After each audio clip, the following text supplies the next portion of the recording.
ladies and gentlemen. It has been a while, eh? It has been a while. I know. Of course, we mainly publish videos, but occasionally nowadays we go live on YouTube. And it's good to see all of you. Welcome. Welcome. I'm gonna quickly pour myself some water because we're gonna do a lot of talking today. Bull or bear market? Bull market till proven otherwise, which is not the case. We first need a 5-wave down, which is completed, followed by at least a 3-wave structure to the upside. And that is the moment where we can at least start considering it. I mean, we already spoke about the bear market in the recent updates. Yeah, I mean, sure, we have a move to the downside, but it's a bit early to talk bear market. Of course, you also have the cycle, right? The 4-year cycle. So people tend to talk about the 4-year cycle a lot as well. And of course, there's a point there. But from an Elliott Wave point of view, there is not yet a there's not yet a confirmation. Just putting that there. Okay, there we go.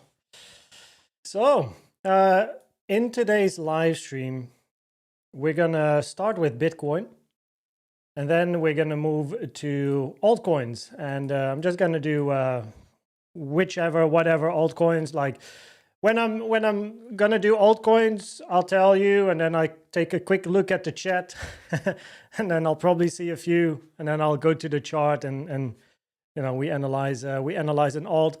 I'll try to get through as many as possible, which generally means that I will stick around on the higher time frame compared to lower time frames, unless the higher time frame is not clear, and then I'll go to lower time frames to still provide some interesting analysis. So that is what we're going to do today.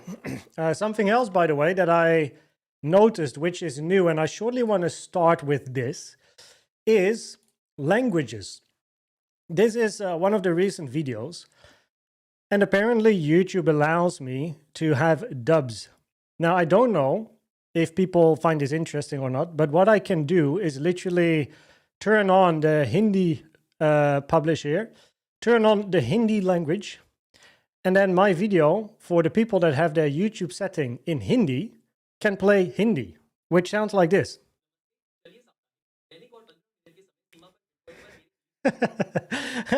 And I have a lot of different languages, as you can see. So sometimes I get it's quite rare, but sometimes I get the question like, yo, could you put this translation or subtitle on, or this one? And this is a new functionality, because with the translation, like the text in the bottom, I don't have control unless we privately do it and upload it, or YouTube does it, but they don't do many languages and stuff. We already have everything turned on, but now I think this gives more choice.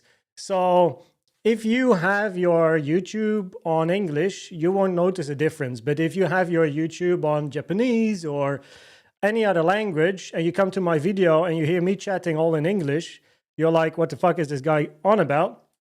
You, instead of getting an English dub, you get the Japanese dub on my video, which is not my voice. It's the AI voice of YouTube, I guess. But it will translate what I say in that particular language. And I think it's quite accurate. I mean, I listened a little bit of the Dutch language, which is actually my primary language. English is secondary. So I listened a little bit of the Dutch video, and it's actually not too bad. It's not too bad. So might be interesting for viewers that have their native YouTube settings not on English, and I might talk too quick or maybe not clear enough for those people. They might want to have that. So I consider turning this on for the upcoming videos, and I'll probably just put everything on. And whenever you open my video, you're like, yo, I don't want to hear this. Again, if you are native, if your YouTube is on English, you won't have any problems. If you have Dutch YouTube, for example, then you click on the video, you hear Dutch, you can go to the video, and then at the right bottom, you click on the settings, and you just select English. I'm not sure what it does with the channel, but I might just test it. So just so you are prepared, we will just test it and see if people like it or not. And if they don't, then if they do, then it might be interesting to keep. So we'll see. We'll see. Like, again, it's all about your feedback in the end, and we listen to you. So welcome everyone. It's nice to see the familiar names popping in and everyone coming back. It's been a little while. If you just jumped in, we're just starting. I'm gonna start analyzing Bitcoin, and then we get to the other charts. So that is what we're about to do. And yeah, if you're new here, welcome. My name is Koen, and I'm an Elliott Wave analyst here on YouTube. Anza, Pepe, yeah, probably there's going to be a lot of alts. Pepe, Dayon, welcome. JTrader, Pepsi, how you doing? Yeah, Australia, okay, he's sleeping now. Solana and BONK. Ooh, I can't pronounce this. 211. Mohammed Hassan, watch your videos. Your content helps me to improve my trading. Can you watch Near? Okay, Near is in there as well. Just try to mention the alts again once I start covering the alts. Mark, how you doing? How's the house doing as well? How is life selling the house? Hopefully moving to the sun. Legendario, what's up? Keegan, JP, Habib Baldi. I don't know this one, but welcome. Good to have you here. Asian name, Mr. Daniel. What's up, Kali family man? Good to see everyone popping in. No choke, Chantal. Jazzy, friend, please speak slowly a little bit. I watch your video. I need subtitles. I cannot watch the same time. Okay, so in your case, it might be interesting to have a Turkish translation or a Turkish dub on my videos. I will consider that. Liquid Mafia, welcome. Liquid Mafia is an analyst that uses Fibonacci rings. I'll show it later. It's interesting. He posts stuff in Discord, in the Bitcoin TA channel. So Discord is completely free, guys. Everyone can join. It's a great place to hang out. No P&L pictures, no bullshit. Just focused on analysis and sharing. And Liquid Mafia with his rings is always interesting to see. Hearing Koens talk dirty Elliott Waves to me in Arabic will be crazy. I mean, I don't know what the I don't know what the translation says. You know what I mean? The mafia in the house, exactly. Feints, Dark Tiger, welcome. Golden Liquidation, what's up? Love your videos. Cheers. Thanks for watching, everyone, as well. The content, Crypto Garden is the B Goat. Welcome. Benji, what's up? Thanks for all the comments as well, Benji. Can you put it on Catalan? Ooh, I don't think so. No, it doesn't look like. I mean, these are the languages on my recent video that I could turn on. So I can publish here, but Catalan is not in the list. So got to complain to YouTube. Can you read us the compendium?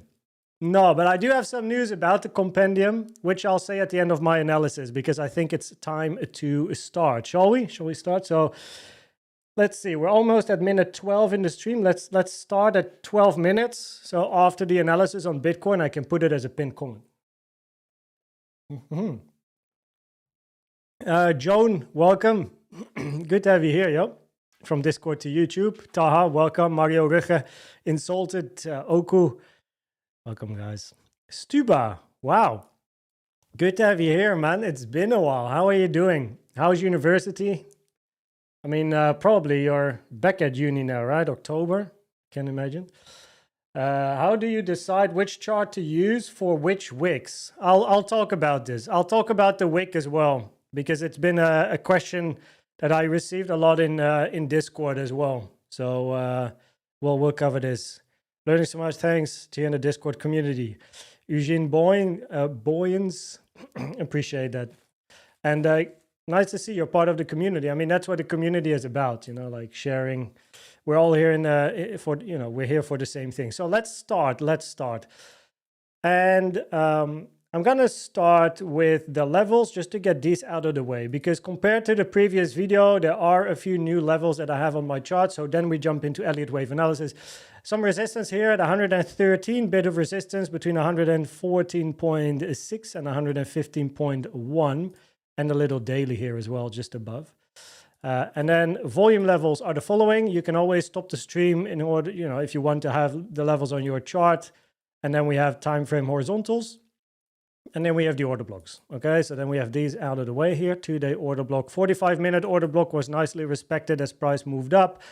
And then since then, we haven't managed to get back there. Okay, let's talk Elliott Wave analysis and shortly cover the weekly. I always like to shortly start on a high time frame, especially with the range that we have at the moment. Of course, people tend to get soaked into the range and is it going up? Is it going down? But important to zoom out. So on a weekly time frame, primarily still looking for another high at the moment, where the price action that we have here is labeled as a 4, still looking for higher in a 5.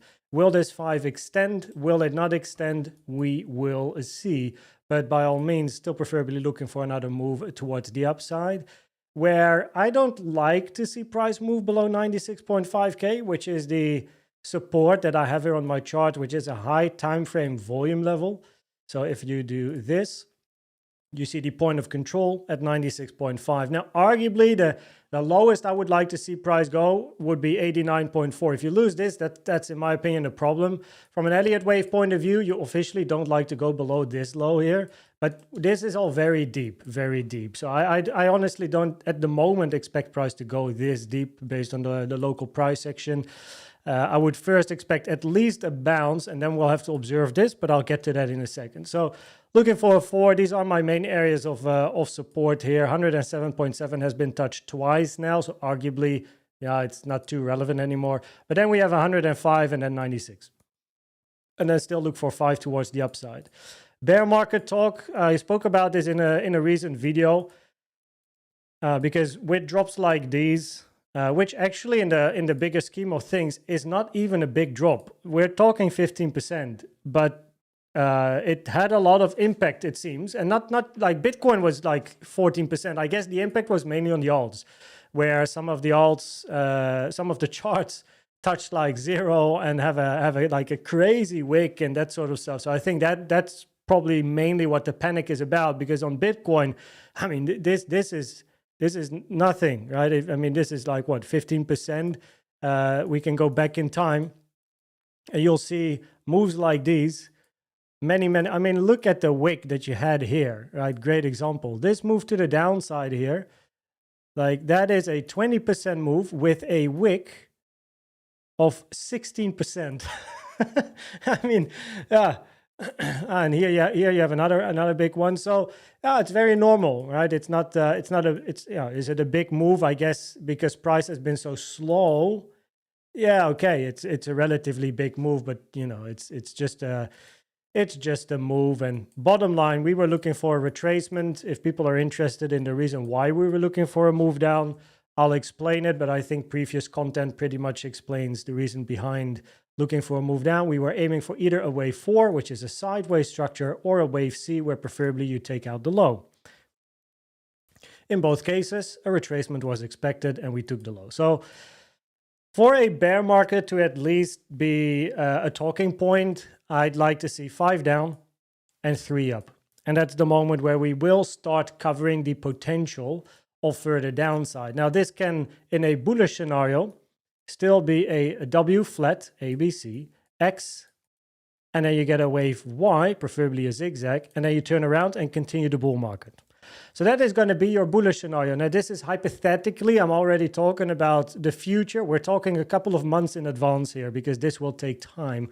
So you first need to finish your impulse, then get a move towards the upside, which will take a while as well. And then eventually you need another leg down. And that's the moment where bear market would be 1, 2, you look for a larger 3.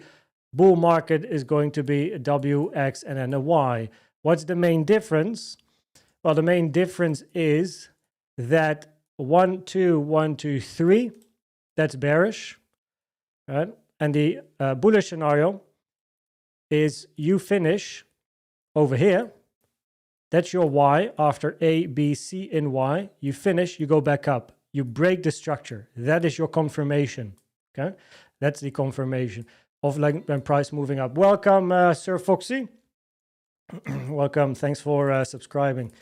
So that is what we're going to be looking for at the moment. Like the bear market panic, and people talk about the 4-year cycle, of course, because the top was made, I think, exactly 1,064 days after the beginning of the bull market, which is a repeating pattern across the different bull markets so far. So, of course, bear market talk is on. I already had some comments saying the top is in and the cycle is finished and we go into hibernation and all of that stuff. But from an Elliott Wave point of view, which is what we do here on the channel, we would like to see some extra confirmation. That would be what you would be looking for. And this is also something that you see in the previous bull market tops. So if I go back in time, and we go, for example, on the daily time frame, first here for a second to the 65K top, and I use the replay tool. Continue, no, start new, and we do this, and then we go to the 4-hour. You have your 1, 2, 1, 2, 3, 4, 5, 4, 5 impulse down, WXY to the upside, zigzag family structure, and price eventually went towards the downside. This is a great example of what bulls don't want to see. And then eventually price just continued down to 30K. The other example was at 69K, and I'm a little bit zoomed out, so you can't really nicely see the subdivision here, but you can see how sharp it is. So we have an impulse to the downside. This is not a motive wave structure. If this is a motive wave, you got to count an expanding diagonal, which by definition is very rare. That is not what you like to see. So yeah. Plus, you see volume increasing in the final leg. So if bullish, you want to see 4 5s, 1 2 1 2 3 4 5 4 5. Instead, price went down, touched the 618, changed the structure, down you go. So it's quite clear. Like you get the 5 down, you get the 3 back up, and then you're looking for another move. Now that this move down might then start a bear market. Doesn't have to, because you can also have a 5, a 3, a 5, then break the structure, as I just explained, you range and you go back up. That's the difference between the two. But we'll be able to figure it out as the information is there. Those are going to be your two options, no? You always have a bearish and a bullish option. It's just that from an Elliott Wave point of view at the moment, it's too early. It's too early to say, oh, bull market is finished. Were we aware of price topping out here and retracing? Yes. So from a trade management point of view, you knew, at least if you followed the channel, you knew we were looking for a retracement. And if you go back to like the videos that I was making when price was moving up here, which is start of October, you'll see we are looking for a wave 4 or a wave C. It doesn't matter, because in both cases, you expect a retracement. Wave 4 in a 1, 2, 3, 4, 5 was preferably a week in time. So if one attempts to short, you preferably hold it for at least 5 days to a week to observe what kind of range wave 4 may be. You'll very likely still exit in profit. Now the alternative, or not alternative, the other option was a wave C, but a wave C generally does not take a week for the multi-1-2 to form. Instead, you go down quicker. So you give yourself time with a short position, you give yourself time to observe a potential for, and you give yourself time that if a wave C forms, you're able to ride the move to the downside. And then we move to the low. So not too shabby, not too shabby. And then we just wait. So that is your bear market talk. Now from a bullish perspective, we look for a flat. So you have your A, B, C, and then price eventually continues up, which means after 5 waves, you're looking for motive wave structures to the upside. And I'm still observing this, but price first needs to move to 121K. Otherwise, this is not interesting. So at the moment, not the highest probabilities, unless price does not take out this low of the wick and just moves up to 121. Yo, maybe a Band-Aid. Thanks, man. Cheers, dude. Gagam Deep, Oku, and we have probably a couple more coming in here as well. Oh, look, all the members are going to get notifications as well. But yo, maybe a Band-Aid. Thanks, man. He's a mod. Cheers, Jason. But yo, Gagandeep, Oku, Thomas, GTP Sleeper, familiar names, YZB, Christian Schöner, how are you doing? How are you doing with gold, Christian? I'm curious because I analyzed gold for you once, put it online on YouTube, and banger, right? It's going up. Yo, but yo, cheers. Maybe a Band-Aid, Taha, Jen, Yoav. So lower probability scenario here, but let me actually reduce maybe the sound just a little bit of the alarm here, like the notifications.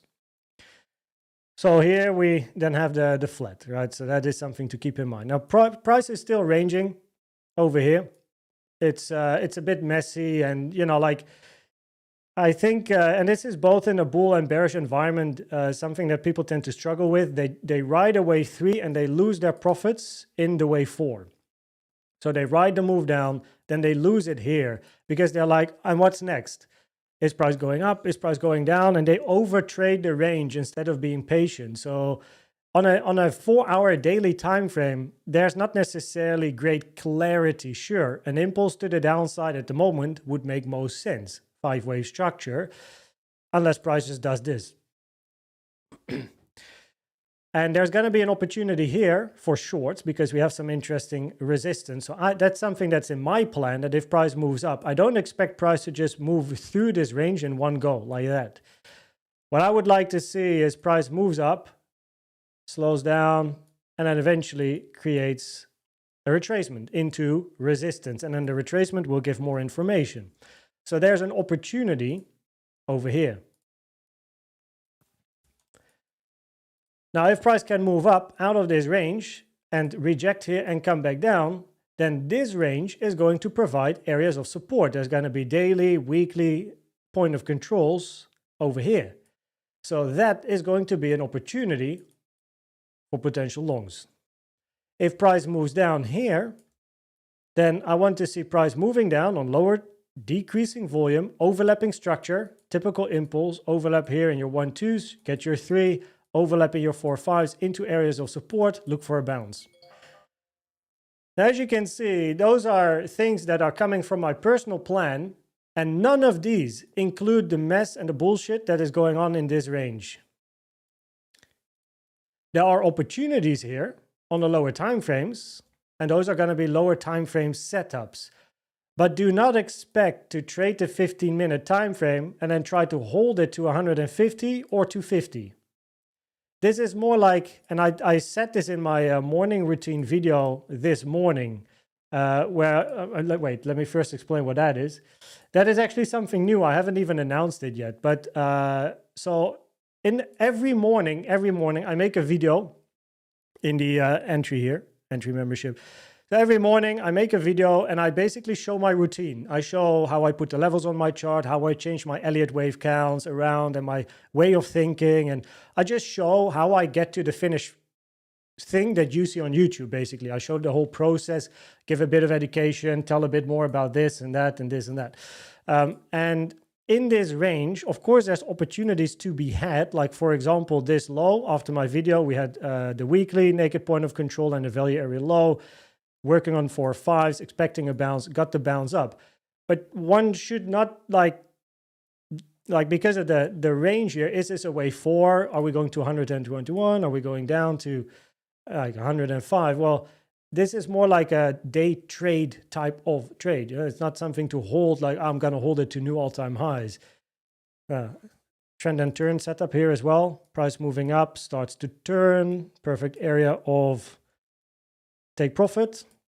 And then price messes around again.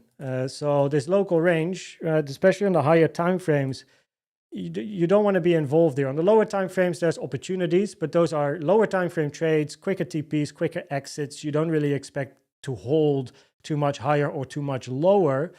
While on a 4-hour time frame, there's something here, then there's something here, and there's something here. If price moves up, potential area of short. Price moves down, potential long. Over here, into areas of support. I'll be looking. And those can be swing type of trades that one can hold for a little bit longer. Don't expect price to just move straight up. Might be. Don't expect price over here to move just down. Might be. We'll see. But those at least are going to be held for a longer period of time. Okay. So then we get to the CME chart that I shortly want to talk about, because I actually was informed. Nope. I was actually informed that the CME chart looks quite nice, and I have to agree. So this is CME futures, and here on the chart you can see we do not have the large wick. It's interesting. It's quite a nice chart, so I definitely recommend to keep an eye on this. I don't usually do this because I always use Coinbase for good reason. It's one of the best charts for Elliott Waves, in my opinion, based on the data.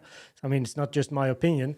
The data showed me. I compared different charts with their wicks and the candles and all that stuff, and then Coinbase was the best one, so that's why I use it.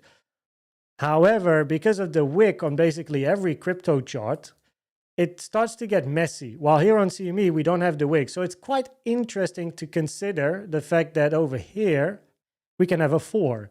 So you would count a 1, 2, 1, 2, 1, 2, 3, 4, 5, 4, get another 5, another 4, 5, and then you get a move up. Impulse finished. Now, preferably, these lows, whenever they come, are going to take out the wicks on crypto platforms, right? The crypto exchanges. But it's interesting. And I preferably count, if I have to have a pick here, I preferably count a triple 1, 2 here and get a triple 4, 5. That would be ideal, because having a double in here, it feels a little bit forced. 1, 2, 1, 2, 3, 4, 5, 4, 5. So preferably just a bunch, like the structure is the same. You have your 1, 2s, you get your 3, you get your wave 4s and 5s on decreasing volume. That's exactly what you like to see. Get a couple more lows in your wave 5s, and then eventually you get the bounce. And then once the bounce comes, we look for areas of resistance, and then 121K is definitely going to be an interesting level as well. So on CME, this looks a bit cleaner, so one might find it easier to count this chart because it doesn't have the wick compared to most of the crypto platforms where you do have the large wick to the downside. So you can keep an eye on this one. And we go back to Coinbase. So because also preferably your wave 5s are taking out the lows of your 3, which in this case, the low is not yet taken. And then all of this has to be a wave 4 here. And then all of this has to be a wave 2. But I looked into this, and counting this whole structure as a single wave 2 and a 1 and then 2, 3, it's very messy. So I don't like to count this range here as a single 2. So yeah, that is currently what I'm looking for. I'm just waiting for this range to break out. Sure, there's opportunities in the range, but those are going to be approached from a day trading point of view, not a holding point of view. 121 is interesting, and below the range is interesting, but do not if you made profit, don't lose your profits in a range like this. Wait for a bit of clarity. Is price going to move up first, or are we going to go down first? And those are both opportunities. It just takes a little bit of patience. And stick to your plan. And have a plan. Stick to the plan. Okay, that is what's happening. So on the weekly time frame, probability is higher for the bulls unless we get a confirmed 5er down and a 3 wave up. That's when things get a bit shady. And on a daily time frame, we're just waiting. We're just waiting to see what price does here. Preferably in an impulse, we still go lower. Preferably take out this low, move down, overlapping structure, decreasing volume into support, look for a bounce. So that would be confirmation. If price moves up first, look for a rejection there. Those are going to be the 2 areas of interest. I don't really bother too much with the local range. If you want to have my idea, then this is an idea that I shared yesterday because I don't actually have it in my folders. WXY. I would now move these WXYs around, but just a flat in B.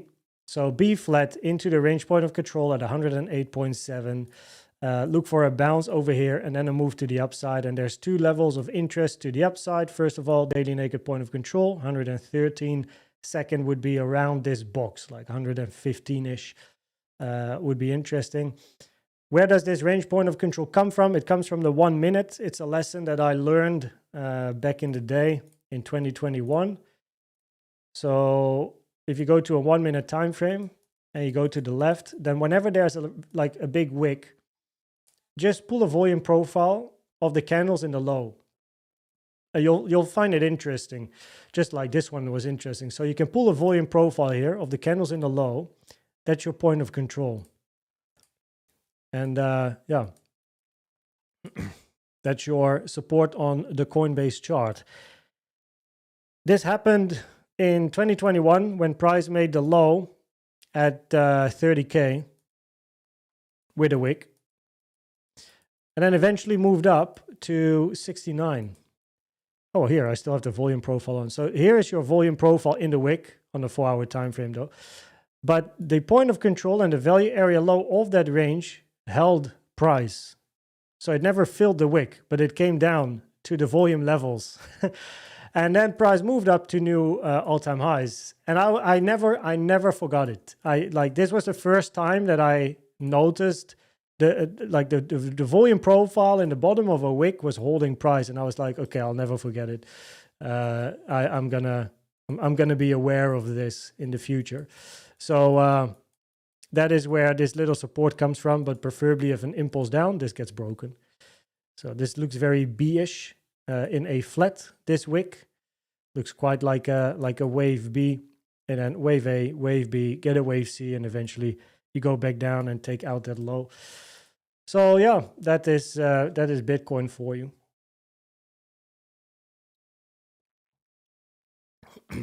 Okay.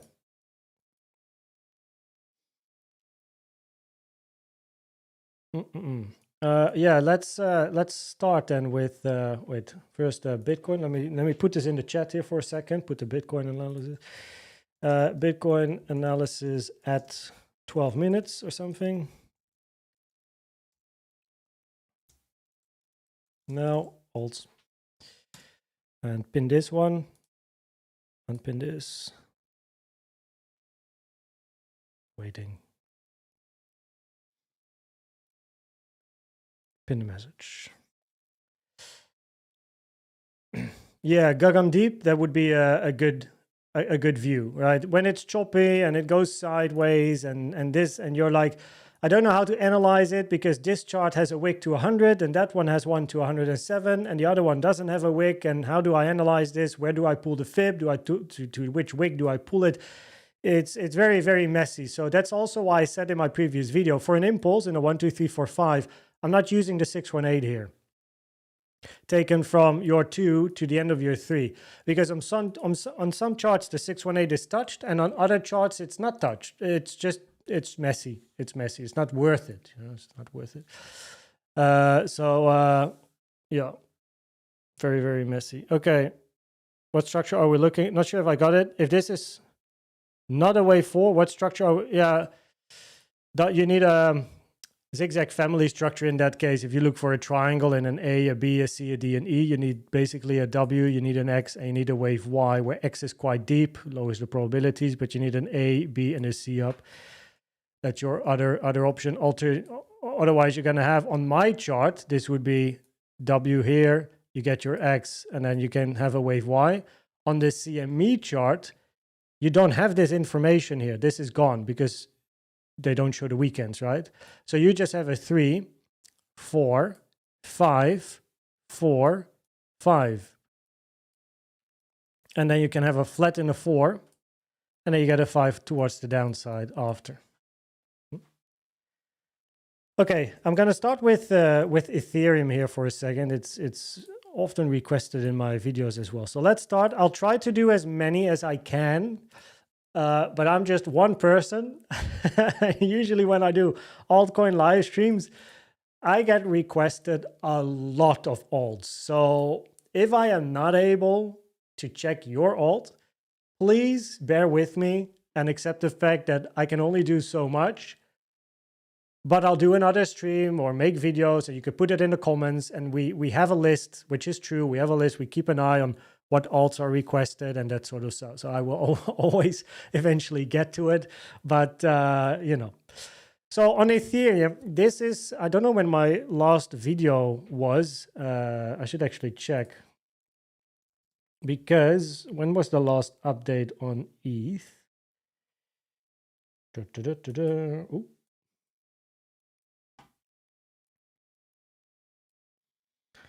1 month ago. Okay. So what you see here on the chart has not changed from 1 month ago.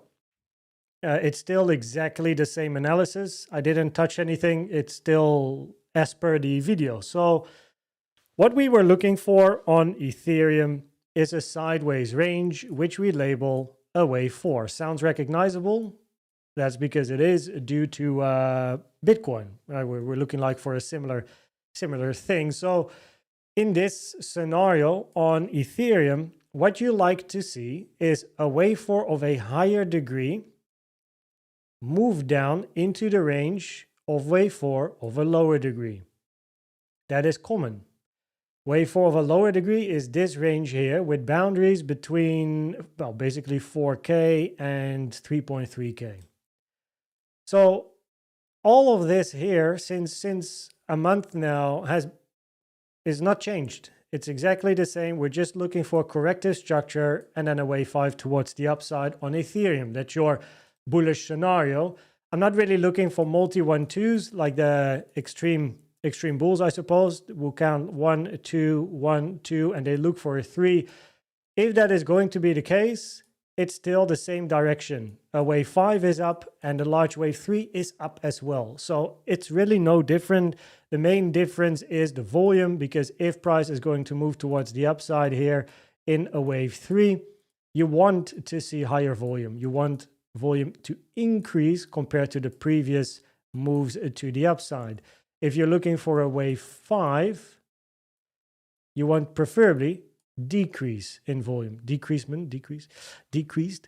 So you want a lower volume in that push. So the direction is exactly the same, but I personally am of the opinion that I prefer to analyze a chart and better be safe than sorry, because just like in the bull market of 2021 and the bull market that we had to the 2018 top and the bull market that started in 2015 or whatever, like, you always have the people that talk about everything is a multi 1-2.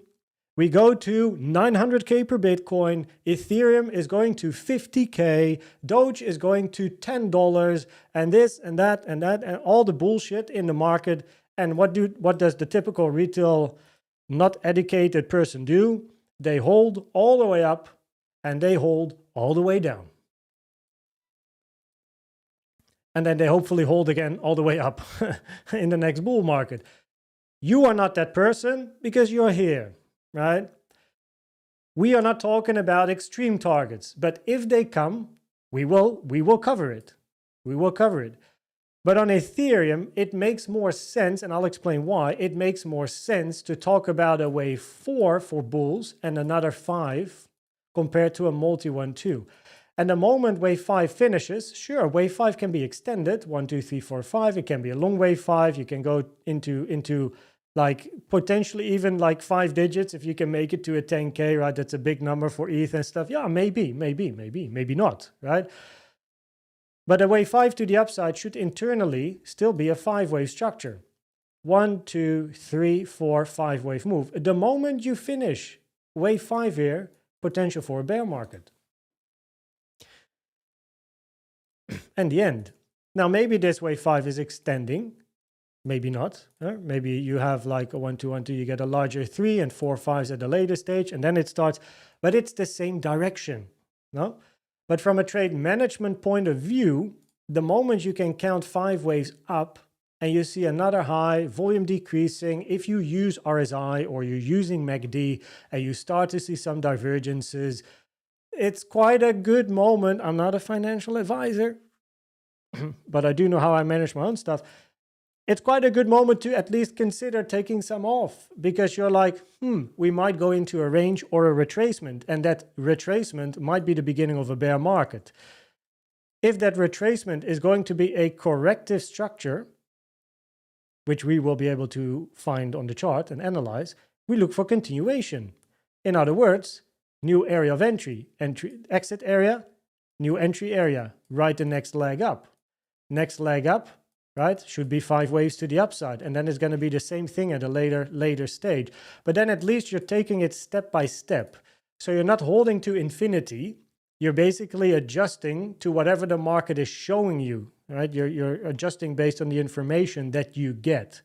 instead of trying to hold to extreme targets, because one random moon boy on the internet said Bitcoin in 2021 is going to 300K, or your red dot, green dot, whatever, blue, yellow, and everything said, oh, we're not at the top yet. And then down at 30K, oh, wait, we had a top. Okay, nice. Yeah, and then everyone rode their way down and all the profits are gone. So you're not going to be that person, okay? Over here, we were looking for a range. One can actually approach this the same way, exactly the same way as I just mentioned. Same as on Bitcoin as well. You look for 5 waves up. The moment over here, you start to curve, right? You have your big push on increasing volume. You get a range. That's your wave 4. You get another leg up, another range, another push here. So you actually like 1, 2, 1, 2, 3, 4, 5, 4, 5. I got to actually move these to the upside. But we were looking for an end and then start a larger range. Now, the moment you're considering a range or a retracement, that's quite an interesting area to start selling, or at least consider taking some profits as a bare minimum. See what the range brings you. And if the range is higher probability corrective, you look for price to continue. If it's higher probability motive, you just look for price to go down. And then you're going to be very happy with taking a little bit off. It's not about sniping the high or the low in any of the coins and markets. It's about taking a portion of the move and then be happy and then try to look for a new opportunity, no? So on Ethereum, this is still at the moment my primary. We moved down in the range, nothing changed compared to my analysis over a month ago. We moved into the range. That is always going to be your target for a wave 4. And yeah, probabilities are locally here. Let me higher this. This is seemingly corrective. Wait, remove this. So if we take a fib here from that to that and do this and do this, turn this one on. Let me double check this as well. Okay, this is on log. Okay, same on linear. Let me use linear here and then do that.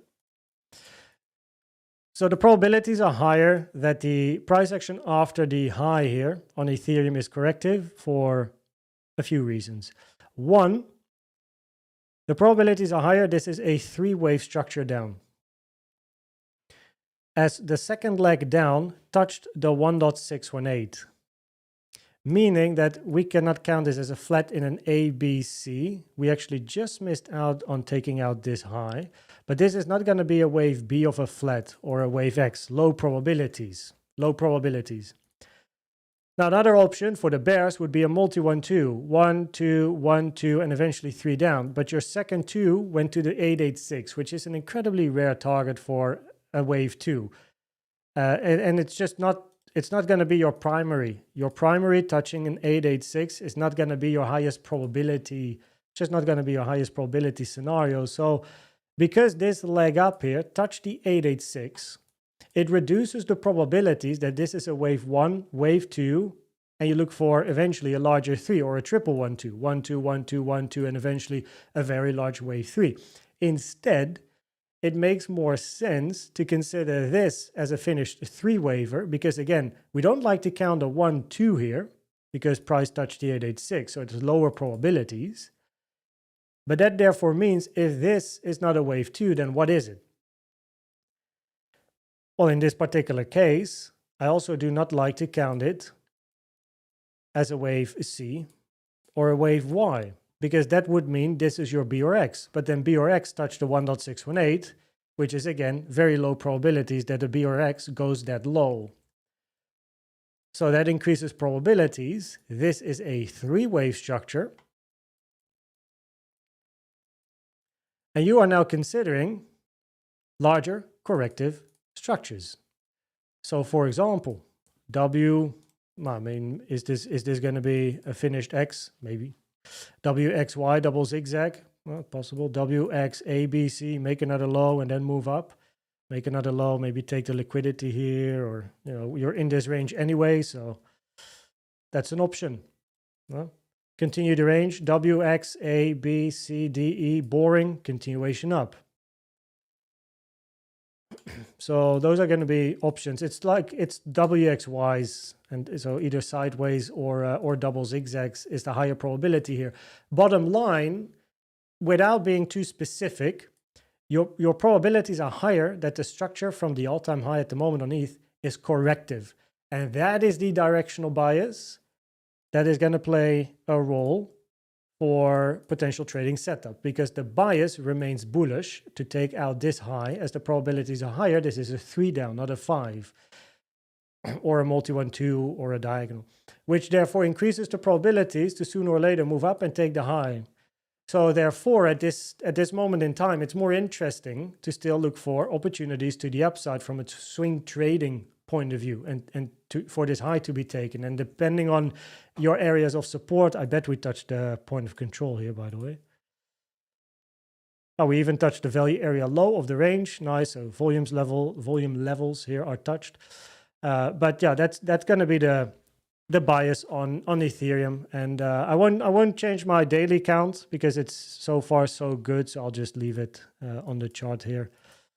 And yeah. 3.3K to 3K in terms of Elliott Waves. That's just below your lower degree 4. That is fine. Like, so if we actually talk about targets, let's do this neatly. Oh. So your common target area is this box. Preferably you don't go to 3.2. Let me turn log on. Okay, on log scale, wait, this is, how big is this move now? Okay, we do prefer to use log scale because this move to the upside, which we now use to pull this fib, is over 100%. So log scale is preferred, and then on log, your target area is 3.2 max. So you definitely have some wiggle room. 2.9, you don't want to touch the 618, right? That's very low. Now, it's not like swinging the low here of wave 4 is fine. Wave 4 of a higher degree tends to terminate at the end of wave 4 of a lower degree. So sure, taking out this low, that's fine, but you don't really want price to start moving into this whole gap here and start to close candles here, no? So yeah. But still, you have some room to the downside. 3.2, still the 0.5 as well, just below the 4. It's not a problem. The general bias is probabilities are higher, this is corrective, probabilities higher to still move up at a later stage. So that's the bias, and then structures would be currently counted as W, X, and then Ys, and there's different options. WXYs are complex structures, so I don't really want to get involved here on ETH in all the detail because there's always several options. It's just that the overall bias would still be up and take out the highs. So that's your Ethereum. Let me fill my glass here for a second. Sorry for not really keeping a close eye. When I'm analyzing, it's difficult to read the chart and analyze at the same time. Divinehood, welcome, man. Divinehood has a channel, Divinehood Trading, and he's also an Elliott Wave analyst. If we make another low on ETH, we could touch the wave 3 golden pocket, and yeah, I mean that's indeed the 618. I just indeed mentioned it. So you don't want to go to 2.9. That would be too deep.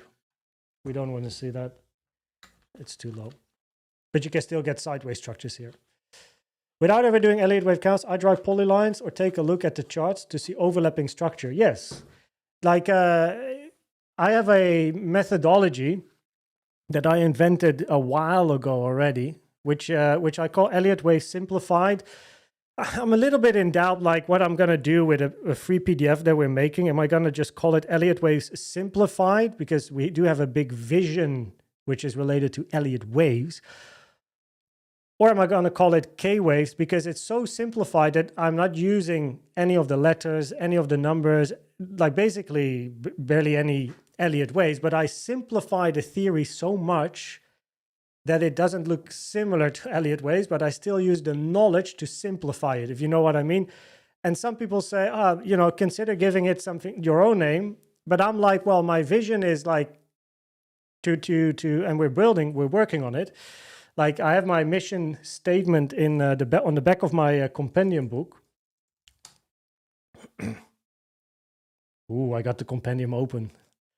So what I write on the back of my book here is his mission is to introduce Elliott Waves to a much wider audience and show traders its predictive power, the ability to read the market like a book. He also works to raise the standard of education through concise, practical resources such as this compendium.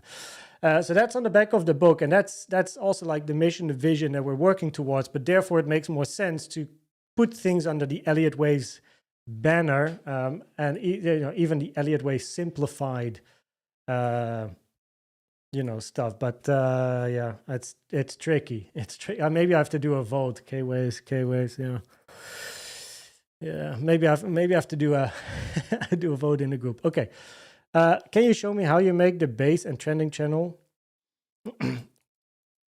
in HUD? Well, let's oh, by the way, yeah, I mean, let's cover some alts. Can you look at, yeah, so let's first do this total altcoin sector.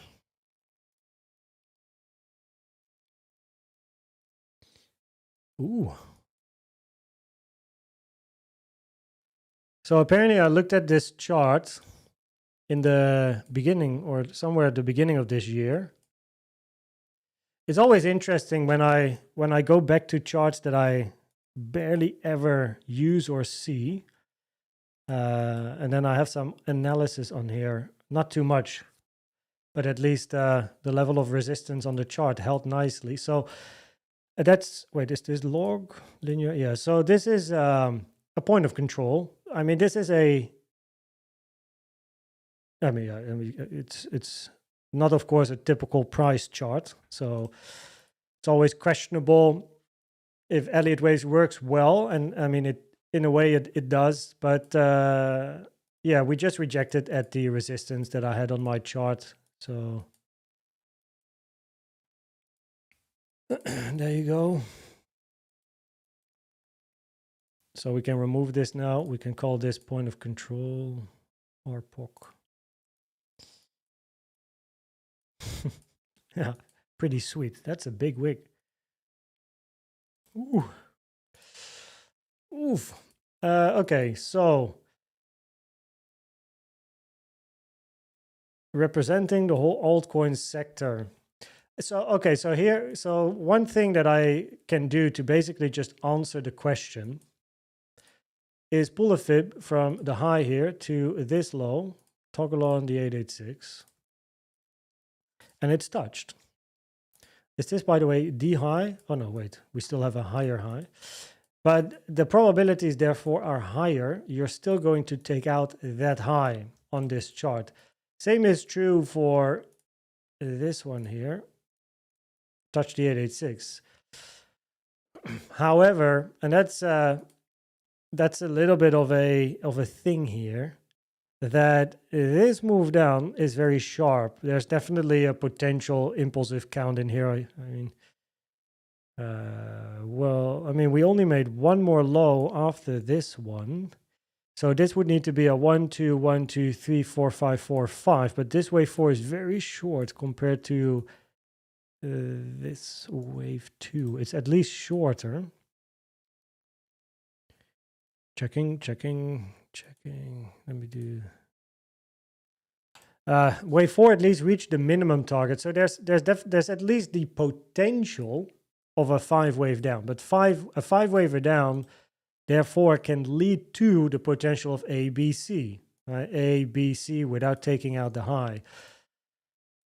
Still, your wave B, in that case, if you would look for ABC, wave B touched the 886. It is a target for a B, but generally when you touch the 886, getting a retracement down, let me show this here. This is common. Actually, what happened here on the chart is also common. Where is it?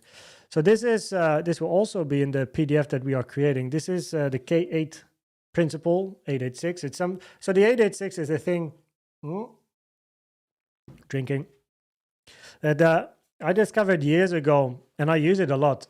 And now in the document we're creating, which is free, we have like just instructions on how to use it. But this is perfect. So you have the 886, Price does not take out the high in one go, which is common. You like to see a rejection around that 886. And this golden pocket, I don't know exactly the reason why. It's just that it's often a target after an 886 rejection. Sure, price can move below, that's no problem. But a move back to the golden pocket, which is the same pool, happens frequently. You can check it on your own charts and alts and Bitcoin and anything. So yeah, very, very nice. And you often expect a rejection at the 886. You generally it would be uncommon for price to move all the way back down. Once you touch an 886 from a high to a low, you expect a retracement inside the range, get a rejection at the 886 and move back down inside the larger range, but then turn around and take out the high. That is most common, as per my own statistics. So that is most common. And it is uncommon for price to just like go straight through an 886. It's also uncommon to go to the other side and then move back up. That would be a zigzag, ABC. But your B is so deep. And the least common option is that this would be a 1-2 and then you get a 3-4-5 impulse.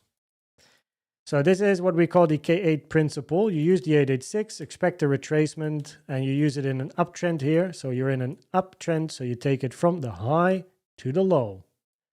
And that is the 886. You expect a rejection, golden pocket, interesting. So yeah, still bullish here. Still expect price to take out that high, which I guess is the all-time high on this chart. So, you have a big wick. We'll see if price will fill this or not. I mean, it's not really worth it to...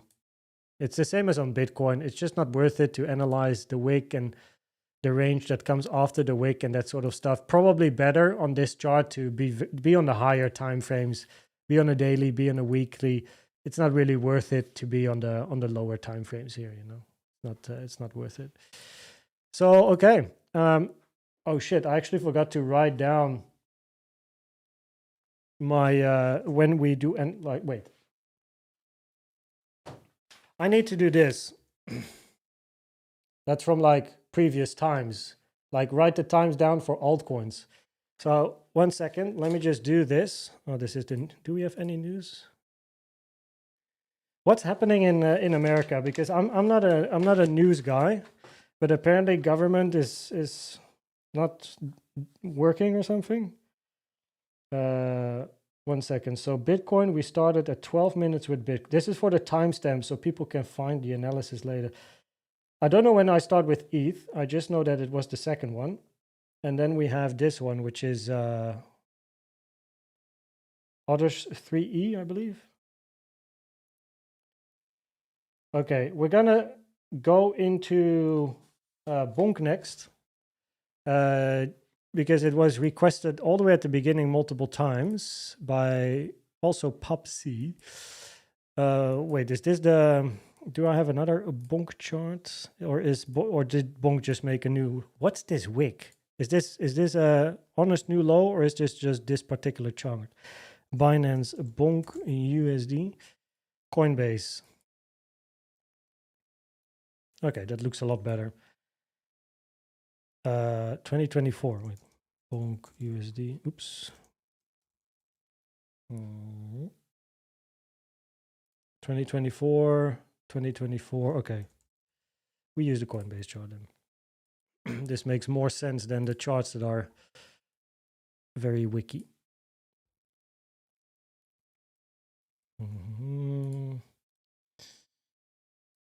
Okay.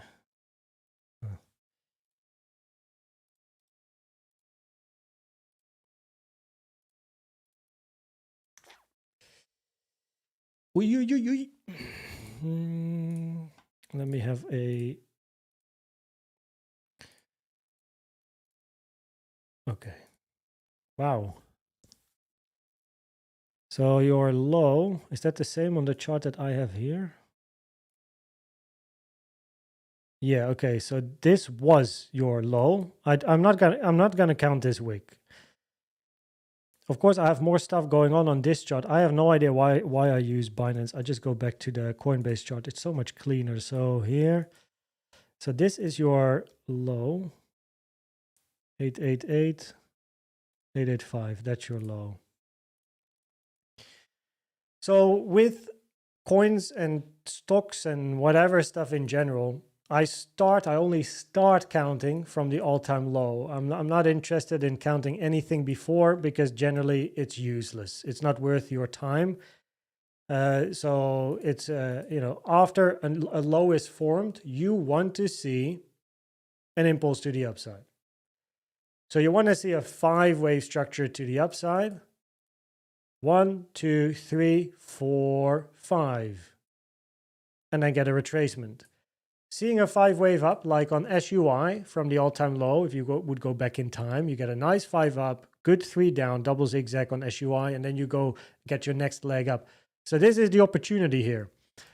For example, here on BONK, your best case opportunity was this move towards the downside. You get a nice 5-wave structure up. Then you get this corrective move towards the downside, WXY double zigzag. You can mainly see it because of the end here. And you get a next leg to the upside, which definitely looks impulsive. Volume increasing, moving to the upside.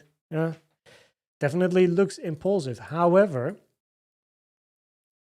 remove this from my chart. The problem for BONK is that it came all the way back down and touched the 886, which is not great. So what we would have what we would like to see is a wave 4 and a 5.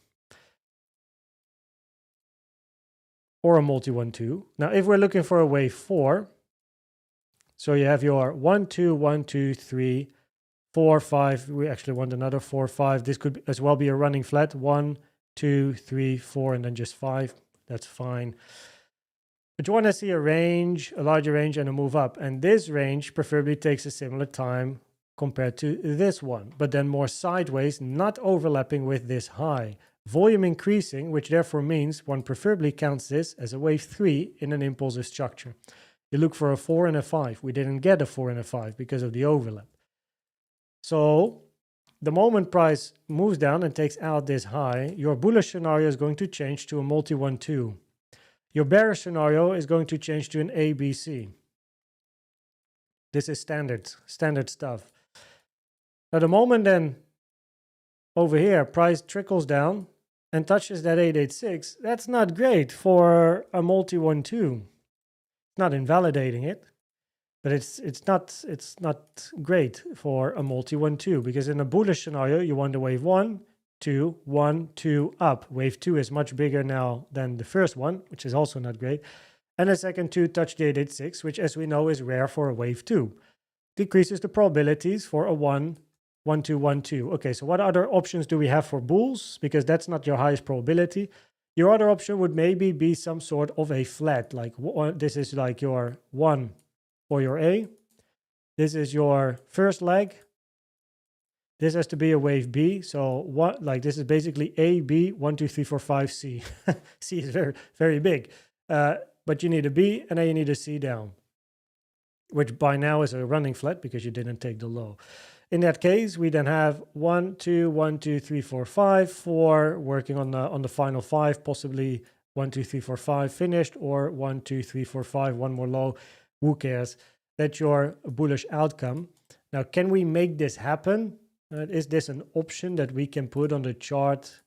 And again, I'm not taking into account the large wicks on some other charts. Just leave those out. It's better to find a chart that looks normal like this. So wave B did not move to the 1.618, so at least we know it can work. Because the 1.618 would lower probability. So at least we know that, hey, your bullish option would preferably be some sort of a flat, because in a multi 1-2, you went very deep in your second 2. That's not great. Time is never a confirmation or invalidation, and even though this correction is long, it's still not beyond a 6-fib time. We are just past the 4-fib time. Okay, right, still works. So your bullish scenario invalidation is the low. And we're going to keep this in the folder. Do this, put the fib in here. We'll do this. BONK, oh wait, daily bull. Okay, and I mean your bearish scenario is of course just ABC, ABC, and then your move down. So for in a bearish, in a bullish scenario, you're looking for a wave C, which is a motive wave structure. So 1, 2, 3, 4, 5 wave move. After 5 waves, you look for a bit of a retracement. In the bearish scenario, you also look for a 5 wave structure, bit of a retracement, but then continuation. So what's the same between these two is you would like to see a bit of a bounce at some point, no? Wave C, impulse up, corrective move down, and continuation. Bearish scenario,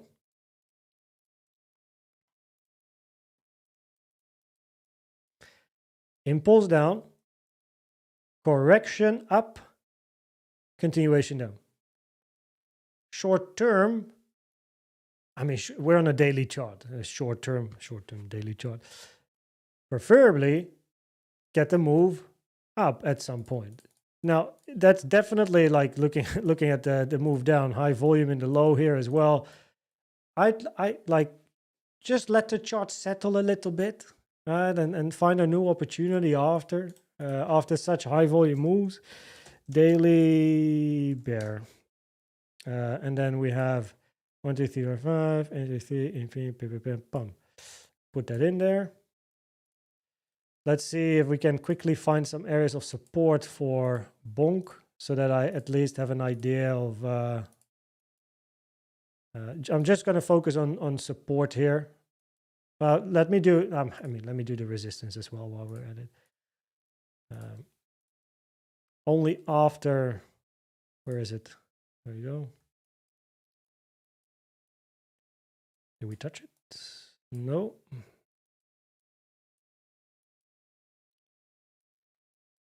So these are just time frame horizontals. We get to the volume levels in a second.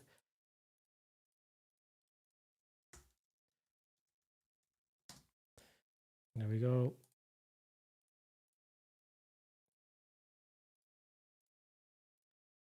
Hopla. Let's wait.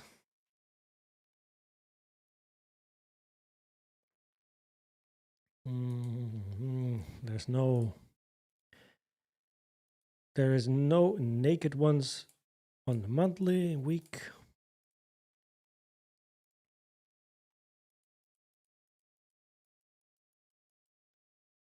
Okay, that's touched. Okay, we do have some resistance here.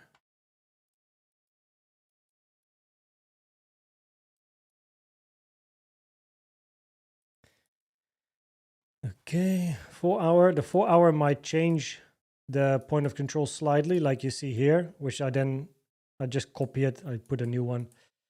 So the time frames, like the indicator calculates the point of controls per candle. So if you go to a higher time frame, less candles, it might change the point of control. I manually want to have a point of control here. This is a value area low that I want to have on the chart. I don't actually, no, exactly. I don't have that. So we do this, this.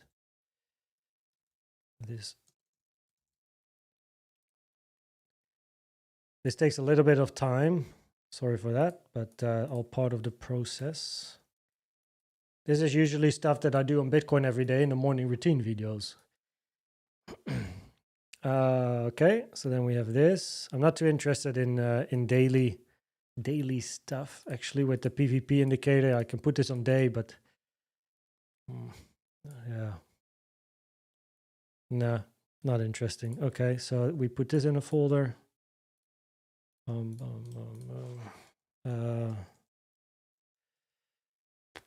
Volume.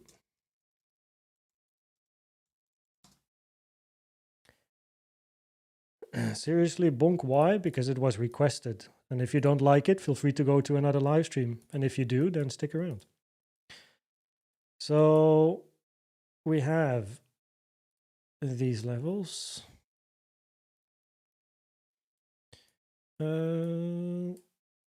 Okay, so I mean, look, we definitely have a little bit of resistance at like 20.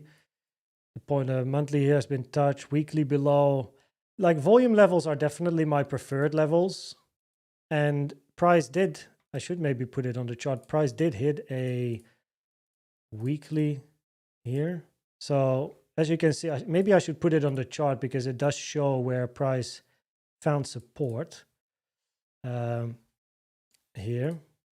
So at least like, so volume levels are my preferred levels. And then the time frame horizontals would be secondary, but they're just interesting confluence. So we moved down into the weekly point of control. The PVP indicator is public, by the way, for everyone. Just look for this. And there you go, periodic volume profile, and you'll be able to find it. So I use these on the alts mainly. On Bitcoin, I have my Atos templates. So here, weekly point of control, area of support, and a little bit of a bounce.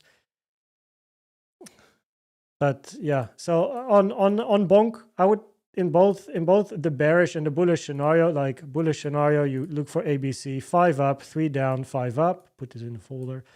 In a bearish scenario, 5 down, maybe you go to lower support, then you get a move back up. Put this in my folder as well.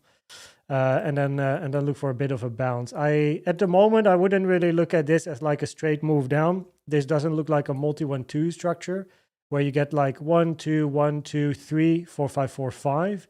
Preferably in a multi 1-2 scenario, you have overlap between the 1-2s, which means 1, 2, 1, 2, and then boom. And that is not what we see with these ranges here. So it looks better as 1, 2, 3, 4, and maybe a high volume 5. Might not be finished. 1, 2, 3, 4, 5, still an option. Okay, but you're basically looking at ending a structure into areas of support, and then you look for a bit of a bounce, and then you have area of resistance number 1, area of resistance number 2. We take a golden pocket from the high, see what we get. Wave 2. At the moment, 27. If you would go down to the lower levels here, you're going to be at 25 with the golden pocket. So yeah, that's bonk. Okay. Next up. XRP. Is this the, oh yeah, this is the Coinbase chart. Okay. I'm going to do Solana next because it was also requested a lot in the beginning. Oops. I need to write down bonk. I forgot again which time. How far am I in the live stream now? We are live for, I guess I started with bonk around 105 or something. 105 plus minus.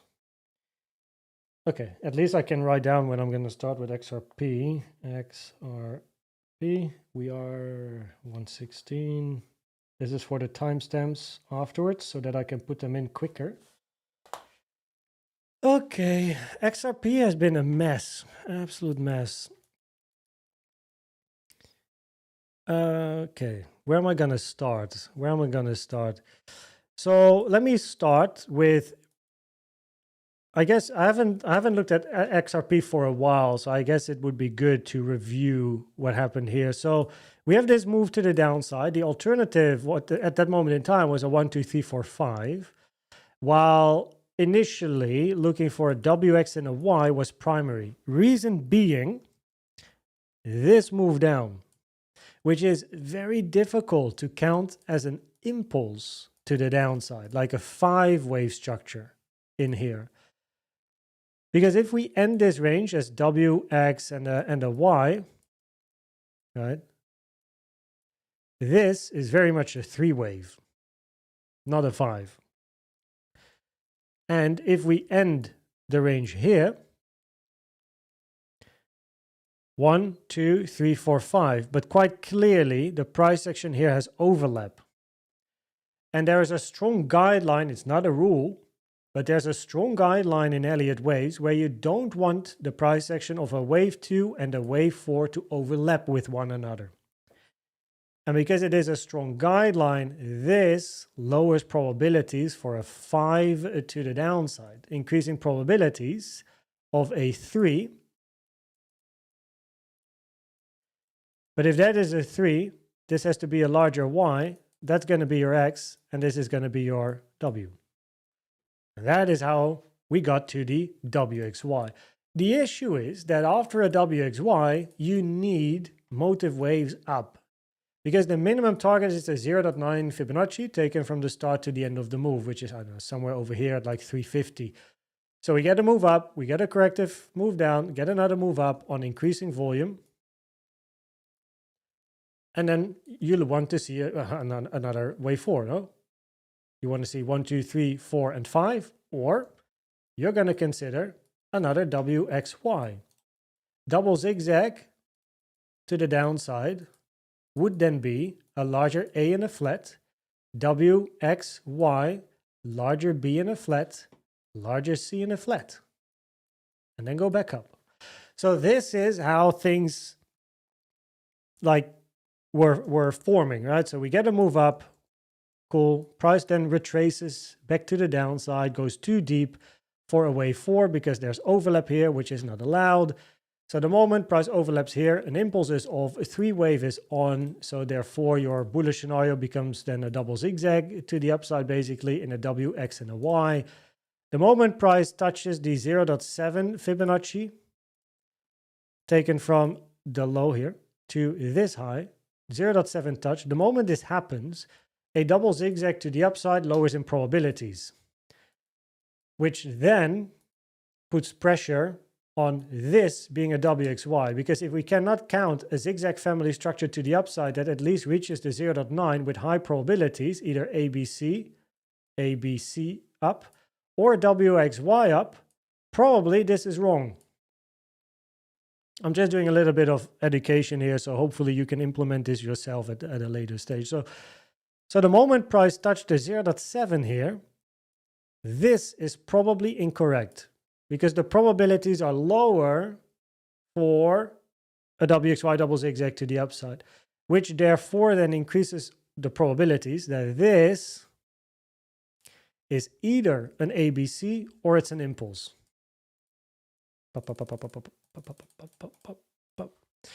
So you're either going to count this as a wave A, B, C, or you're going to count it 1, 2, 3, 4, 5. In both cases, it opens the door for larger corrective structures where more downside is a possibility. If this is an impulse, you always need another leg down. If this is a ABC to the downside, it opens the door to larger corrective structures, being a wave W, a wave X, and a wave Y, for example. ABC, wave X, and then 3-hour structure, wave Y, right? So anyway, this is like, I suppose, that first wave is wave 1 of a diagonal, or it's wave 1 of a diagonal. I haven't even gone that far into the chart yet. So that's your 1, 2, 3, 4, 5. Very nice. That's correct, Ahmet. That's very, very much correct.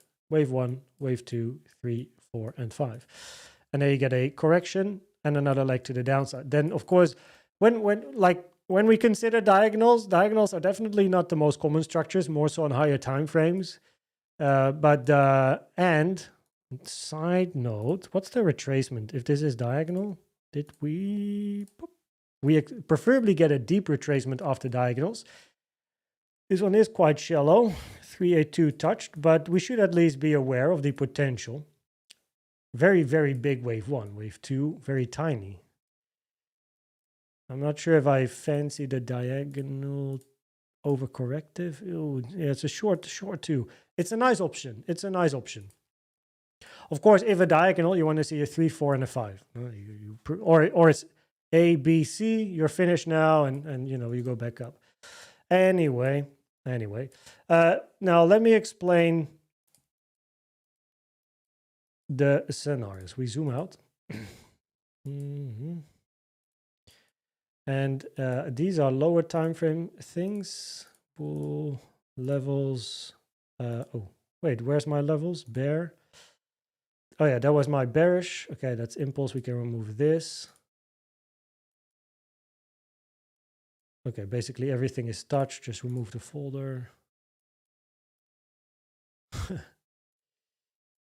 Okay. Just cleaning up my chart. I'll just remove this as well. High time frames. Okay. And the weekly also touched.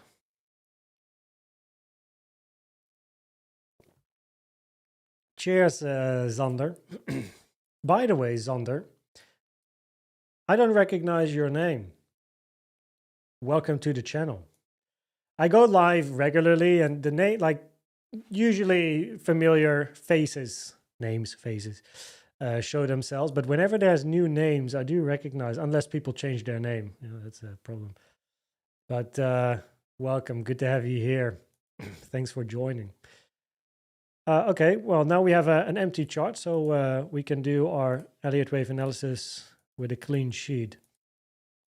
This is not, by the way, the chart with the most history, is it? Doesn't really, it doesn't matter, because I do know from the chart with more history that this here, right, that is where we start now. I will quickly check here. Ooh.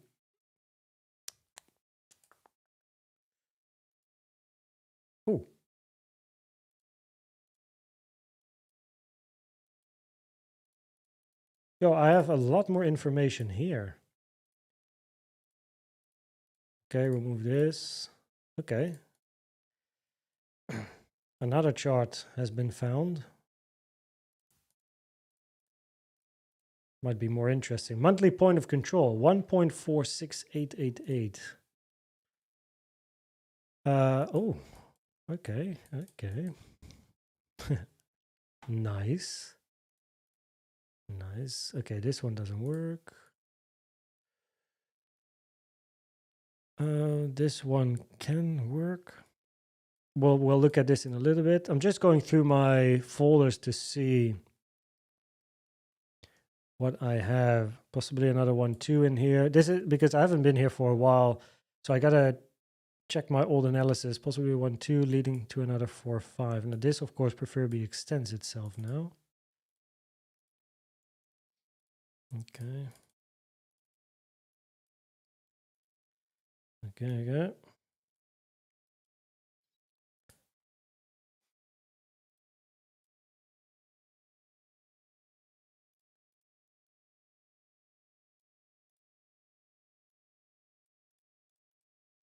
Yo, trading view. Why can I not move these horizontally, please? Oh, I can. Thank you. For a second, I thought I couldn't. There we are. Okay. Very nice. Okay, makes sense. Next. 1, 2. Okay, this is the very bullish case. But after a large 1-2, you preferably get this 1-2. So these actually work together. I'm just going through my charts because, you know, sometimes I have analysis on charts where I just haven't been on the chart for a very long time, and then I don't know what's going on, so I just got to go quickly through my folders. Let's make this 5. This is gonna be 4. This is gonna be 3. And then I quickly have to review my own analysis. Nope.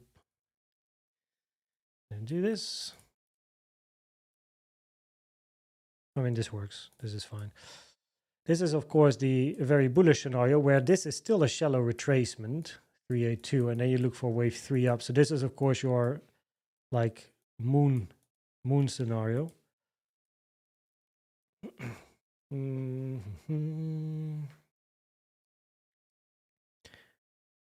Yeah. Let me quickly grab something which is relevant for this scenario. 1 second. Going to Bitcoin here on my other screen quickly and open a folder.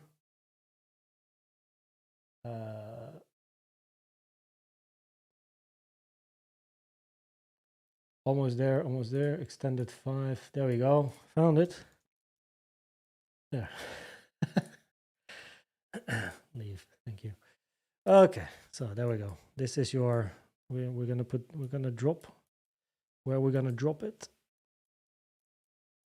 Oh, it's really big here. Okay, there we go. That's the moon. It's the moon boy scenario. These two work together, so I might as well put them together. And then have the moon in there as well. There we go. Beautiful. And this is a more bearish outcome. If we cancel the wick at least, 1, 2, 3, 4, 5, larger 4, and then look for a final 5. Oops. 5.58 to 30. That's a big target area, but of course, if price would move a little bit higher, we'll be able to analyze the waves as they go, as they come. Okay. My Google Street View looks way different. A pleasure, Faraz, and thanks for being here. Sorry, guys, I'm not really keeping an eye on the chat too much when I'm analyzing. I've made like in between the charts I do. So okay, let's cover like what we are. Let's remove this because we avoid the mess. Count that as another 1. This one now goes back down here to this. Okay, so we have a couple of things. Impulse. Okay, minimum. Your minimum target for a bear market would be putting 5 here. That would be a big one though. This is your bullish case, 1, 2, where this is going to be 3, 3. You actually want to see a 5, unless you get a. No, we took out the low. 1 second. Yeah, you can't go into WXY because double zigzag took out the high. That's an invalidation. You can't look for triangles ABCDE because you took out the low. Invalidation. Unless maybe some charts did not take the low. In that case, you might possibly look for a triangle. Triangle is, you're not allowed a triangle in a 2 though, only in a wave 4. So it's actually not bullish. A flat is actually bullish. A, B, and then a wave C. That's fine. Another option, of course, is we just put wave 1 here. 1, 2, 1, 2.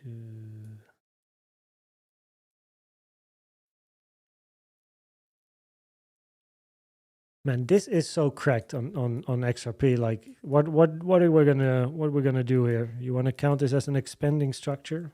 Oh, bullshit. It looks more corrective than motive. So initially, you don't start counting here from the get-go. It looks insane. This also WXY. This looks 3. This looks so messy. WX, possibly another Y. That's going to be primary till proven different with many 4-5s at a later stage. If you want to count another 1, 2 here. So yeah, preferably count from this low. Quick flip time. Check.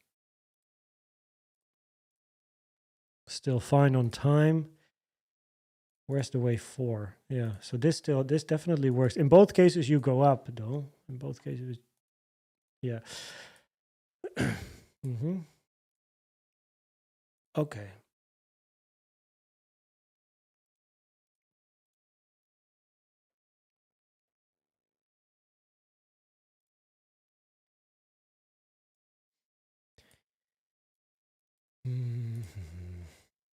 So this is what I don't like about the monthly chart. We only wicked above the previous high.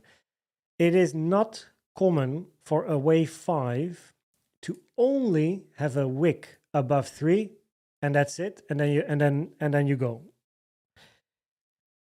It's not what you like to see. Preferably, you move above the line and you close a nice 5 waver. You start to close candles here, and then you go down. It's the minimum target, but you preferably don't see that. It's probabilities, and the probabilities would be against ending a large high time frame monthly count with a 5 there. Besides the fact it's of course it's quite a 1, 2, 3 is big, long sideways 4, and then this is your final 5. I mean, it's a wick, which I don't really enjoy as a high probability option, but it's something we can keep in mind. But that means that the move down has to be impulsive. So this is the same as Bitcoin. So on XRP, if you want to be bearish, which you don't have to be just yet, bearish equals 1, 2, 3, 4, 5, three-wave retracement. I wouldn't be surprised if you get back inside this range. Resistance down. That's bearish.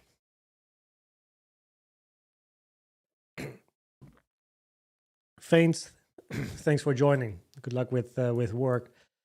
So at the moment on XRP, we have a three-wave structure to the downside. Down, sideways, down. You need a five-wave structure to really be bearish. And a three-wave up. So it's the same as on Bitcoin. 1, 2, 3, 4, 5. Three-wave up.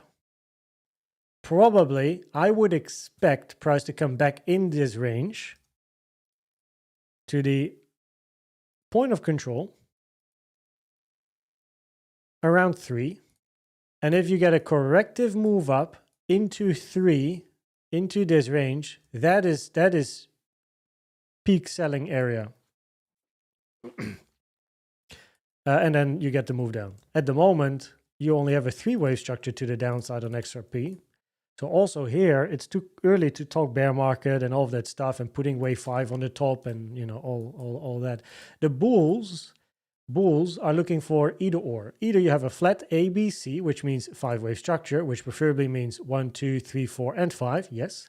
But then after your low, you get a five-wave up, three-wave down, five-wave up, three-wave down, and eventually you go. A multi 1-2 would be preferred, and then boom. Takes some time, no? Takes some time. After moves like these, give the price or the chart, give it a little bit of time. Let the dust settle, let the clarity come back. If price here is going to move up and take out this high, guess what? Three-wave structure takes out this high at 3.11. The moment price moves up and takes out the high at 3.11, you wouldn't really expect price to just go up in a straight line. You go up a bit, you hit resistance, you come back down again, and there's going to be enough buying opportunities instead of gambling where price is now. We have a big wick, high volume, lots of doubt in the market and what's happening and this and that and this and that. If you get a five-wave move towards the downside, that's also cool. 5 waves down. It's quite a wick though. Maybe on other charts the wick is a little bit less, but you would look for like a 1, a 2, a 3, a 4, and a 5. 5 waves to the downside, and then you look for correction up, and then this is going to be important resistance. By all means, this is important resistance here. Mayonnaise, welcome. Good to have you here. So those are options that I observe on XRP, which requires a little bit of patience. That's at least one, right? ABC is one for the bulls. The other one is that we finished something here, and this is a three-wave down. But that would mean you start to get into the wave 4s and the wave 5s, because then this would probably, like, because you took out this low, so then this would be a 4, this is a 5, this is another 4, another move up, another 5, which then means we are counting 1, 2, 1, 2, 1, 2, 3. Let me put this on the chart with normal numbers. 1, 2, 3. You get a 4 now and a 5. 1, 2, 3, 4, 5. This is the other one. Still bullish. So you finished 4 at this low. This then becomes a three-wave structure. ABC, made a low. This can be triangle, A, B, C, D, E, move up in the final 5. The triangle will extend time, will take a couple of, well, we're in a weekly time frame, a couple of months, and then you get your final push up in 5. This can become a W, X, and a Y, both sideways and double zigzag, but I wouldn't like that because you really go too low for a double zigzag. So, yeah, I wouldn't be surprised if you just go sideways, end the 4 and then the final 5. This looks pretty solid. But of course, if we end something here, this has to be motive, which then has to be some expanding structure. Otherwise, it's not easy to count a multi 4-5 here. But it's definitely one that I'll keep an eye on. So at the moment on XRP, no reason to consider bear market yet and something is finished yet. You need a 5 down, you need a 3 up confirmed into probably about 3. Important resistance on the chart is 3. That is your selling, and then you go. So we did Ethereum already. I don't know exactly what time. I just see the comment. We did Ethereum, Ricardo, probably at about 40 minutes, I guess. Or just go to 1 hour, and I'm probably in the middle of my... No, that's too late. Probably go to like 30 minutes or 40 minutes, and you'll probably see me do ETH there. Okay, not too shabby. So that is XRP.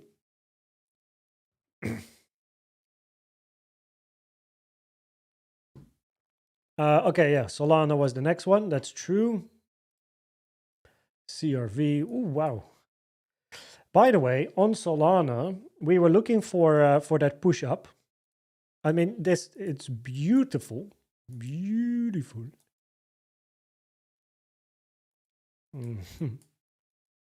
Hello.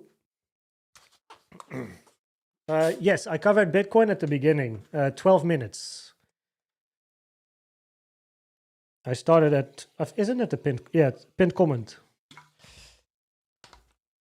I'm doing good. Like when I am live, I actually drink a lot more water than you know. I'm almost at the end of 1 bottle here, 1 liter. Not bad.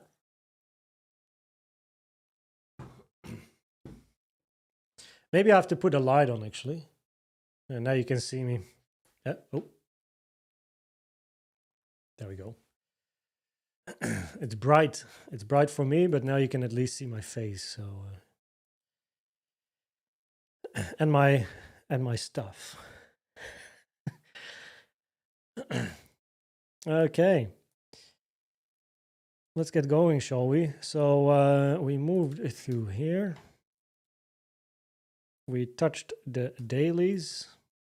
We touched the weekly, but I want to keep this on the chart for just perspective, so I know where price found its resistance. I do not have any Elliott Wave stuff on this particular chart. I'll check another chart in a second.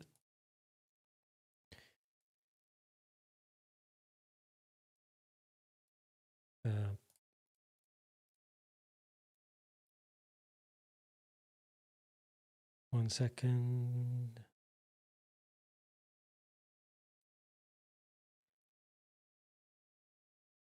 Man, I'm already I can't have I need my other chart. I'm already counting, but I just have my other stuff, I think, here. This is Binance. It's another list. Oh, here we go. Okay, we have some point of controls. I just like Coinbase more. Same weekly. I don't know, like I have 2 charts. Okay, bull weekly.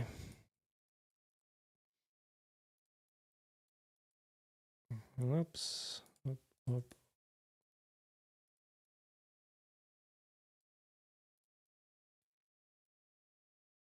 Okay.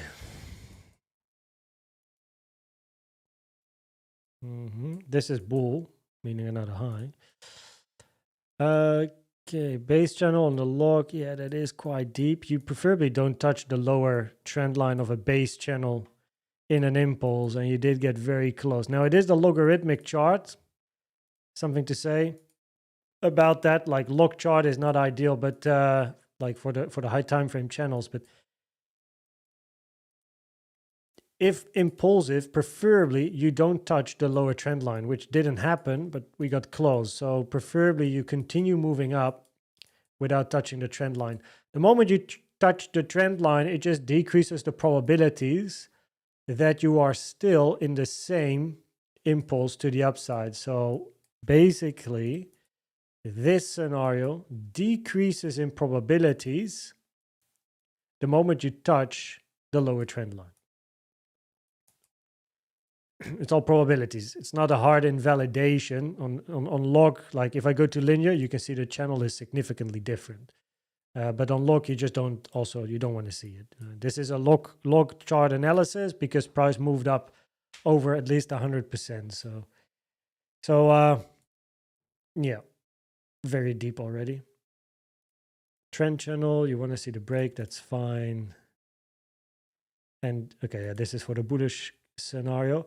Oh yeah, here is, and this is part of simplified Elliott Waves or K Waves. There you go, the discussion, right? Yo, what's up, Mike? How you doing, man? How you doing? How's the legs? How's the arms? How's the chest? This guy. I went to the gym earlier today. Man, I had such a hard workout that when I was back and took a shower, I like, you know, you kind of like, you're not nauseous, or it's more like you feel a little bit light. Jeez. CDMs, yo, classics popping in. CDMs, how you doing? Very toppy, yeah.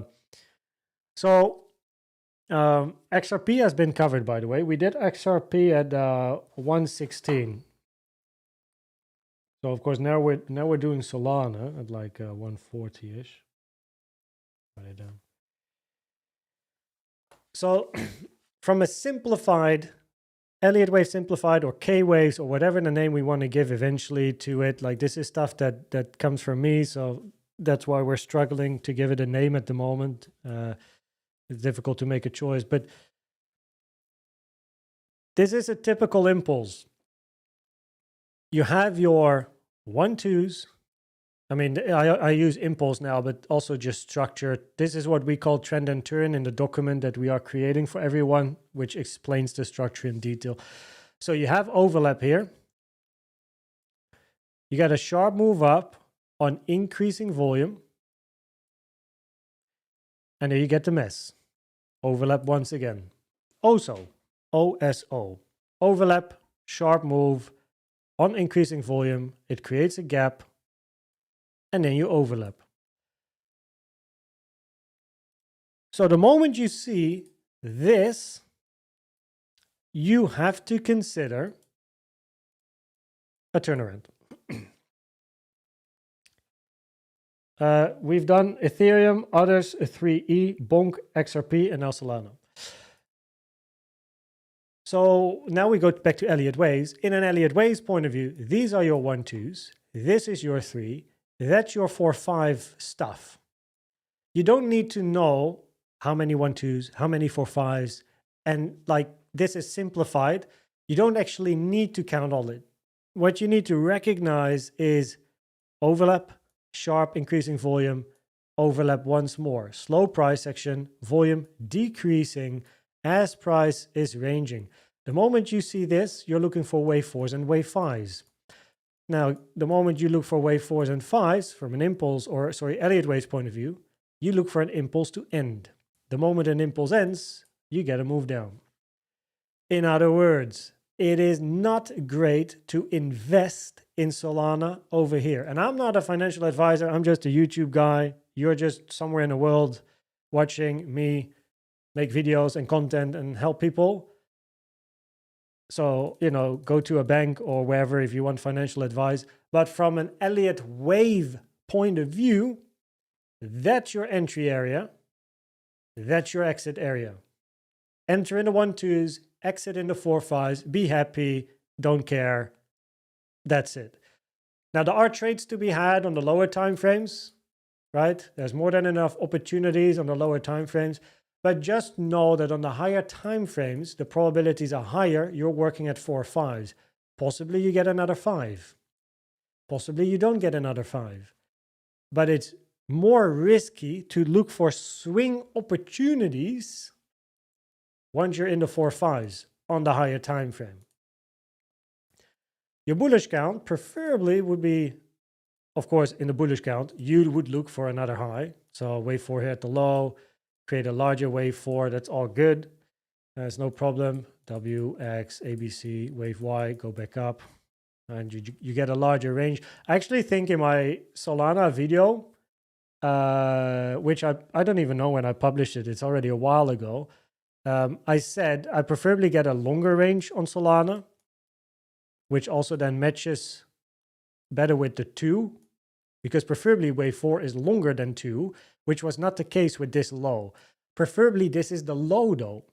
So preferably wave 4 is not moving below this low on the point of control of this range. This would then be also a wave 4 of an even lower degree. So this you just don't want to lose this low. That's a problem for Solana. It's no problem to get a larger range though, and then move up. So just like with XRP, which we just covered, having a bit of a larger range, let the dust settle, and then eventually move up, that's fine. But if you get another move up here, be aware that's very likely going to be your 5. Orang-oetang, what a name. Welcome and thanks man, groeten. Groeten van het zuiden, groeten vanuit de zon. Dalai Lama, let's go. So the structure on the weekly is very easy. I see a question about the noise with Obese Boss. Welcome, man. But this is a very easily recognizable structure. The 1, 2s, the 3, the 4s, and the 5s. Maybe another 4 and a 5. Okay, that's cool. But you're looking to end the bull market, or it's ended already. That's the question here, right? Is this your 4 or not? Can this be an impulse? Preferably it's not, because there's a 618 touch in here for a wave 4, I believe it was, if I remember correctly. But there's definitely sideways corrective structure potential, and then move up at a later stage. So this is your bullish scenario. Bulls, you don't like to touch the trend line here. Actually, it would decrease probabilities for the bulls. Currently it's sitting at 164.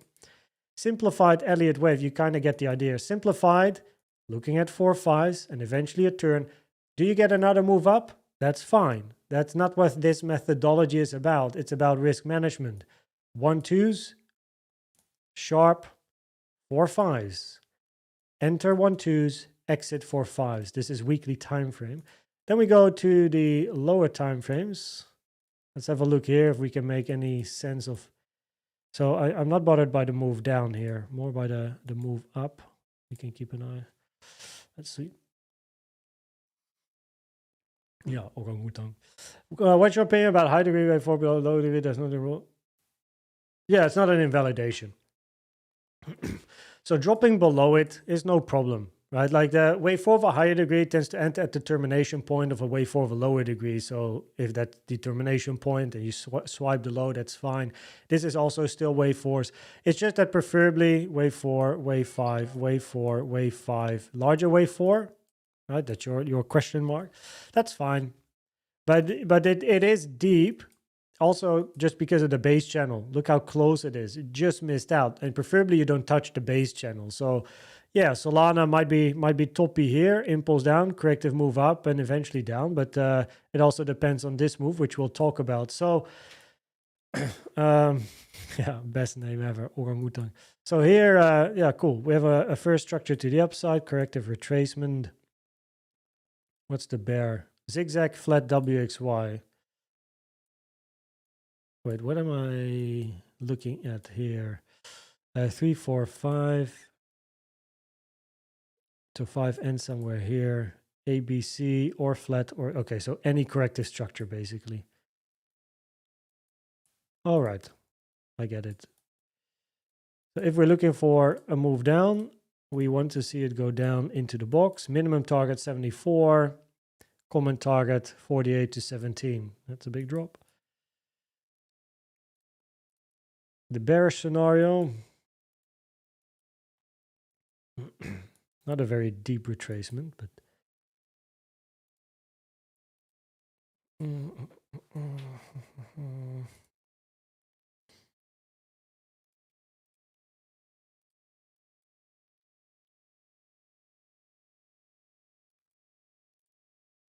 did we touch the 886? No.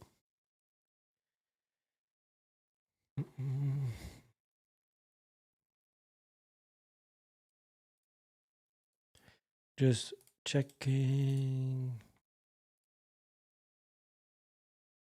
Just shy of the 382. That's quite a short X though. Does it really make sense? Bearish scenario is of course a corrective move to the upside. Might have to move this around and just get like that. Anyway, it doesn't really matter. That's going to be your high. If you're bearish, you only need to focus on this. All of this is noise. This is only what you have to focus on. So if bearish, and you get a 5, a 3, and then you look for a 5 move down to take out the low again, you want to have motive waves down. So let's just talk about that instead of the move to the upside, which is irrelevant to the bearish scenario. So here on Solana, are the probabilities higher to take the high or continue down? Now, if this is the end of a bearish move to the upside, right? So if this is the end of a bearish structure to the upside over here, you need to go down with motive wave structure. So either an impulse, a multi-1-2, or a diagonal. If you cannot count any of these with high volume or high probabilities, you're looking at a higher probability corrective move. If corrective, probabilities are higher to go back up and take out that high. So that's the question we will aim to answer. And if we cannot answer it very clearly, we're all here, talk about levels that are important to move probabilities in favor of either or. So question 1, can we count an impulse to the downside here? 1, 2, 3, 4, 5, no. Overlap. That's not allowed. Can we count a multi-1-2 to the downside? 1, 2, 1, 2, possibly, maybe. This can definitely be a 1, 2, 3, 4 and a 5-wave structure. Then we have a corrective move to the upside, which has to be a zigzag family structure to the upside. And then you get another move to the down. This has to be corrective because otherwise you wouldn't take the low. And this is not a flat A, B, C. We don't have the A, the B, the C here. We don't have the A. So this has to be a zigzag family structure, followed then by another move to the downside. Now we have a little bit of a wick here. Possibly you can have like 1, 2, 3, little 4 and 5 truncation, but that's due to the wick in that case. So possibly. I'm on a Binance chart as well. Binance. Maybe on Coinbase we don't have it. And then we get this retracement. Possibility for a multi-1-2, 1-2-1-2? Yes. So we have to be aware of it. So I'm going to put it on this chart, and I will check the Coinbase chart as well.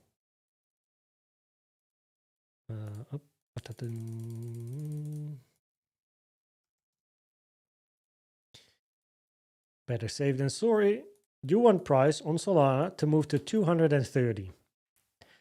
If price can move up, touch the 886, probabilities are low that this is a multi-1-2. If you take out this high, that's invalidated. That's good for the bulls because then probabilities increase. This is a 3. At the moment, you at least have to be aware of the possibility of a 1-2-1-2 because it cannot be invalidated. The moment price moves to 230 and takes out this high, that's good for bulls. Now, generally, you don't expect price to just continue. So instead, you move up, you get a retracement. Those are your buying opportunities. And then you look for another leg up to take out the high. But now your bias is set.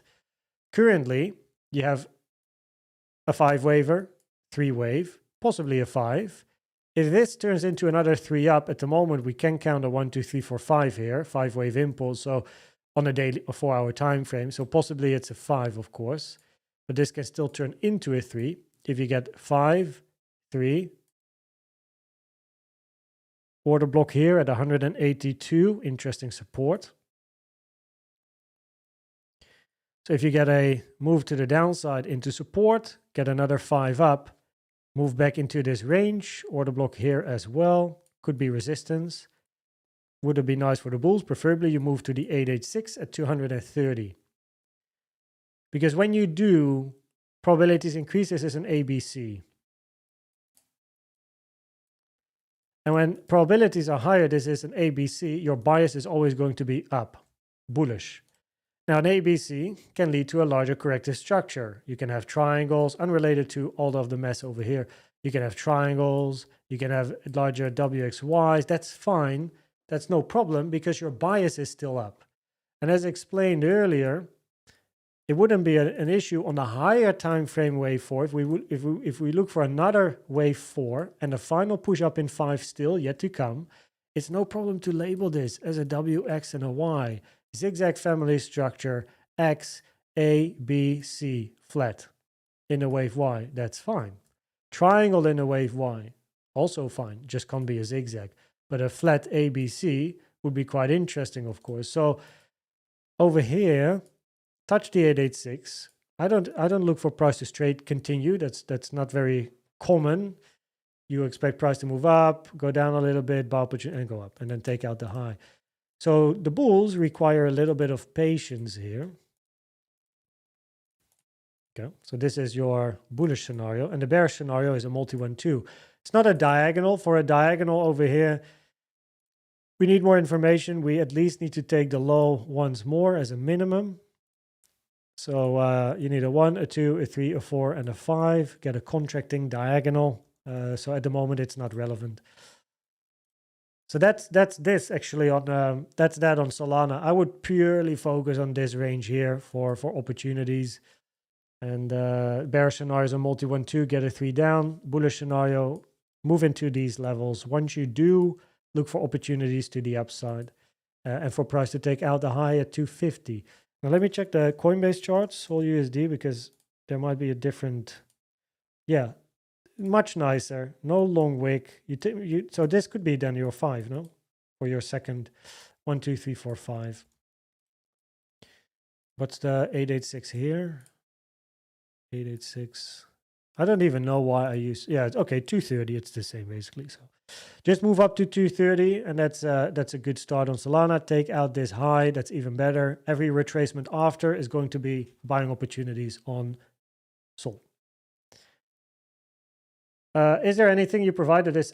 Yes, Zander, absolutely. That is the compendium that we are developing. Actually, on my Twitter, guys, do I need to use Twitter more often? I don't even know what to put on Twitter. Let me go to my profile. So on my Twitter, which I think I have one whole post on Twitter, which is this one. I posted this. In the compendium, we have a probabilities table, this one, where we have the different structures and we order them in common, less common, uncommon, rare, very rare, so that you, in the blink of an eye, you know, is this structure more or less common? Is it more prevalent and stuff? So we have it over here. So yes, it's part of the compendium that we are developing, which should be published at the end of November somewhere. So yeah. So I don't know, like, thanks everyone for following. I just haven't, I mean, I had an interview here, that's it. So yeah, I don't know. I haven't done with like a lot with it. I have to, like, you know, maybe start it sometime. Okay, Solana is done. CRV. Coinbase. I see a golden pocket. I see a 886. Magic of the 886. Always expect a bit of a retracement. Common to see a retracement after an 886. In this case, move to the golden pocket and then move below it. That's fine. It's just oftentimes you see a retracement at the 886. In the local uptrend, so you change the structure. Local trend is up. Take the 886 from the high to the low. Touched. Expect a retracement. Golden pocket is a common target. Can go deeper. That's fine. And now down here we are. Okay, so CRV. This is not all the info, is it? Are there charts with more info here?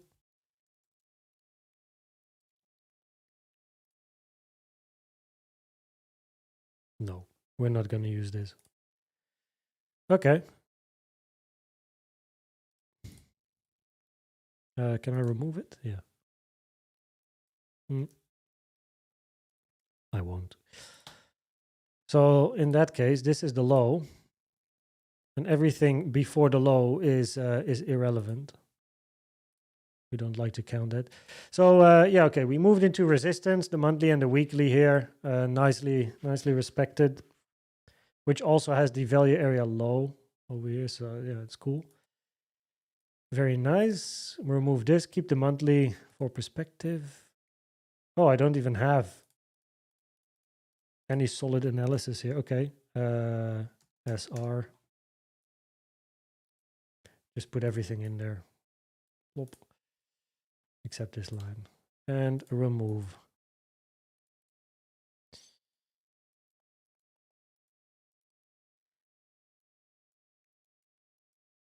Okay, so we're going to focus on this structure.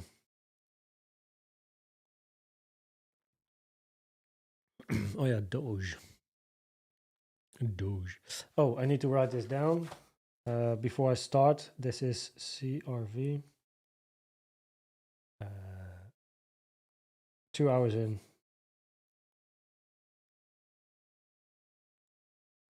Okay. Okay, let's get through this one quickly. So, what do we have here?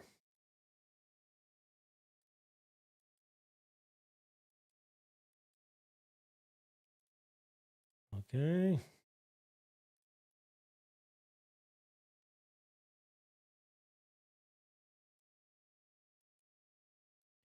This is not a pretty move.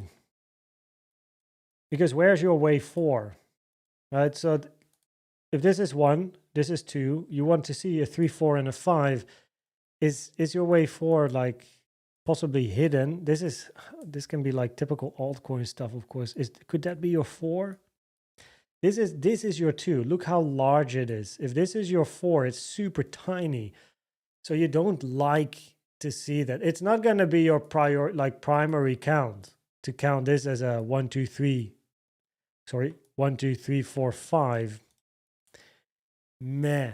And then you also have the possibility of counting a 5 wave down here, of course. Impulse. You can see over here, gap. Again, typical trend and turn structure. Overlap, sharp, increasing volume, and overlap once more. Make a couple more lows, and then price reverses. It's super common to see this, right? It's wait, how do I do that?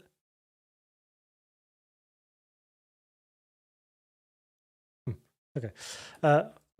So potential for a 5 wave down, and now confirmed 3 wave up because price took out the low. It's difficult to be bullish on CRV because of this. Your bullish count, I mean, has to be like a multi 1, 2 by now. But your second wave 1 is, of course, really long. You did touch the 886, so hey, that's something. You did touch the 886, which is rare for a 2. If you want to count this as a 1, a 2, and a 3 down, you don't want the 886 to be touched. That's a rare target for a 2. So at least it gives some probabilities to still take out the high, but then we have to consider diagonals. Right, so you have your first leg up. Yeah, question mark.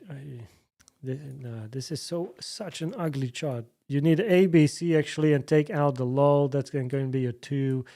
Then you got a 1, a 2, a 3, a 4, and a 5, but it takes a lot of time. You need to take out the low. Other bullish option, 1, 2, 1, and then, but this doesn't make sense. All of this 2, and that this is your higher degree 2, lower degree 2. Lower degree 2 is like 5 times longer than your higher degree 2. Unless this is your wave 2, 2, 2. What if we do 1, 2, 1, 2? This needs to be another 1, and this needs to be another 2. Invalidation is the low, but that would mean this move up has to be a 3 wave structure. Looks better as a 5.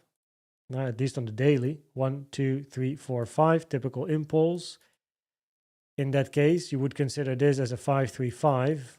Lots of overlap in here. So arguably there has to be some sort of a diagonal structure in that move up. Yeah, very ugly chart here. Like when you ask an Elliott Wave analyst on a daily time frame, how do you count this? You're always going to hear A, B, C. No one's going to count this as an impulse. Yeah, I know, but on many charts, like Binance was one big shit show. So I avoid Binance and avoid the wicks. So every like there's no Elliott Wave analyst that's going to count this as an impulse, as a high probability impulse. Where's your wave 4? If this is 2, where's 4? This has to be your wave 4. It's so tiny. But an ABC is not a Buddha structure.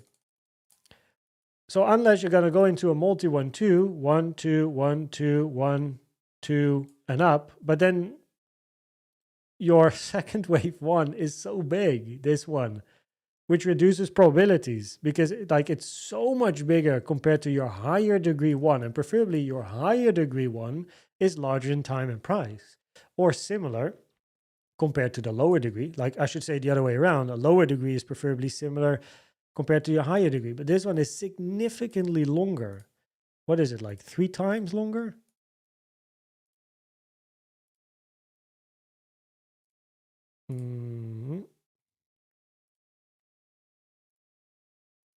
Okay, 2.618 or something. 2.4, 2.5 times larger. That's a big second one. So we cannot give the probabilities to an impulse to the upside of the low. This just counts as a 3.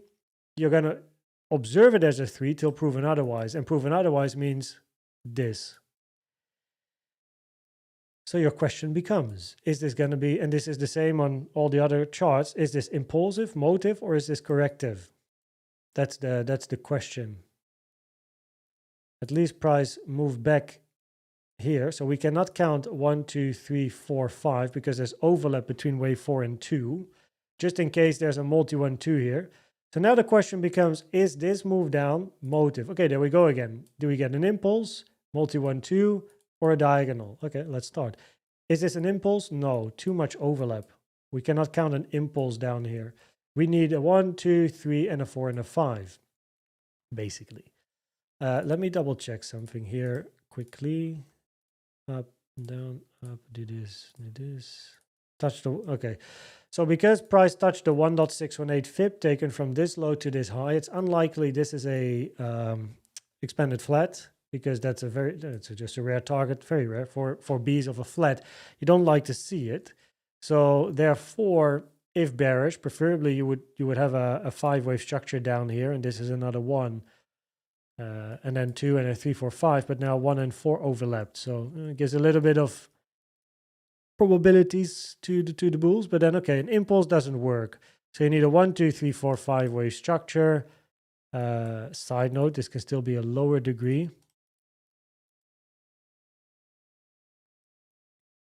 One, two, three. Checking. Do we touch the... Yeah, but this, I don't know, 618 is not really too trustworthy with like wiki moves, but the candle here, this looks quite good. It's not a big wick on the low and stuff, so it's quite solid. Touch the 618, which would invalidate a wave 4. And you took out the high. So arguably 1, 2, 3, 4, 5. A, B, C. Could get a larger corrective structure, maybe. But at the moment, it doesn't look too bad to take out these highs again, because this is a wick, which is very B-ish. You can see up, down, up takes out the high, which means this move down internally is a corrective structure. We don't need to know what. Doesn't matter. Took out the high. And then you get a quick move down. So it definitely looks like a flat-ish move. But it can be the beginning, of course, of a larger, and there you go again, larger corrective structure. But your bias could be taking out that high, and if you do, you get back up here, which increases the probabilities for this to be corrective. But let me finish it. So impulse down, no. Multi 1, 2, same thing as XRP. If there is some multi 1, 2 shenanigans going on over here, you take the 886 from the latest high to the low, don't want to touch it. Invalidation, multi 1, 2, take out this high at 0.80. Generally, you don't expect price to just move up. If you invalidate it, you go up, you go down. Those are going to be buying opportunities. And then we have a diagonal where this is then 1, 2, 3, 4, and a 5 of something. some sort of a diagonal. Has to be in this structure. We have the overlap necessary at least for a diagonal, so that's something. And then this is possibly like that could be your 1, 2, 1, 2 down. So that's why a multi 1, 2 has to be checked. If price moves above this high, you invalidate it. If you go to the 886 over here at 0.76. Yeah, 0.76, then probabilities decrease for a multi 1, 2. Invalidation is the high at 0.80. Take out that high, good for the bulls.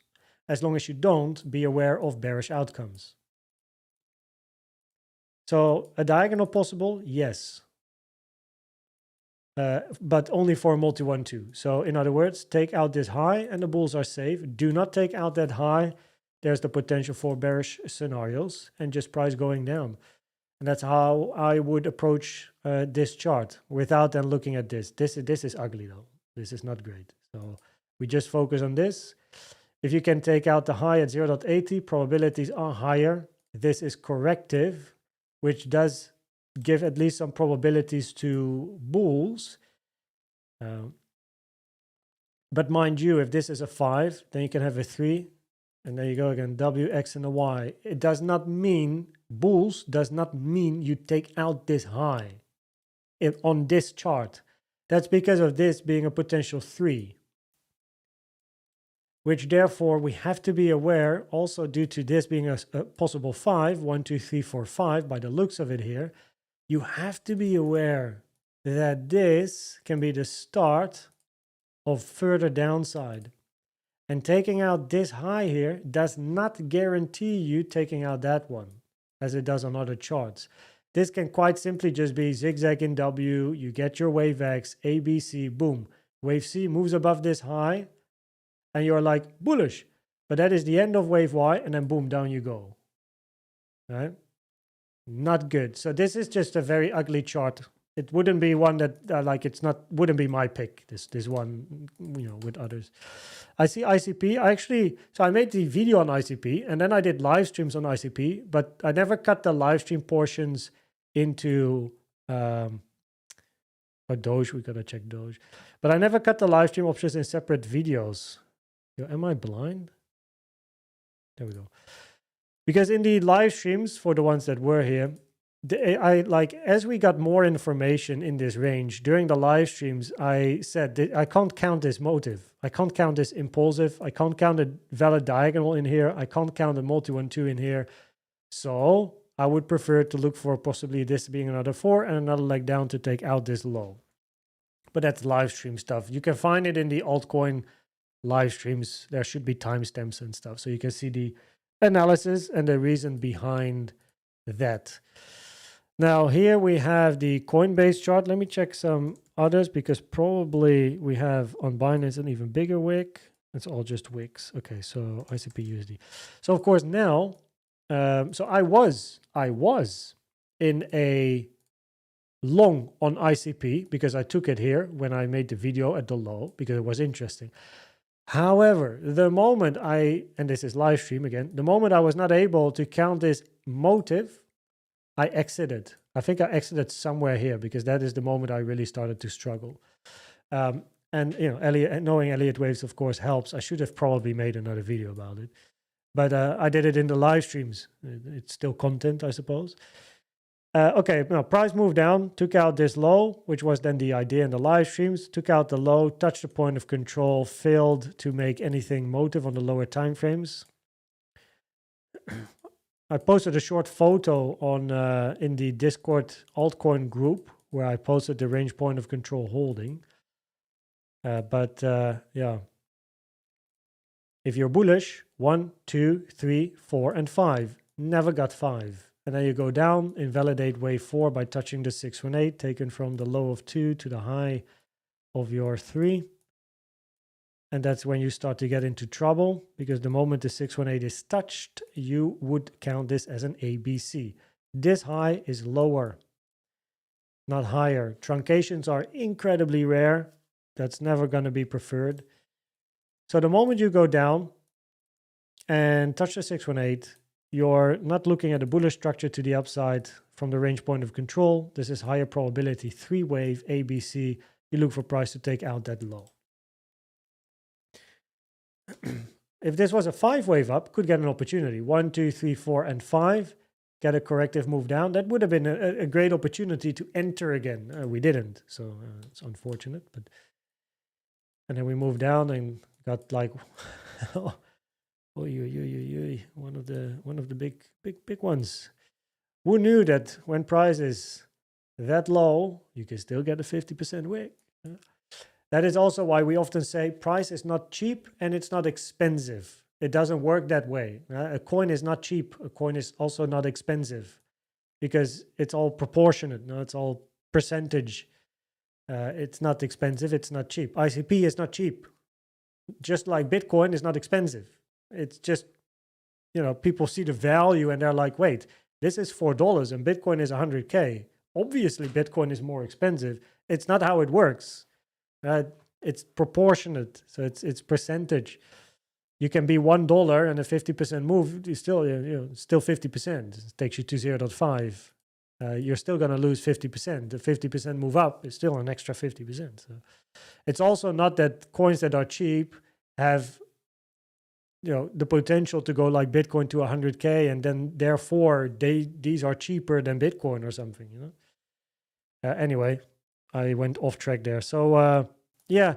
A little bit unfortunate, not gonna lie. Like ICP had such a solid structure to the upside, but this because price took the low, and multiple charts have the wick that takes out the low. Everything goes off, and yeah. Like in the ICP video, I said we might get another 4 here, and then a 5 down.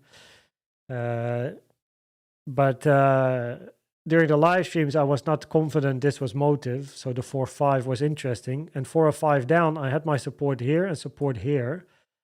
I mean, we just fell. Like this was a 3-wave structure, and then this is just a big wick. So now we have new lows. So this whole chart is now bullshit. It's not interesting anymore. This was a solid move up onto 1, 2, 3. Get your 4, 5s in.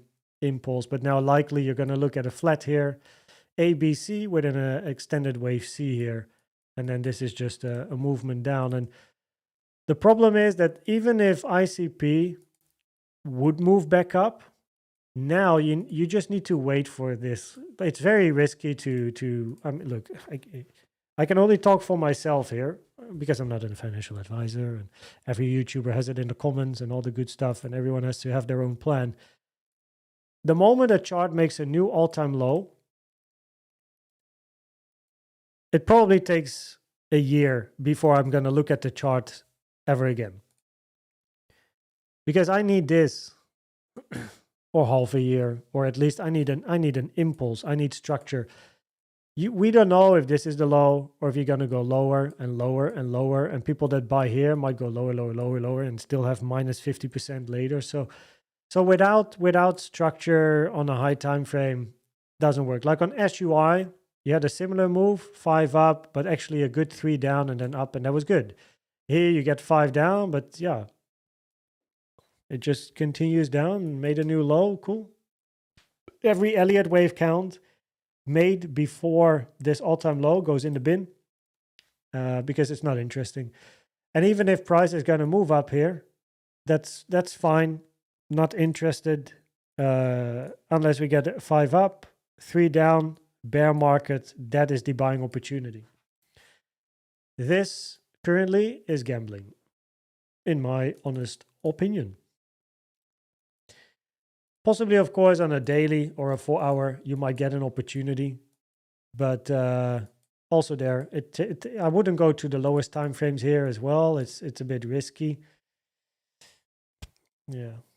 I lost my interest in ICP, really. You know what I would look for? Of course, I can always look for something. So what would I like to see? Let's talk, instead of bashing ICP, let's talk about what I would like to see to at least be slightly interested in ICP. So we're going to literally remove everything. Wait, what was the Elliott Wave simplified folder about? Oh, yeah. Got a retrace, but didn't touch the 382. So yeah, possibly 4-5 price action. Still bearish. 1, 2, 1, 2, 1, 2, 3, 4, 5. Correction, continuation. Last leg of the bull market. Get a move up. 3-wave corrective structure. Another 2 new lows. Could be interesting. Remove. I'll keep this. Remove. Remove. Okay, so what would I like to see? Well, first of all, the highest volume is now in the low. So as a bare minimum, price needs to change structure. So what I would like to see is price move back up.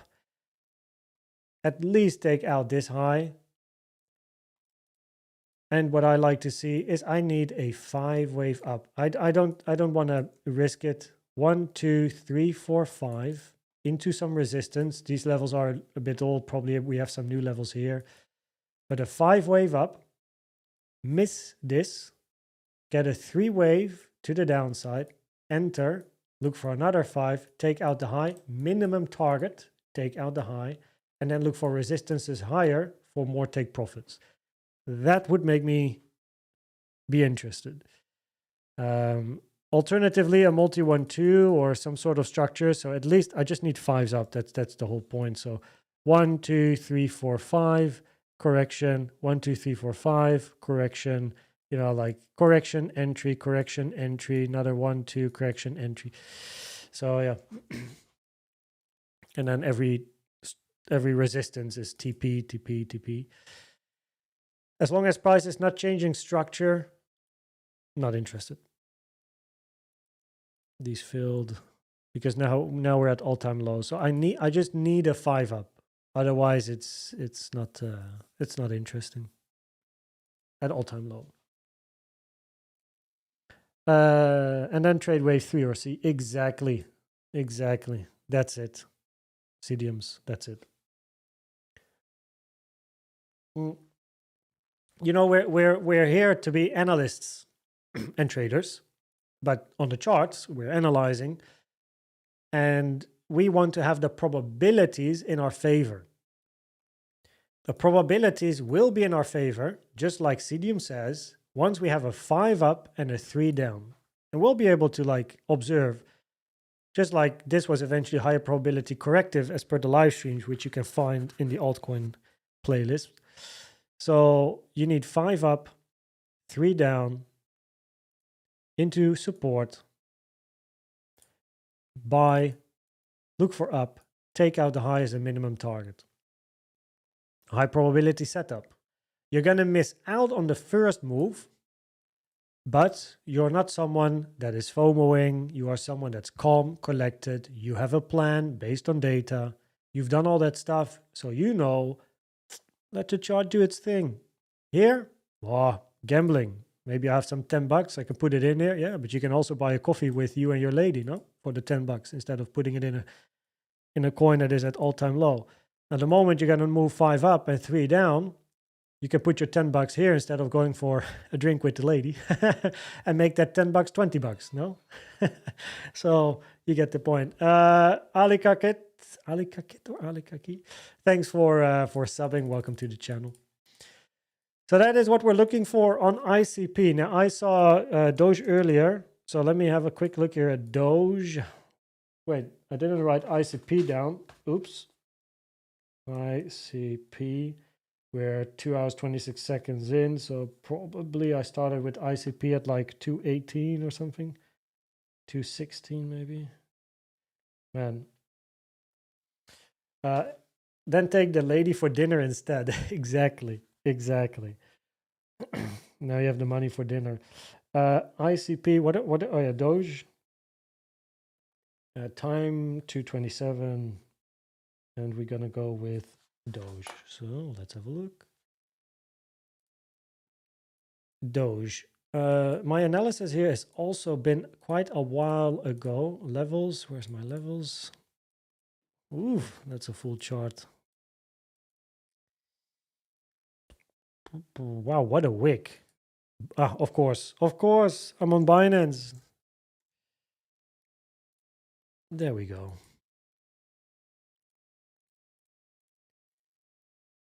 Okay. Yes. Okay. I keep the range point of control on the chart for the perspective, so at least I know like there was something here. Use it as a starting point. This looks like a diagonal, or you're going to count it as a double zigzag.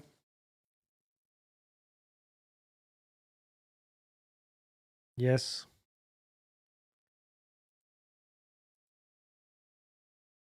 Give me. Uh, 1 second here. I get silent when I'm focusing. It's the balance between analyzing and being a content creator, I suppose. Like I get silent when I focus, but give me 1 minute here.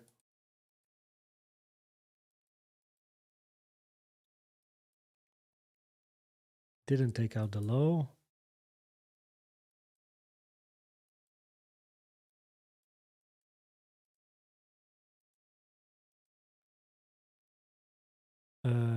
Oh yeah, okay. This chart doesn't have a lot of history, so that is why I got Binance. Okay, let me start with Binance on the high time frame, and then we'll get back to Coinbase for the lower one. Because on a weekly, so let's focus on the higher time frame here for a second. Take a drink. Not yet, Odin. Not yet, but good you mentioned it. So you don't want Doge to move below this range. It's basically holding up price, because down here you can see there's nothing going on. So once you close a candle here, you likely just fill this whole gap and go to, well, 0.009. It's quite a drop, no? So preferably you're not moving down below this range. Okay. Let's get to the high time frames. Definitely an option here.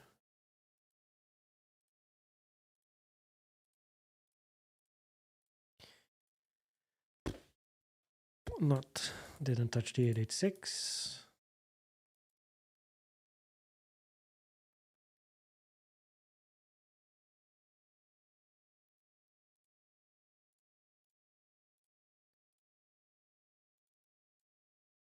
Cannot count.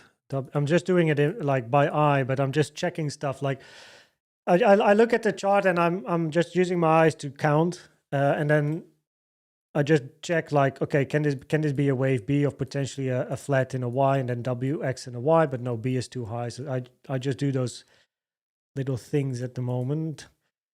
Of course, we have the possibility maybe of some triangle structures, so we at least can put that in a folder.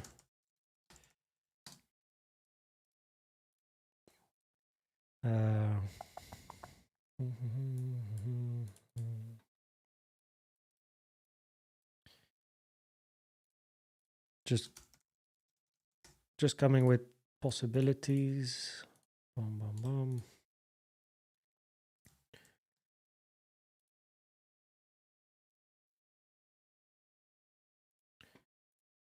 Double zigzag check, touch the 0.7.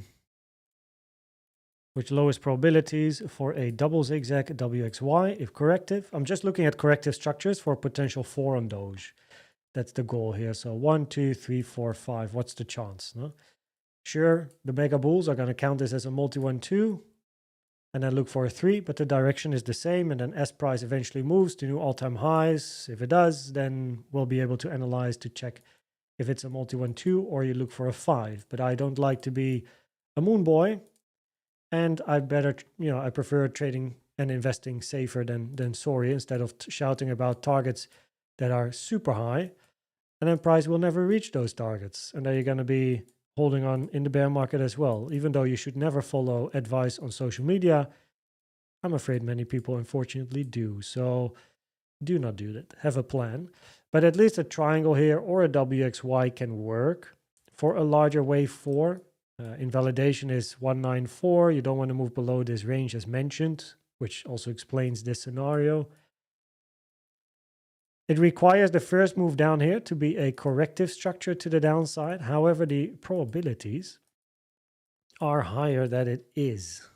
Like how do we count an impulse down here? It's very messy. Lots of overlap over here.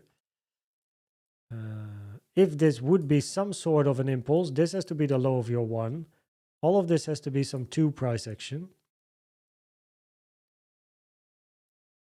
Okay, 1, 2, 1, 2. Then you need a 3, 4, 5, but then you have overlap again between. Oh, it's such a so much overlap here.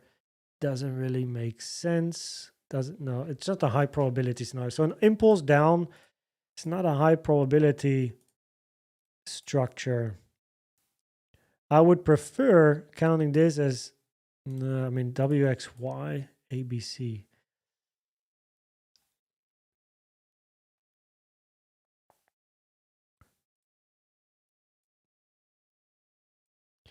Okay. Okay, 1 second. 1 second.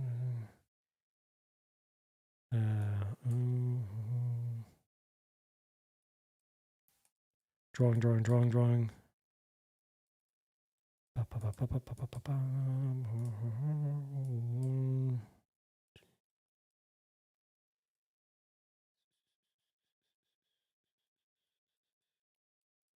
Okay, that can work.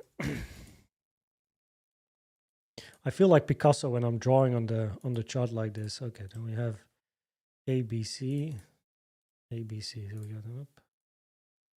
A, B, C. The reason I want an ABC, not a WXY, is because it opens the possibilities. So that's why I was looking for an ABC, as an ABC allows for larger corrective structure, while a WXY doesn't, unless it's a flat. But then you need to retrace to the 0.9 fib, take it from high to low, which price didn't. Not at the moment, at least. So that's why I was looking for the possibility of an ABC, which therefore allowed me to look for a diagonal in here. And this is the 4 compared to this 2. So that is how this scenario came to be. So then we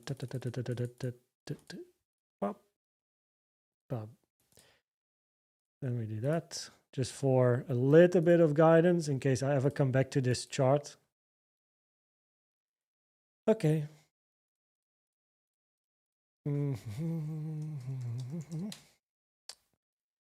Now, because the probabilities are higher though that this is corrective, not impulsive, like a 5-wave structure, I don't even think we can get a potential larger diagonal. No, because your 5 is longer than your 3, so a bigger diagonal also doesn't work. 1, 2, 3, 4, 5.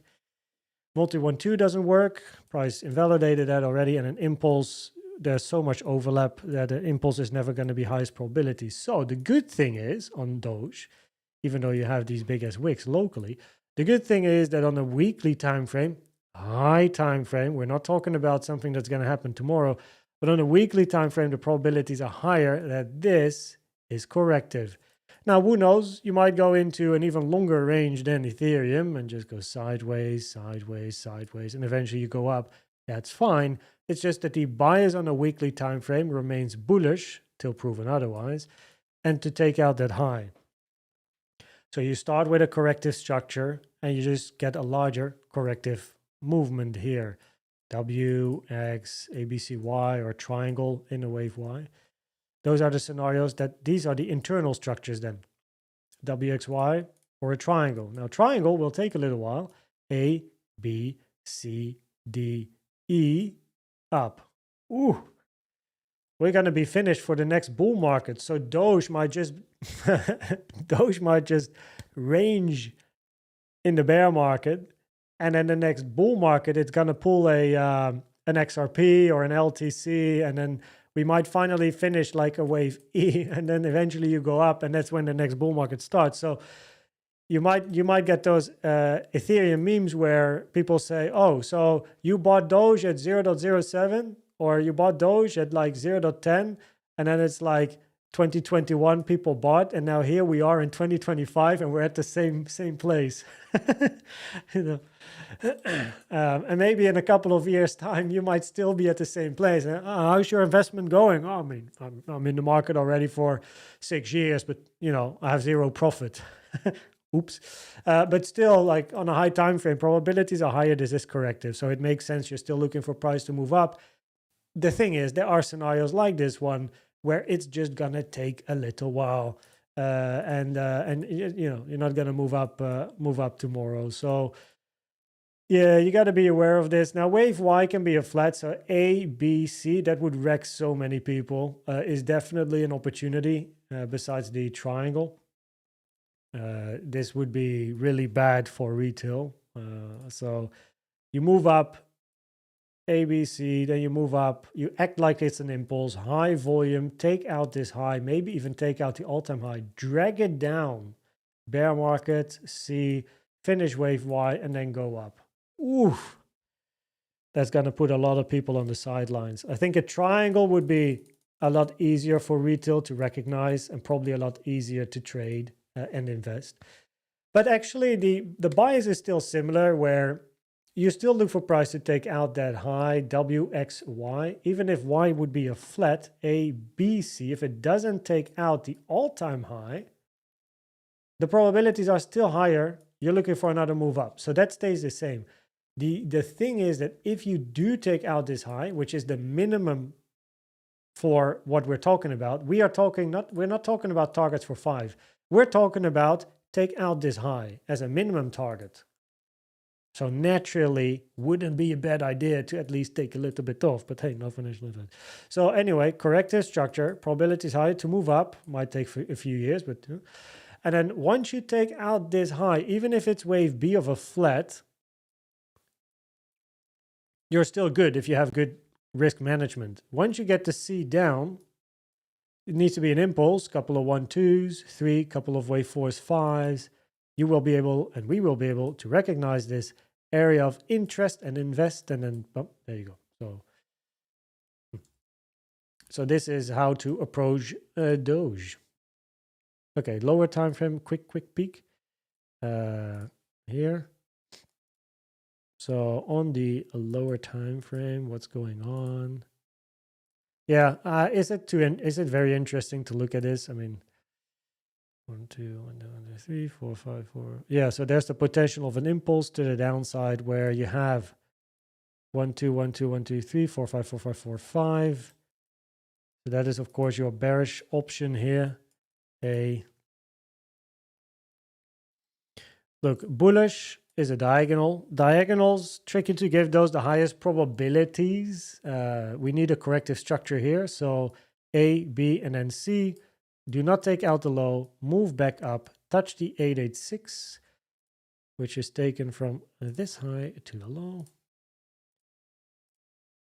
That increases probabilities for the bulls, 0.25, preferably just move above this low or high at 0.27. Yeah. And then at least you know, okay, this is not a multi-1-2, this is probably ABC, which by itself is bullish, so you expect to take out that high. And if so, we could potentially get a diagonal in here. Yeah, for the bulls.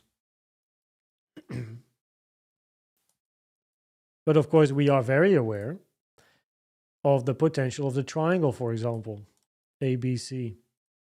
So still, if you take out this high, it's no meaning, oh, just continue in bull market. No, like be aware of resistance, this range here. So take it step by step. Take it step by step. Also depending on the time frame. So for the bulls, you really want price to move up to 0.25. Bulls look at a diagonal. Bears, some WXY stuff. Or here, better here actually. WX, ABC, that's your Y. Now you're finished. 1, 2, 1, 2 down.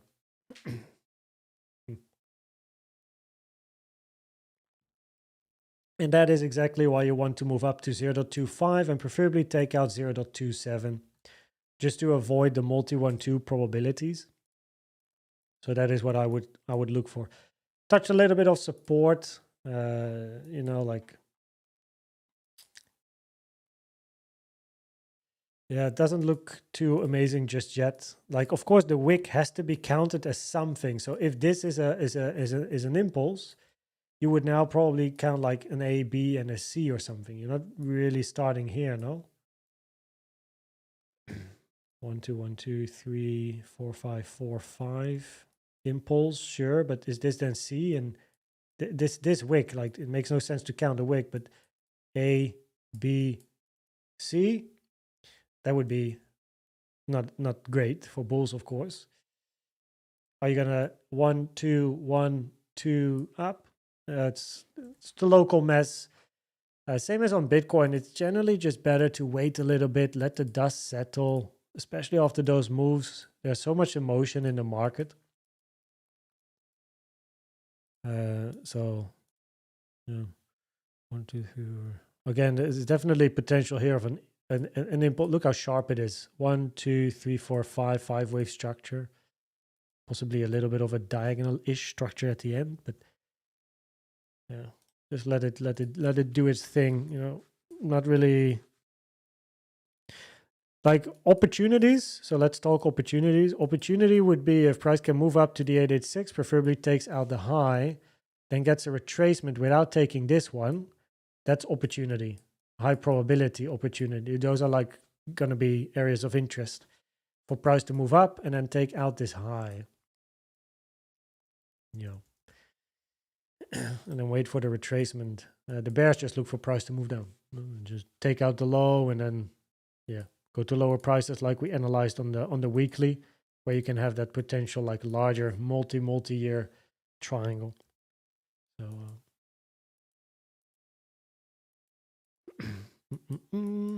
and if this is somehow a multi-1-2 still, I don't know if oh, there's the WXY bull. Yeah, bullish weekly. This has to be like a 1-2, 1-2, 1-2, but that wouldn't be my first pick looking at the chart. 3, 1, 2, 3, 4, 5. The issue is the overlap here. You know, just focus on the local and focus on the monthly. Like that. Those are the two. I wouldn't analyze this. Not worth it. It's not worth your time. So on the weekly time frame, bullish on Doge might just take a couple of years because you're gonna go probably just gonna go sideways for a while. And bullish also means, yeah, if price goes up, then you're on the right side. So, and we're talking about the weekly with the range being quite large, no? So look, sideways.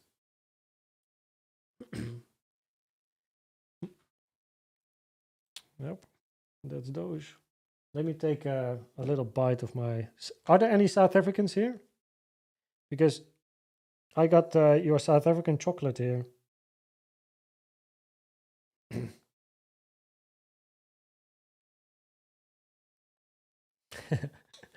We got it. Like my wife is South African, and a family member, like her sister came over from Africa and then took some little nice things with her in the bag. Wait, so we've done Bitcoin, Ethereum, others 3E, BONK, XRP, Solana, CRV, ICP, Doge. What's next? Oh, link. 1 second, guys. Gotta do link here.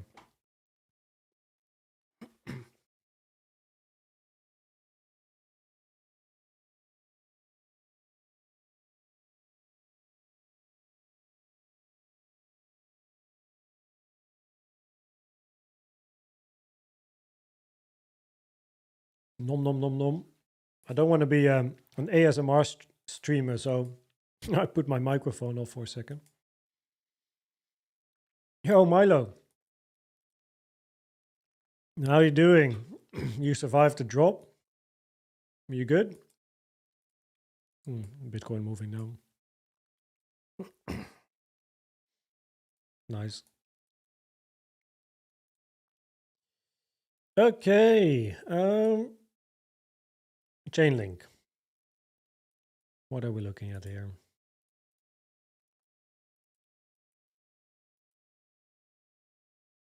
Link as we dump. Yeah.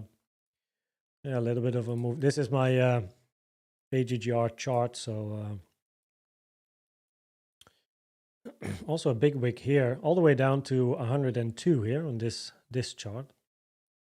This is my CVD chart, so it's not the Coinbase chart. Oh, oh, nice.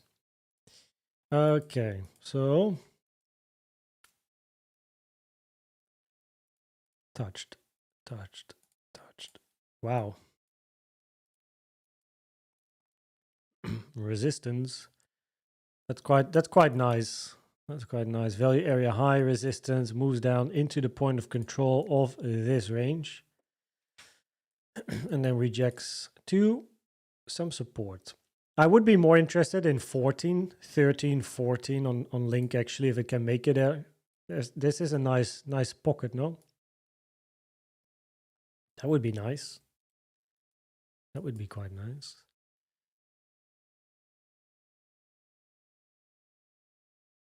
Okay. Yeah. Ooh, I don't really know what I said in my previous link video. Let me quickly have a look. Oh, that's a while ago.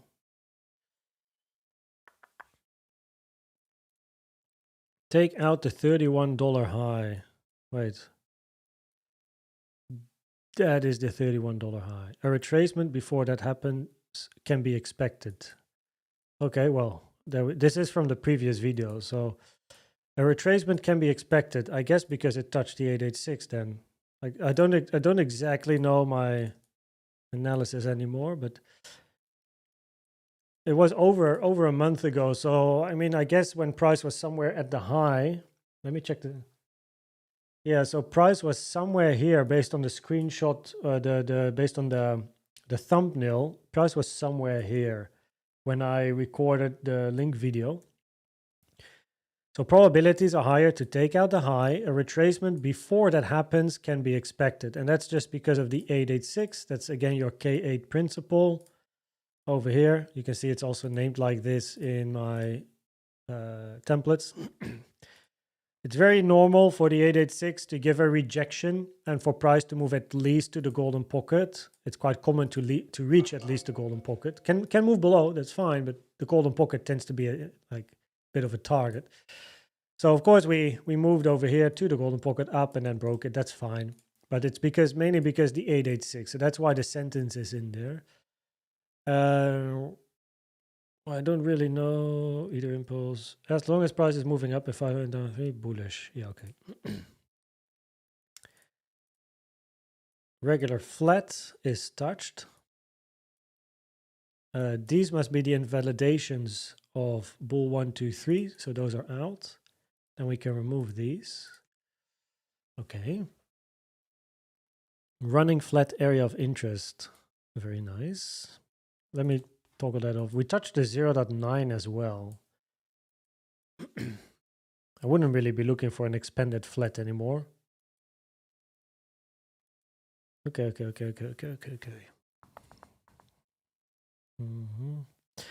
Now counter this as an A means probabilities are higher. This is corrective. So we have a quick look here. It's the same shit, different chart. Can we count an impulse, multi-1-2, or a diagonal to the downside here?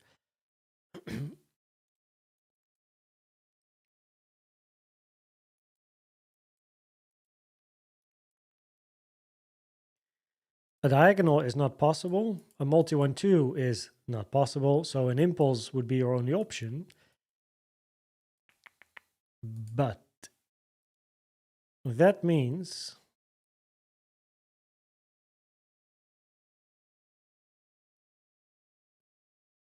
ETH is done. We did ETH earlier, I guess around 30 minutes or something. You'll probably be able to find it. But one second, let me put the light on here. Nice.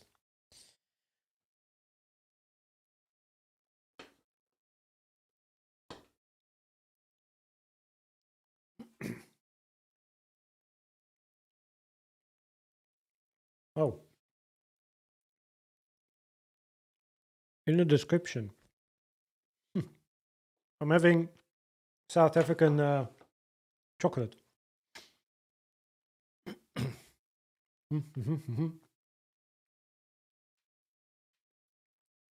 You can it's in the description. You can go to the link tree. So it's the link in the description, and then you get to this website, and then you can go to membership. You'll find all the information there if you want. So yeah, Odin, it's the Oatberry. It's this.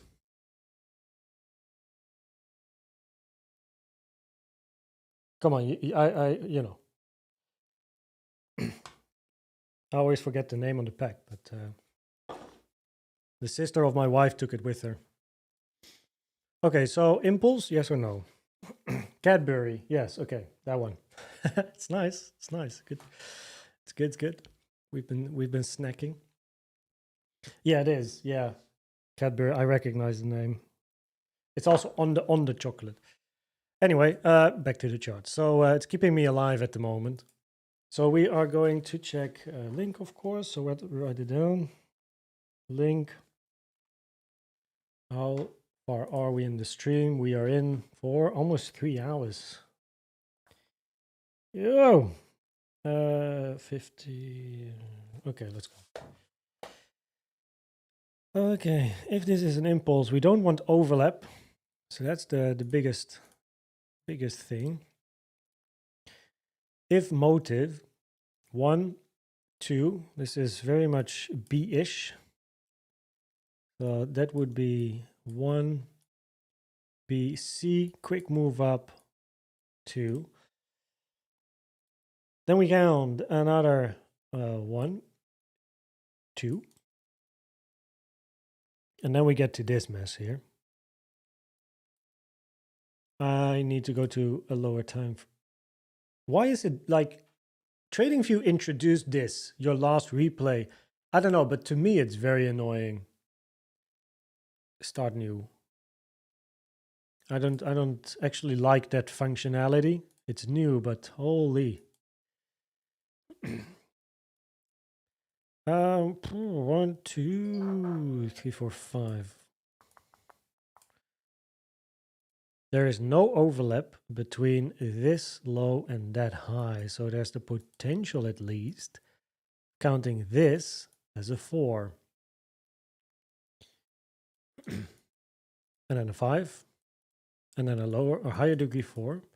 But then you need a 5, and then we get into a little problem. So then I need to end it here, and then this has to be WX ABC. Yeah, it's gonna be, this has to be a diagonal or something to finish 4 here, and then get your 5 down. So there's at least an opportunity. Exit.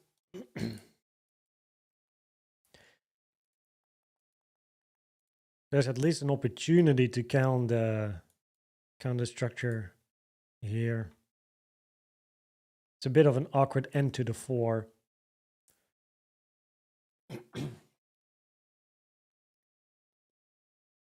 OG Koen. Wait, where? Is it? I don't know. I don't know if it's English, but she brought it from South Africa. So at least we know there's the potential here for a 5. If this is a 3, it's a zigzag family structure. So, but at least we have to be aware, because that's going to be your bearish scenario.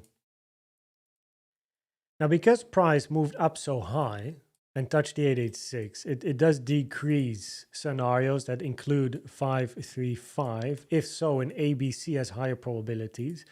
So I might actually, so in this case, we can call this regular flat slash zigzag. Running flat, and then here we do slash zigzag. And then we do this, that, this. Yeah. Okay, that works. That would be still that would still be quite a ride.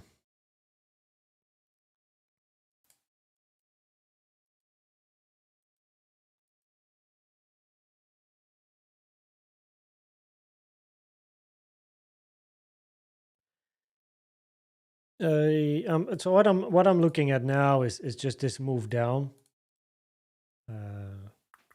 because we're focused on the lower time frames here, lower still on the daily, but you know what I mean. So it's similar on different charts. Price is moving down. There's no guarantee it's gonna bounce anytime soon. Like so probabilities in your favor here means move up. Like this can be still 1-2s, right? Don't forget, this can be a bunch of 1-2s. This can only be the start of a 3. You could have another 1-2 in here, and then you're gonna form your wave 4s and 5s down here at like $10, and then you move back up. We'll see if this is then a wave C or more bearish. This is like, you can end wave C here, that's fine. Then move back up. If it's a wave C, you're looking for price to continue up. And because price touched, and that's according to the previous video, because price touched the 886 here, the probabilities are higher to take out that high. But as per the probabilities, a retracement before that happens can be expected. Here's your retracement. Andy loves your analysis. Yeah, he needs to practice his Elliott Waves a bit more though, because it's not yet on point. I sometimes go in, and he used to use a lot of different things, and now he uses Elliott Waves as well, but it's not good yet. It needs more practice. But with time, he will get there. He will get there, but he needs some more training. Which will come. It's a matter of time. In the end, everyone can learn Elliott Waves. It's just repetition, just takes time. So yeah, 0.9, ABC, either a flat or a zigzag. Flat can end in the running flat area is basically not take out the low, so arguably this whole bit. And then wave C down here is taking out the low. Yeah, it's because he has a lot of chain link. Oh. Well, I should have seen my previous update. Retracement is expected, and then here we are. So if price can change structure, move above 23, that's good for the bulls, as then this structure is higher probability 3, a 3-wave structure, at least. That doesn't mean you're out of the danger zone, though. I don't know how deep I want to go in this, but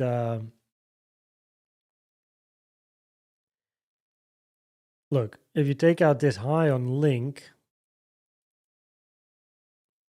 sideways, zigzag, A, B, 1, 2, 3, 4, 5, C, X, corrective structure, Y, and then you get your leg down. So that's gonna, it's gonna take weeks, months, but that is something to be aware of.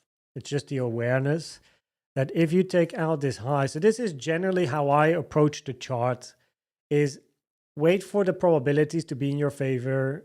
Like if you're looking for long setups, in that case, price takes out this high would be great. Generally, you don't see price just move up in a straight line. So then once it does, you wait for retracements to come. And those are then going to be long opportunities. But we have to be aware that sure, price can move up. That's good for the longs, but you don't necessarily need to take out this high. If you would move in a WX and then a Y, Y can end below, but you have to be aware of the resistance. You have to be aware of the resistance. And the chart is also a little bit more tricky due to the potential of a 5 here. It's messy, but because there's the potential, we cannot say it's not. On some charts, it's clear, like, yo, this is a 3-waver, very low probabilities, it's motive. But on this one here, we have to be aware, yeah, okay, there might be some 5-wavy stuff in here, no? And then I start to zoom out, and then I see this move down. I'm like, well, can we count this as a 5, like a 1, 2, 3, 4, 5? In previous content, I said, I don't like the fact there's higher lows here. If this would be lower lows, it would be an issue for me to count this as a 3-wave structure, because preferably you count this move here as then you have your 1, you have your 2, you get another one, another two, maybe another one, two, and then three, and then 4, 5, 4, 5, 4, 5. So if you would have gotten this on Link, that would have been bearish. Like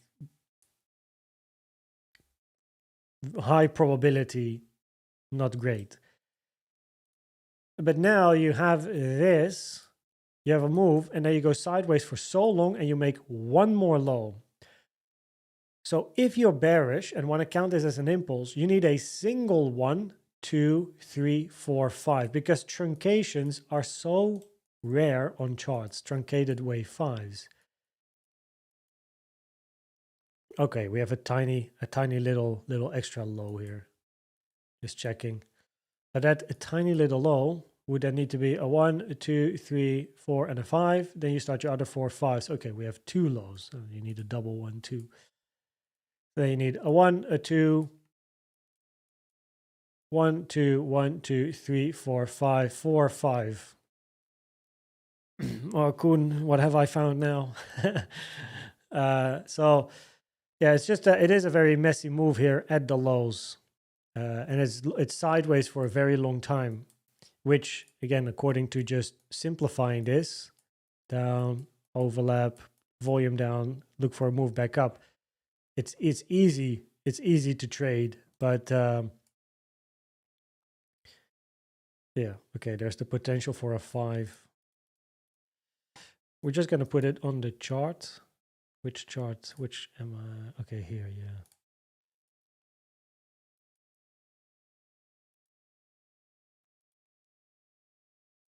One second, zooming out all the way. 1, 2, 1, 2.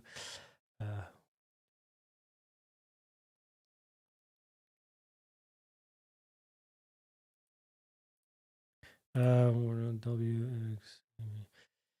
1, 2, 1, 2, 3, 4. Okay.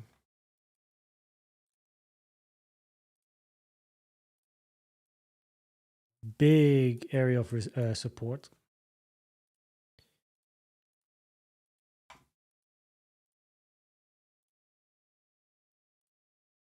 Didn't touch the 886. Bearish.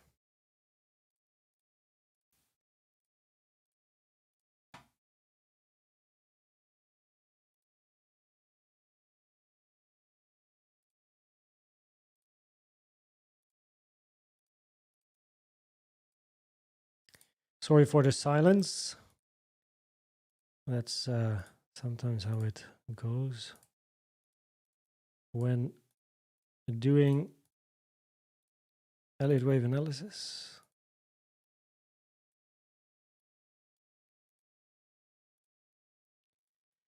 Let me double check this.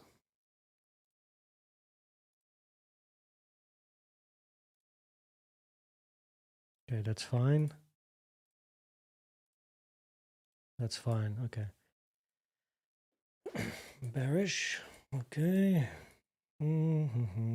This is a good. This is like arguably one of the best opportunities on Link. Was 5 up. Very nice. Very clear. Move down, WXY. You can still see it on a daily time frame here or weekly. Down, sideways, down. Get a move up. Back into the order block. Down, sideways, down. Your typical WXY. Classic WXY.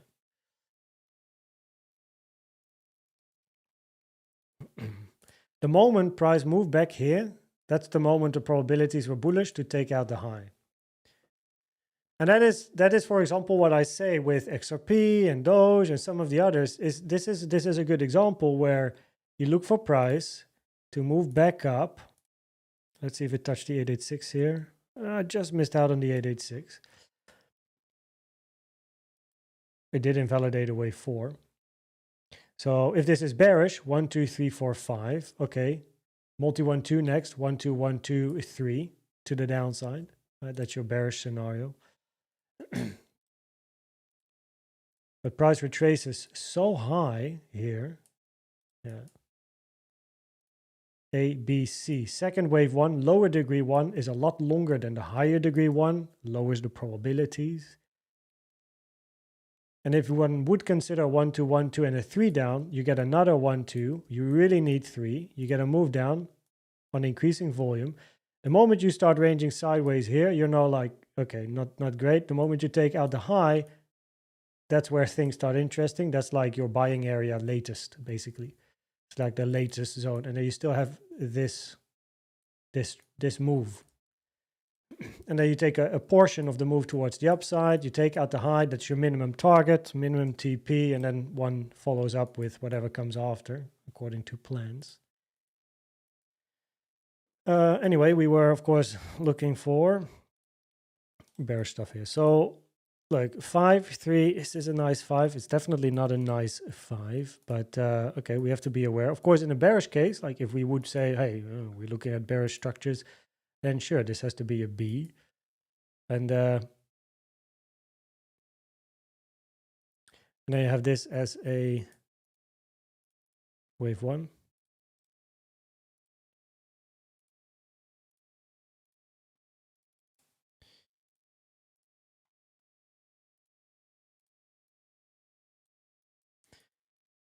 Then you get another one.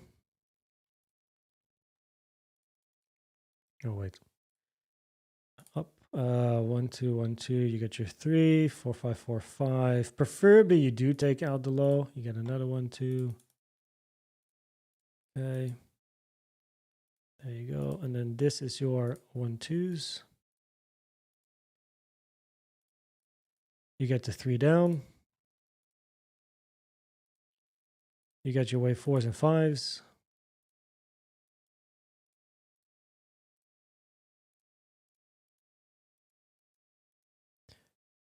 Up into continuation.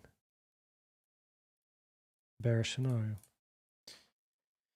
As long as price is not changing structure, 23, or touch the 886 at like, what was it, 22.5. You have to be aware.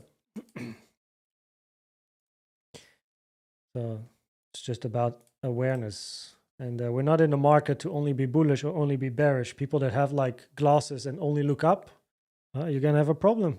You're going to have a problem. You need to know when the probabilities are on your side. So at the moment, locally here, this move down, you got to wait. You got to wait. This is a weekly time frame bear scenario. 886, yes. So what bulls want to see is price to move up here. That's good. Take out this high would be even better. Move up. Then every move after, higher probability that it's part of a larger corrective structure. So you expect at least at least even in a bearish outcome, if this is WX, you get a move up, you look for a move down, buying opportunities, look eventually for another move back to the upside, potentially here A, B, C, W, X, A bit deeper for your B, C, Y. You can still ride the C up. You might not take out the high and then you go down after. Yeah, that would be still bearish, of course, but that requires a lot more information than we have now. It's just that if price takes out this high, it doesn't mean on this chart, on some charts, it's a lot easier. On this chart, it's just awareness of, hey, this might be a 5, and therefore we have to consider a lot more like continuation of the range. It's still very likely you can get out at break even or make a profit. Like generally what I say is, hey, once you get that confirmation of this being a 3-wave structure, wait for price. This is not like your immediate, you're so close to this high as well. It's generally not a great buying zone. But then as price is falling, one can observe areas of support for opportunities, because now this is higher probability corrective. In a bullish case, you just continue. In the bearish case, you get a flat A, B, C. You can still ride that move up, but you got to be aware of selling and not just look for, oh, we're going to $150 on link, you know? Just take it step by step, step by step. Taking those bits and pieces of profit and do that consistently, that's gonna grow your account, no? It's not like that one amazing, great P&L screenshot that you can share with your friends, no? So Consistency. Take little bits and pieces. But that's your bearish scenario. Your bullish scenario is that this is a low here. This is corrective, zigzag family structure. That's your 1. That's your 2. Arguably another 1. Or it's just A, B, and C. This is a wave C. Running flat. That's your low. And now this is just... I don't know if I like that. 1 2s. You need 1 2 1 2, but that's not great because the second one is so much longer than the first. So arguably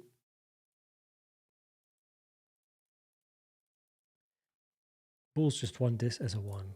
Boom.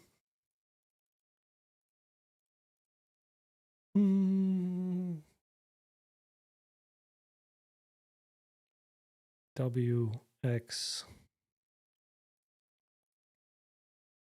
running zigzag zigzag to A, B, C, up, bullish, not take out the low. I wouldn't actually like to take this low already, honestly, but I mean, this is a running flat, and if you would count this as a running flat ABC, a running flat says that the buying pressure is so high that you make a higher low, which therefore actually means that you don't actually really want price to change the structure here. That would not be great. If the buying pressure is indeed that high, then you don't want to get sucked down into getting this low. So bullish scenario is just this is your 1. You're in 2, or maybe there's another 1 2, but that doesn't change the fact that you're just in the range. You're looking for a break to the upside. Confirmation, or I should say differently, local probabilities on your side would be to change the structure, aim for the retracements as buying opportunities, look for another leg up. That leg up in a bearish scenario is ABC, that's your wave Y. In a bullish case, you just continue, but you're on the right side. And then you just analyze whatever you get after. But at least you're on the right side. So a little bit of profit is still profit, with the potential of a big amount of profit. It's the same as on Bitcoin, where we were looking for a retracement here as price was moving up. This is where we said, yo, we're looking for a retracement. Probabilities are high for a retracement. That retracement is either a sideways 4, or we look for a C down to preferably new lows. Which one are you going to get? It doesn't matter because you're on the right side. And then you give the chart time, because a wave 4 should have taken at least 5 days to a week, and a wave C will be before you reach 5 days or a week. You're already in the big portion of your C, and then you just wait. Do you get a 4? Do you get a C? It doesn't matter. We're in the same direction, right? The one gives more profit than the other, but at least your direction is correct, and that's most important. And then the chart will show you what we get, like as new candles are printed, but the bias is correct. Yo, Adam, how you doing, dude? Yeah, putting in the hours. 3 hours and 15 minutes, not bad, not too shabby today. As another live, I told my wife, like, I'm going live. It's gonna be a long one. That's also because I do alts, and then we're of course doing alts, and things get drawn out. Like there's many charts. So anyway, we have a clear view. Bearish and bullish are not too difficult. It's just the patience, having the patience of waiting for a bit of confirmation. On a high time frame, you preferably hold that range. Locally, if that's a 1, that's fine. But yeah, just wait for a little bit of confirmation here locally. Currently, price is just moving down.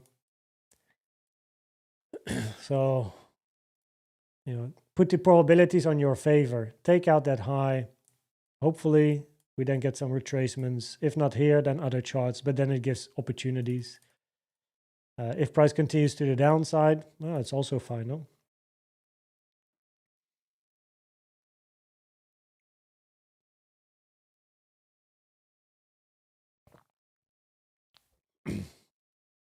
Your Bugatti. It is gunmetal gray with navy blue.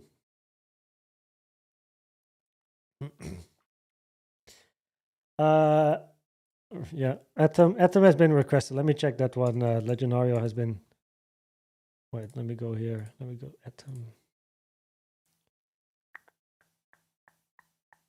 Where is it? There we are.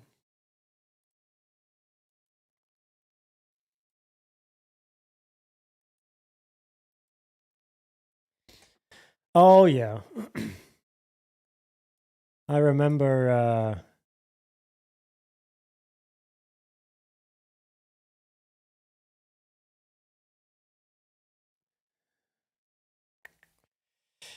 yeah. 1, 2 WX WX.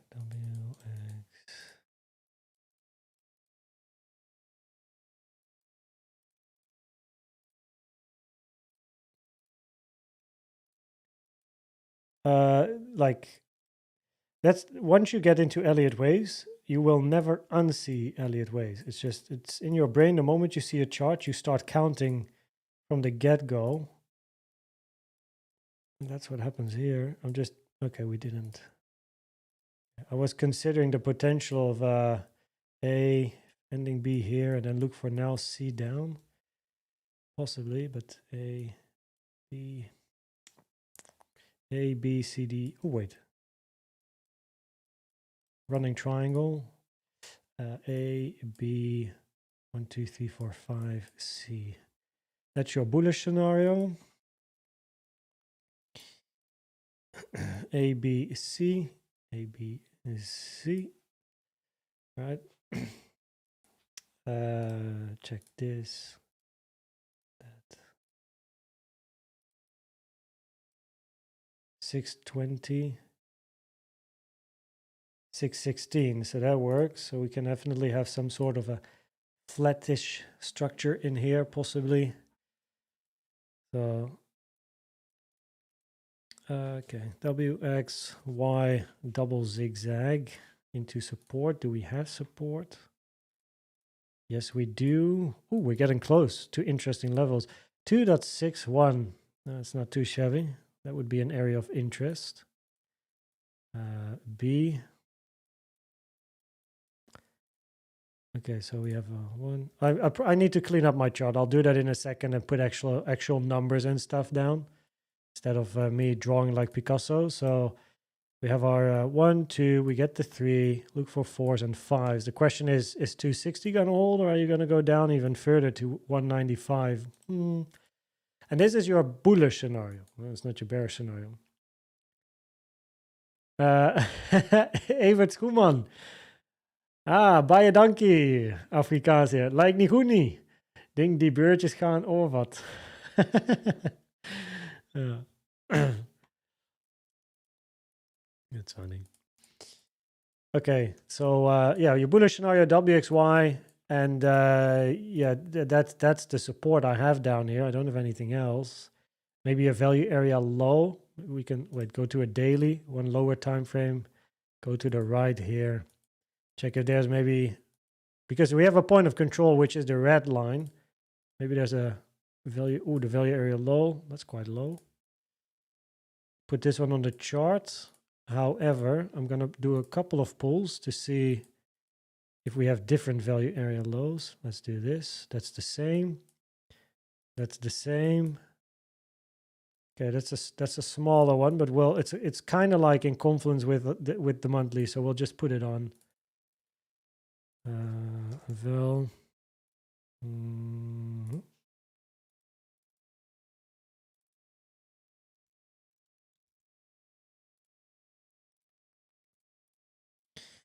Okay.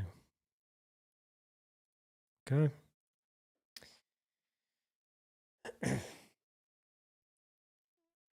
Love the name Jarrett. It's a nice name. Jarrett. I know it Jarrett in real life. Okay, so preferably we then go down a little bit further still. I mean, Bitcoin is at least helping, so this is good. Get a couple 4-5s on Bitcoin, get a couple 4-5s on the alts, and then eventually, you know, price moving into support. This is, of course, the bullish count, but it's the more interesting one to keep in mind, I suppose. WXY. Do that so we can remove Picasso. And this is then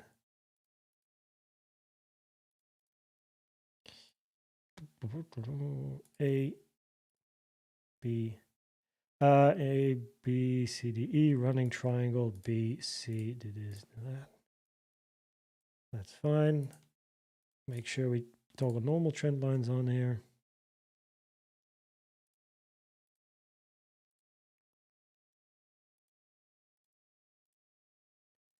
Okay. Oops. A little bit too bright now. No, that's better. Okay. A, B, C. And X can be anything, but it can be a flat A, B, and some C in here. That's possible. You can end wave C here. Possibly there's a flat A, B, C as a W, X, A, B, C, and a Y, but it's going to end your wave X at the same place, so it doesn't matter. You just want X to finish here, whatever X is internally. And then you have A, B, and you get a C.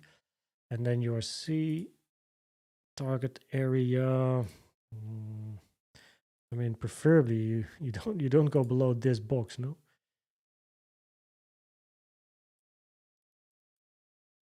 Now, what would I like to see to end wave C?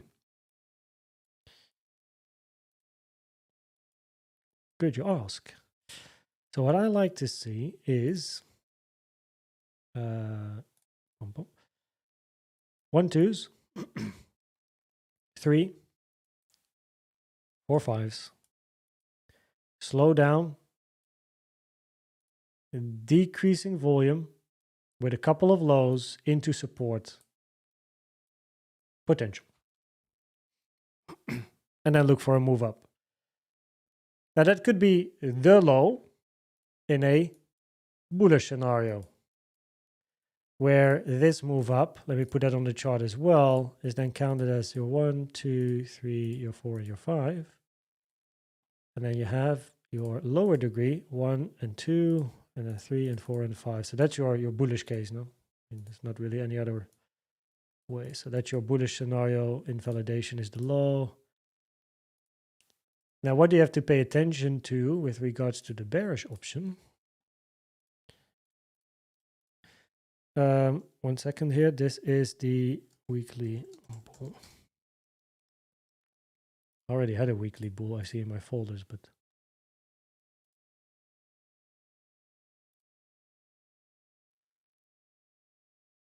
okay. W, X, A, B, C, Y, X, Z. Oh, that can work as well. It's the same thing. W, X, Y, X, Z, but it's just very rare. W, X, Y, X, Z. But hey, I mean, it's the same scenario. So, okay, that works. Bullish. Finish W, X, Y. So that was good. Okay. Bear. Fine. Probabilities. Point of control. Yeah. Okay. Wait, this is basically also bull, and bearish scenarios, of course, just down and new lows. So then this has to be counted as an impulse. 1, 2, 3, 4, 5. It definitely has a 3-wave look to it instead of a 5. 1, 2, 3, 4 in here, 5. This is very long. If you want to count 1, 2, 3, 4, 5, well, that's a very, very long wave 4. So the proportions are off. So instead, it makes more sense to count a 3, but the 3 is bullish, not bearish. If this is a 5 down, you get a 3 up, you get another 5. But you can't have a triangle in a wave 2, so this cannot be counted as a running triangle. Running triangle is bullish, not bearish. So then this has to be like another 2, another 1, another 2, and then you just go. So you don't want to change the structure, basically, which is for the bears. So if price can move down a little bit further. Ooh, there's more than a little bit. Wait. I mean, I'm not really looking for a flat here. So you want an impulse to finish here. So you want the 1 2s, the 3. You need the 4 5s, where price slows down and you look to turn around. If price just creates this low here, and now moves up and takes out the high, you got to be aware of flats or something. If you 1, 2 down, so preferably you actually go down further and you still create some 4 5s. That's more bullish, funny enough, than moving up here where price is now. Would be better to go down into support. And what the bears want to see is that if you get an impulse down here, they need a 3 up. So it's the same structure for the bears as the bulls locally. So you have your 1 2s, you get the 3, you get the 4s 5s on decreasing volume. Look for price to move up. Bulls are looking to take the high. Bears are looking for a 3 and then down. So yeah, I still got two pieces. Still got 2 pieces. So taking the low on Bitcoin. I mean, where's price? 108. Oh, you mean in the normal low of the range? Oh yeah, just no problem. It's still inside the wick on most of the charts. So looking for wave C, 4 5s primarily, with the alternative being the WXY. Yep. But yeah, this is link for you.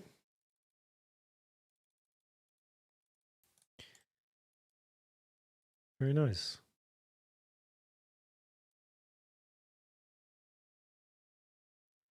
Wait. We might actually have a bullish bearish scenario.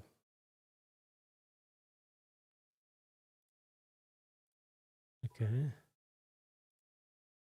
Yo, Blazing Fury, man. Thanks for the dono. Appreciate it. Thanks, man. Put a heart there.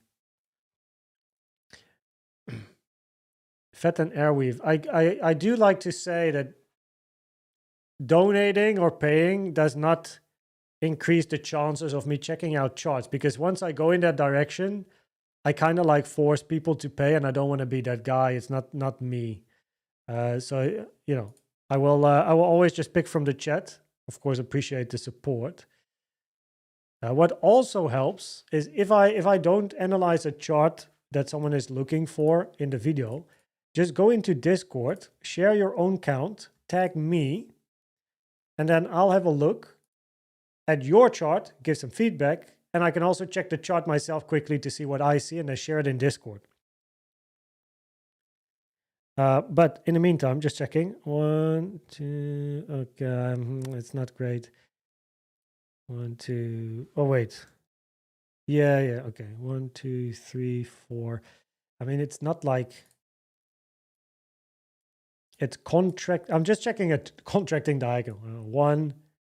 1, 2, 3, 4, 5. It's a little bit far-fetched, and diagonals, they're not too common. So, but still, after a diagonal, you would look for a final 3 down, and then you just look for a bigger move up, and then you go down again.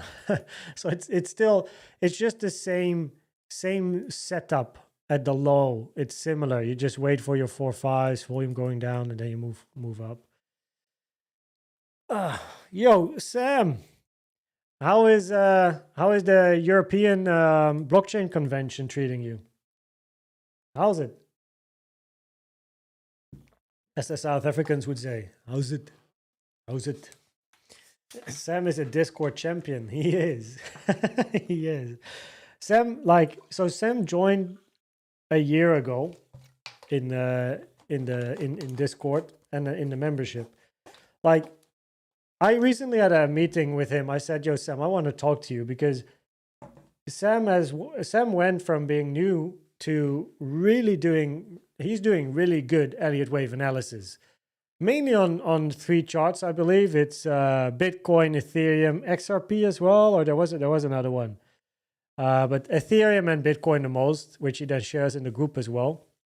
And Sam is really good. It's really good. It's like the improvement in 1 year in this Elliott Wave analysis is staggering. It's not very often that people improve that much because Elliott Waves is difficult and commonly it takes longer than a year to really get the good hang of it and align probabilities and different scenarios and be able to distinguish between them. So it's very impressive. So I was like, yo, I got to talk to you. What was your process? No, very good. Very, very good. So yeah.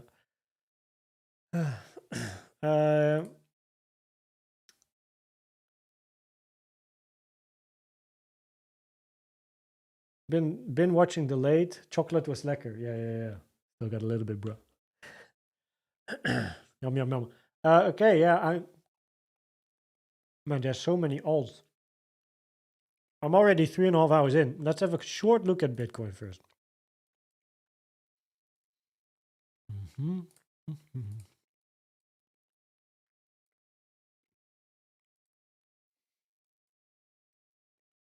Wait, what's this blue line? Oh, we were talking about the Moon Boy stuff earlier. Not the highest probability scenario for me, by the way.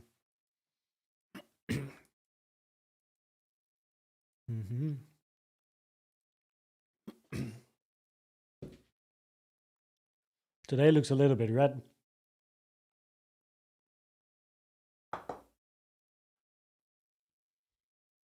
Well, at least we're filling the wick.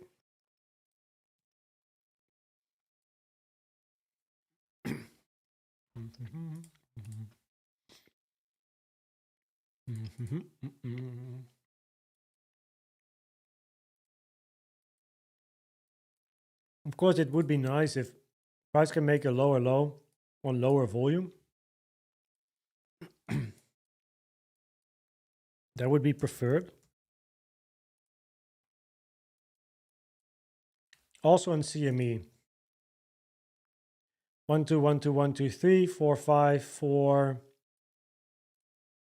1 2 3 4 5 1 2 1 2 1 2 3 4 5 4 5, maybe another 4, another 5, bounce. At least it becomes more likely you have a 5 or work on a 5 down, which is fine. And then the move up is gonna be very, very important for the bulls. So that's gonna be make it or break it.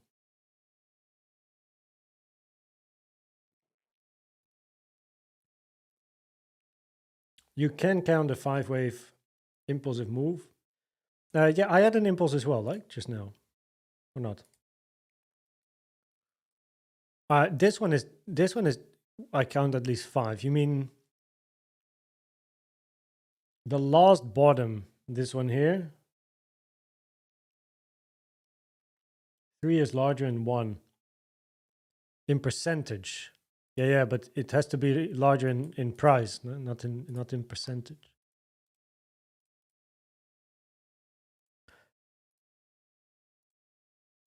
Yeah, it is longer on log.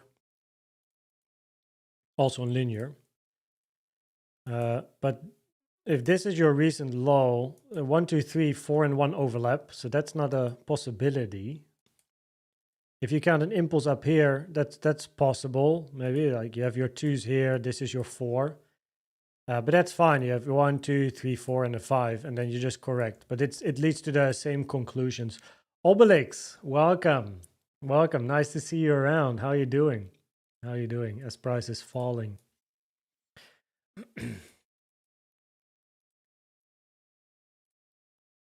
What did I have here? Oh, yeah. Hold on.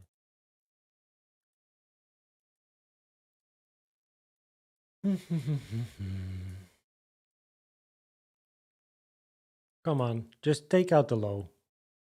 We already touched this daily naked point of control, so I don't expect much. I just had it on the chart for reference.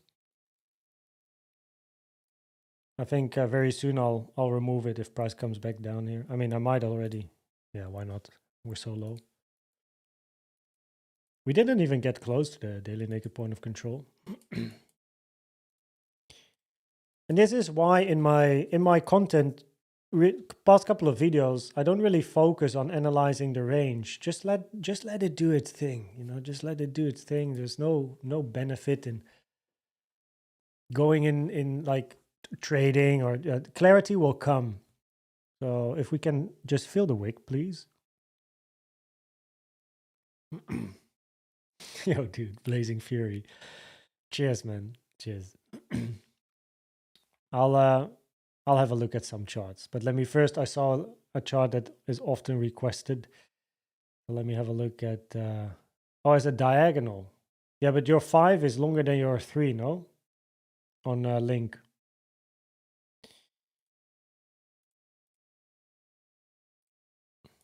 Like your 5,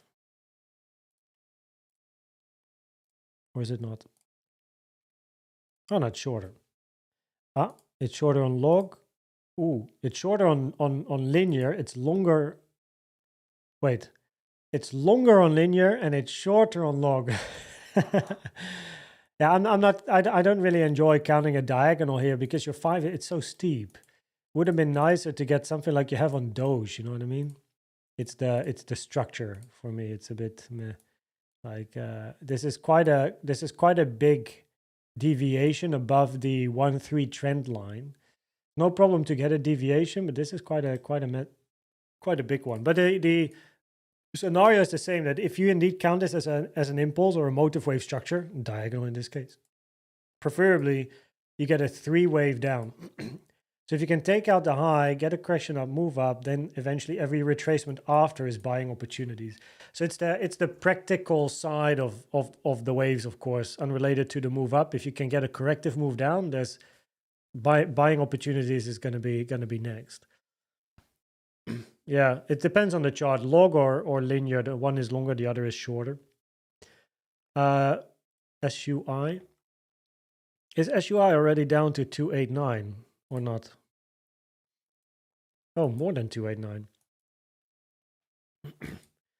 So I had you can see it here. I had an alarm on this one. I don't know, I didn't check my alarms, I'm afraid, but I was like, yo, I'm not interested in SUI till it goes at least to 289. Well, it definitely went to 289. Yo. Okay.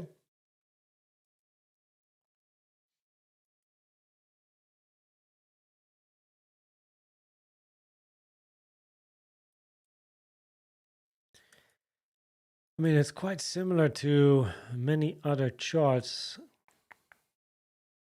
except that this move down is quite difficult to count as an impulse because of all the overlap. It's really not nice. This has to be a 1, 2, 3, 4. Yeah, but this is your 5. It's so long. It wicks through every other range. Unless there's a chart that avoids the wick, but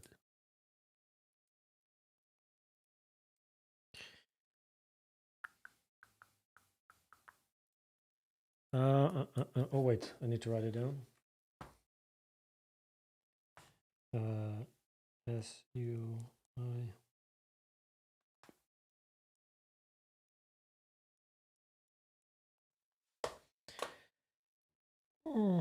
At the moment, it's a 3-wave up, of course, from the low here.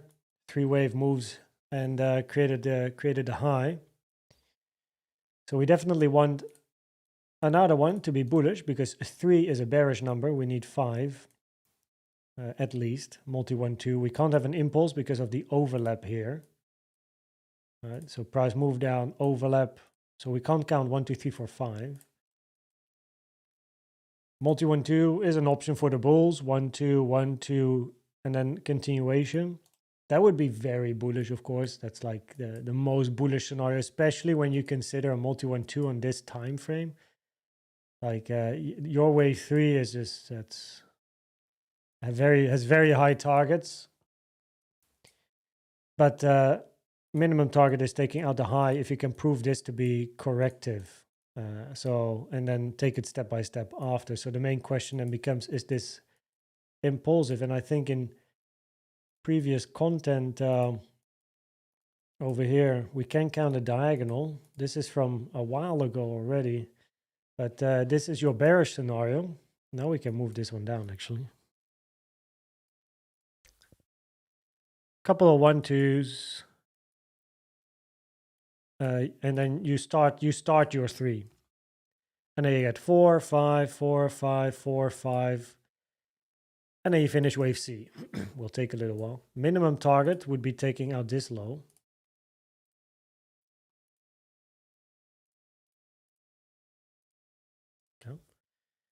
That is your minimum target in the bearish case.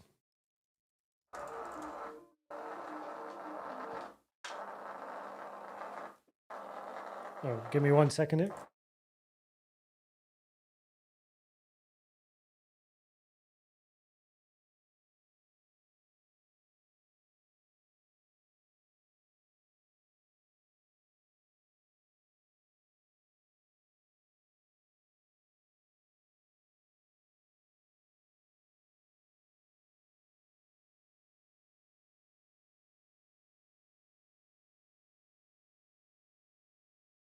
Okay, sorry, that was my brother. So I just had to quickly pick up. As he had a short question. So the bears are looking for a move down, a wave C. Okay, that's fine. Put that there. And then the bulls. Yeah, okay, so 1, 2, that doesn't work. So now we have 1, 2. We need a bigger 2. Oh, no. Multi 1, 2. There we go. This very much looks like ABC now,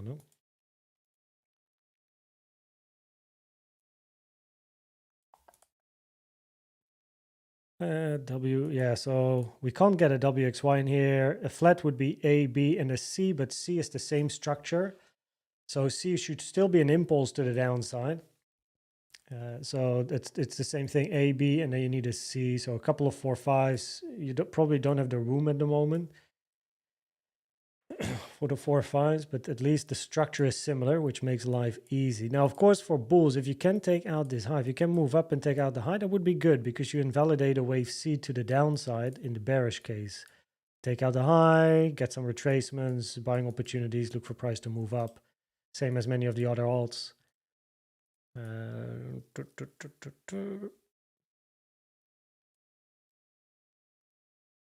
Yeah, can't get a WXY in here. You can't have a W zigzag and a Y zigzag where wave X takes out the high. That's not allowed. Can't have a triangle in here. Can't have a zigzag in here. So your only option is a flat, which will be A, B, and C. But C is the same structure as in the bearish ABC. It's exactly the same here. So, yeah.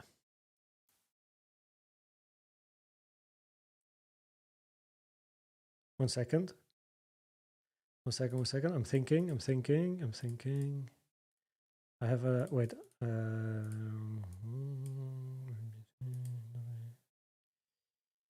Yeah, but it's the same structure. Oh, no, wait. We can make that work. We can have another structure here, though. This needs to be a zigzag, though. 1, 2, 3, 4, 5. That's A. This has to be some sort of a W here, in particular. Wave. Yeah, but this is... Oh. Okay, I'm thinking about so many things. Put it on the chart. This would be very messy, but at least it's an alternative. But price needs to take out that high. You need to move up in that case. Pop, pop, pop. Take out the high, come back down, buy opportunity, continue. Running triangle. A, B. Oh, cool, mate. You can't. A, B, C takes out the low. Well, I got ahead of myself there. Wait, we just do this. What am I saying? X is now an ABC. So then this needs to be a zigzag. This is very messy structure. It's very questionable. Is this ABC? Is this WXY? Is this an impulse? You can't necessarily say no to it being an impulse. So you have to be aware. That's why we have the bearish scenario of it being an impulse or a diagonal at least. Now, there might be some zigzag shenanigans going on. You can't have a WXY inside W, so it needs to be ABC. But at least we can be aware of another option instead of looking for impulsive moves, 1, 2, 1, 2, 1, 2, 3, 4, 5, 4, 5, 4, 5. We can at least consider A, B, C, D, E, up. Triangle. Or flat A, B, C, but the direction is then the same. The moment you take out that high, that's good for bulls. You would expect price to take down that high at 445. But generally, it's not in a straight line. You go up, you go down, buy opportunities, and then you go up again. So bulls need a little bit of patience. Let me at least put it on the chart. So if I ever return, I at least know a little bit about what we discussed here. What is this time frame?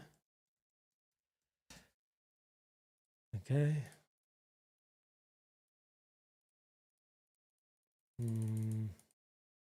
Yeah, this one is not too chic. The bullish scenario is not looking very nice. I prefer a larger range or your bearish one. Counting this as a single wave one here. Unless it's a wave C, right? 1, 2s, 3, 4, 5s. It's just you don't have a lot of space anymore for wave 4s and wave 5s. And it's still quite a move down. So let's wait. Let's wait and see there. Bearish deepest level 0. Because even though in a bear scenario this is counted as an A, it can also be a wave 1. 1, 2, 1, 2s, 3s, 4s, 5s, larger 4, larger 5, 0. That's your deepest bearish deepest level to the downside is 0. It's just SUI goes to the ground. And then you count wave 1 instead of A. So that's your bearish option. 1, 2, 3, 4, 5, and you just take out the low. But look, we're currently not that bearish. We're first looking at corrective structures, and then we'll see. But you asked the deepest level, so the deepest level is 0. If we talk about wave C, in this case, right, if we talk about wave C, then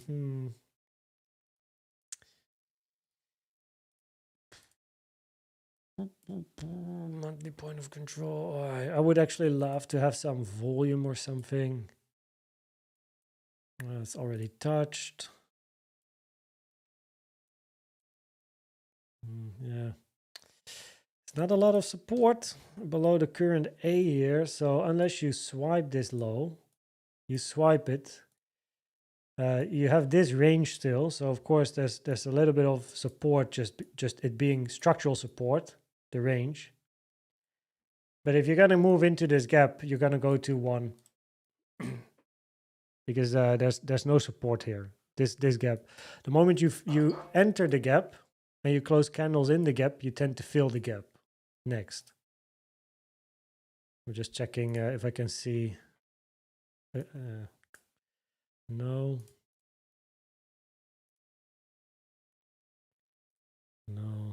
I'm trying to find if I can see a nice candle and then one red and then continue, but that's not the case.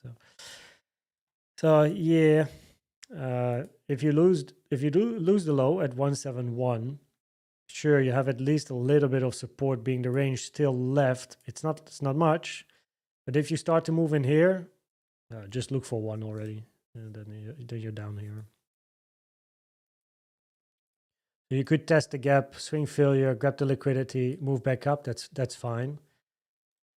And the probabilities for this increase if you can get 3 and then your 4s and 5s are starting before you really take out the low. Maybe wave 4 takes a low, you go back up, and then you get the final move on high volume, and then you go. But you preferably see this, like a little bit of sideways price action, the move down is slowing down, and then it's fine. So that's of course your bearish scenario, where the bulls preferably just look for a larger sideways structure in a WXY, or at least just the bulls need 372. Take out 372, and you're looking at higher prices later. Another thing that I actually haven't spoken about a lot, but if price can range sideways here for long enough,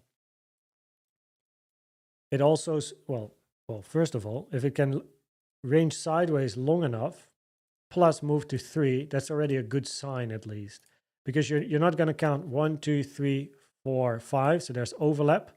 The problem is multi 1, 2, so you can still have a 1, 2, and but then if this is going to be a very long sideways range, then the longer the range is, the better it becomes for the bulls. If it is going to have a significant size, it just takes time. So bullish scenario, WXY down here. But that's, you can't have like a, yeah, WX. I can't really fit a WXY nicely. WX ABC, WXY is not allowed to have a WXY internally. I need to be able to finish something here. Not a wave X, not a wave B. Needs to be another one or something, but I can't, so. Not at the moment with the time that I have. Bitcoin at 107. Yeah. It's nice. Was about time, no? I mean, it's trying. Just it's you know, just break the low. Already. Come on. At some point, like, it's so close now, just fill the wick. Just get it done already. Yeah. Oh well. Still no interest in this range myself, so yeah, so that was basically SUI and what to look for and, you know, all of the good stuff. Blazing Fury. So again, no need to donate. I don't immediately do charts when people donate, and it's just I see charts in the comments, and whenever I see charts, I just pick charts, and then, you know, the more often I see certain coins and stuff, I'll eventually be like, oh yeah, wait, this one was mentioned a lot, so I can check it. But of course, FET has been mentioned multiple times, so I can at least put it on the chart. So no need to dono next time. I appreciate it, of course, but I want to keep this channel away from people feeling the need to pay to get analysis done. Whenever I'm on YouTube, that's free stuff. You know, it's YouTube, it's public, it's free. If people want to donate just for support or be a member, probably being a member, like the thanks for support on YouTube, would be better. In the stream path, in the stream we covered Bitcoin, Ethereum, others 3E, BONK, XRP, Solana, SRV, ICP, DOGE, Link, and SUI. What carries higher probability, a double zigzag or a contracting diagonal? A double zigzag. F E T. And time is 3:55, pretty much. Okay. Right.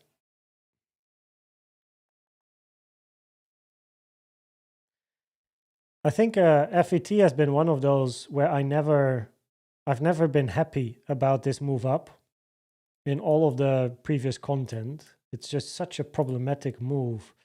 Okay, this is a bunch of volume pro. Oh, wait.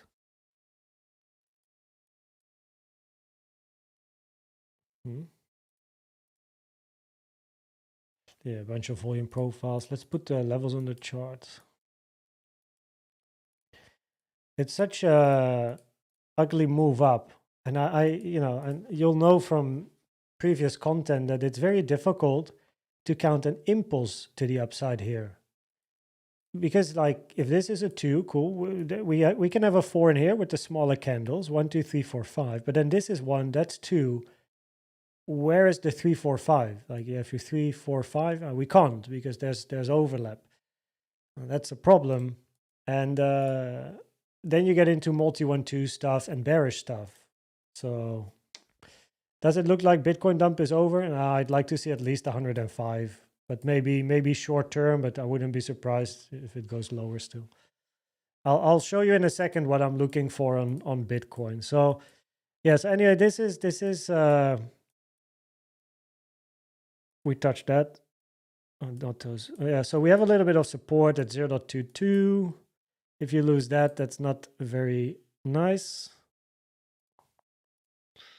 Value area low at 20 on the daily, double check. Value area low at 1986. 1986, okay.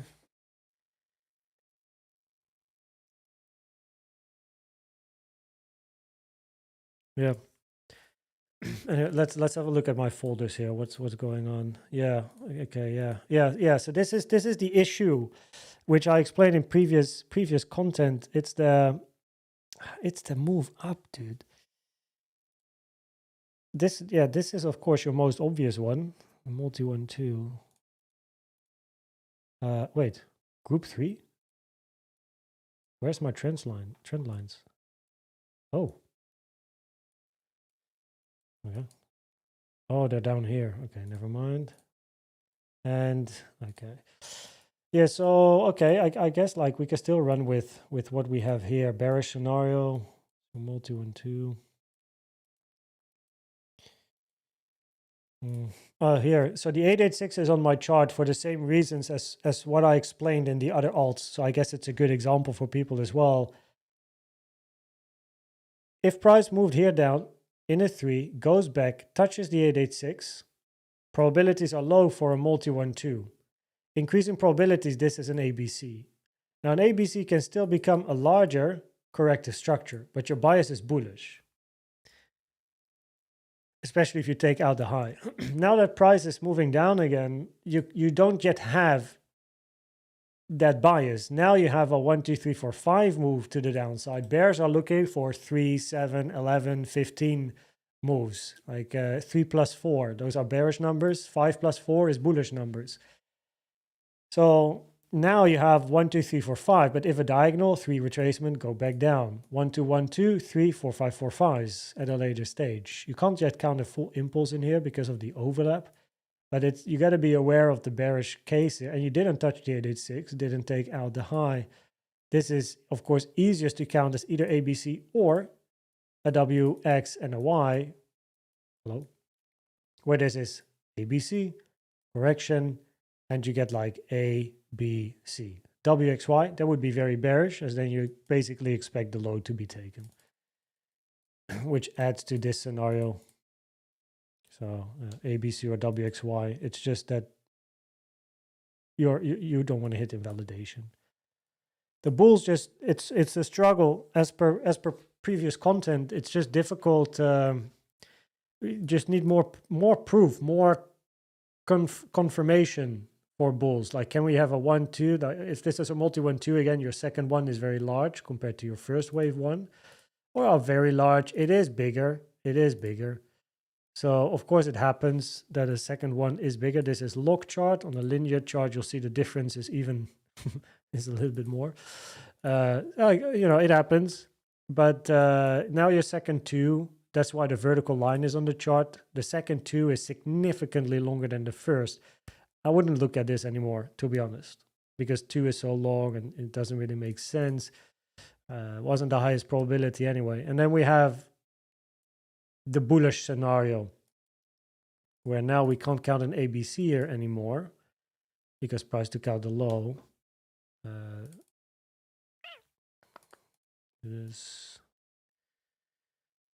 Maybe a band-aid. Enjoy the beach, man. Enjoy the beach. So golden pocket with the point of control of this range. Interesting support, of course. We almost touched the 618. Even if it's a control, I could get out without loss on the return. I just don't want it to be a double 1 2. Yeah, so with the diagonal, I'll show you the invalidation of diagonal in a second. You probably know as you're tracking yourself. What you're really looking for is for price to find support here, preferably just in this zone between 22 and like 18, right? Don't really like to see price move down here. Now this is at the moment a high volume move. What you like to see is price slowing down, so volume declining preferably. So we then have like a bunch of 1 2s, you get the 3, and then you have a bunch of wave 4s and 5s into support, and then you go. Like preferably support is then only touched over here. If you move down on high volume into support, there's of course a higher chance of it breaking the support. Unless this is a 3-wave structure to the downside, you go back up and change the structure. But in that case, we need to consider, your bullish scenario is then going to be a WXY. double zigzag. So you have your, 1 second here. There's, no, I'm not looking for running flats over here. Let me see. So in that case, like you get like a W, X is short though. X, Y, maybe you get a flat in that case. So A, B, and then wave C, get your X, get a Y, and then up. So you have a zigzag, X, either another zigzag, that's bull, or W, X, and then flatten Y, or triangle Y. Depends basically on how high X goes. Yeah. And then this is counted, of course, as mentioned, as a 3. But yeah, and then you find support, you go back up, and that's your X. It's just here the beginning is messy. Yeah? It's messy. We can force. So this is a forced impulse more than anything else, where this is your 2, this is your 4. But you know, as you can see, it's a really big difference between the two, and wave 4 is significantly longer compared to 2. So it's very difficult. So based on ratio analysis and time, it's difficult to give it the highest probabilities, you know what I mean? So the support areas would be 22 to like 18. Like basically this range would be nice support. But preferably price is slowing down. I mean, when looking for longs, I mean, you're in a long already from higher, I suppose, with the loss. So there's definitely still the potential, but you want price to preferably either slow down into support, and if it does slow down on decreasing volume into support, that's good, as then you expect support to hold and get a bounce back up. The few reasons, no, how can I say this in English? The few cases, that's it. The few cases where you end a structure on high volume is wave C's, wave E can end on high volume, and that's it. Like, not to forget, a WXY also ends with a C, and a WXYXZ also ends with a C. Right, so wave C's can end on high volume. So in a flat, if you're looking for a flat in an X here, A, B, C, and then you move up. But C itself is still an impulse. So in wave C, we still preferably have the 1, 2s, you get the 3, and have at least a little bit of 4, 5s before then getting into support and turn around. Same as on Bitcoin, where we were tracking this exact thing. So here on Bitcoin, so here ABC, you basically move up in an ABC structure. C has the highest volume, but you still get the 4s and the 5s here on reducing volume, and then you just go down and price turns around. So that's basically what I would like to see on FET. Now, what is, I suppose, good is that you already have a first like bounce here. So at least that is like, arguably, that's the beginning of your 4, 5s. Preferably, I would actually still like price to go down a little bit further to the zone and support here. But at least it slows down the falling. And yeah, this preferably I get a couple more, you know what I mean? Get a couple of this into support, and then boom, like that. That would be preferred. Let it slow down a bit. Currently, I mean, I'm on the Coinbase chart. The volume is at the moment still moving up here. It's quite impressive.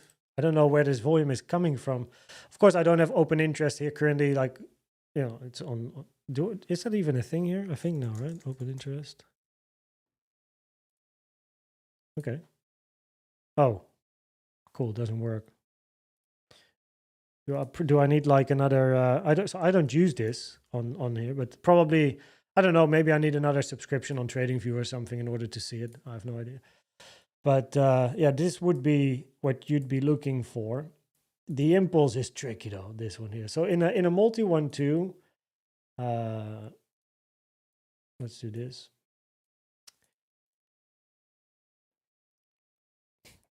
Yeah, you.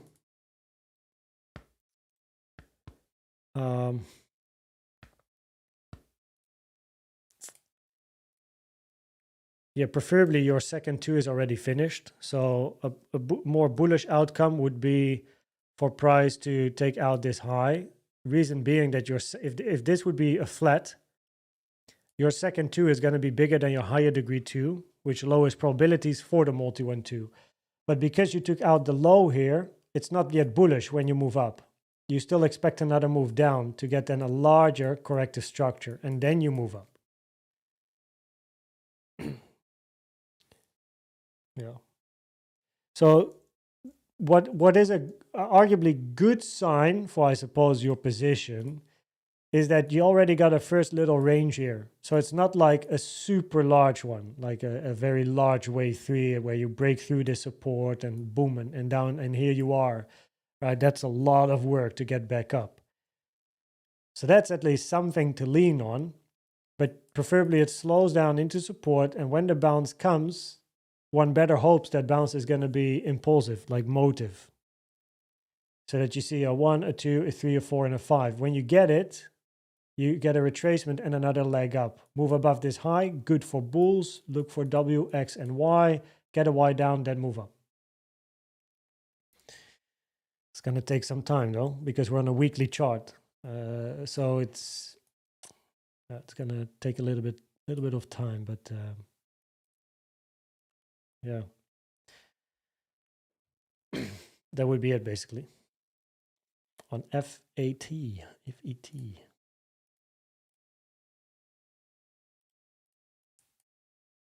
Oof, lots of lines here.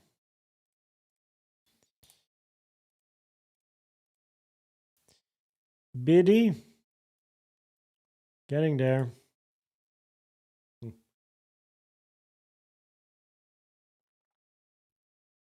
FET got rugged. Oi. AR,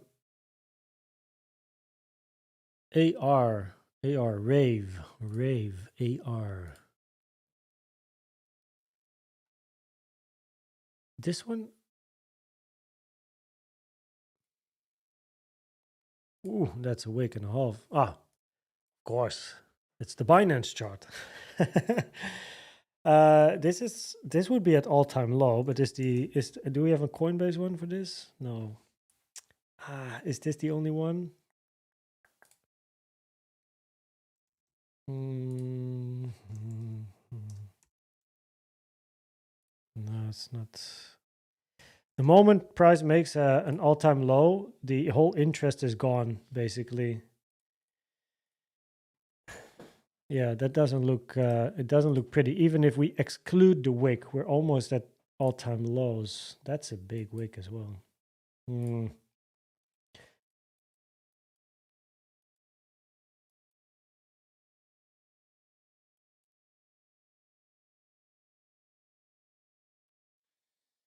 Yeah, the alts. It just shows how risky alts are compared to Bitcoin as well, no? Like look at these. Like Bitcoin 15%. Like this one just went. I don't know if this is just Binance failing but this is an 80% wick. I don't know if you were leveraged here, you got absolutely wrecked. Probably because of the size of the wick and the speed, you got incredible slippage as well. So it's not just a loss. Like you lost a lot more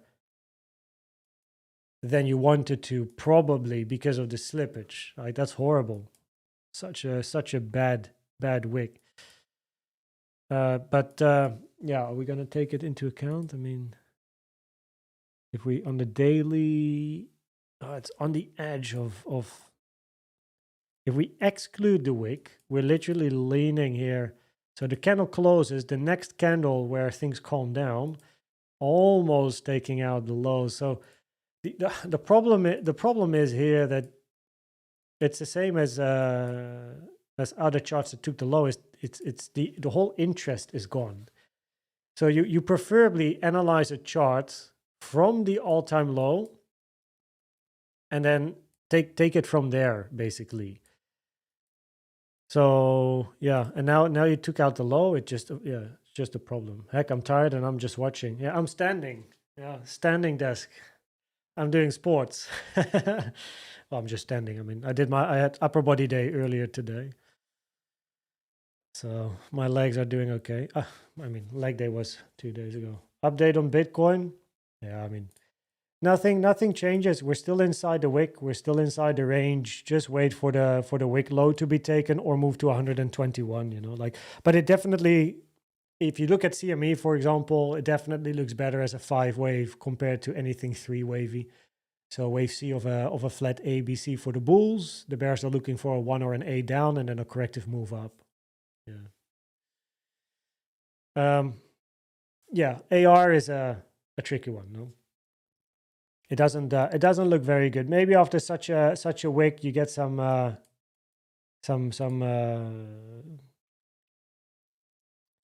do you call it? A relief pump or whatever. But you're on the edge of all-time lows with the new candles that are forming here. So yeah.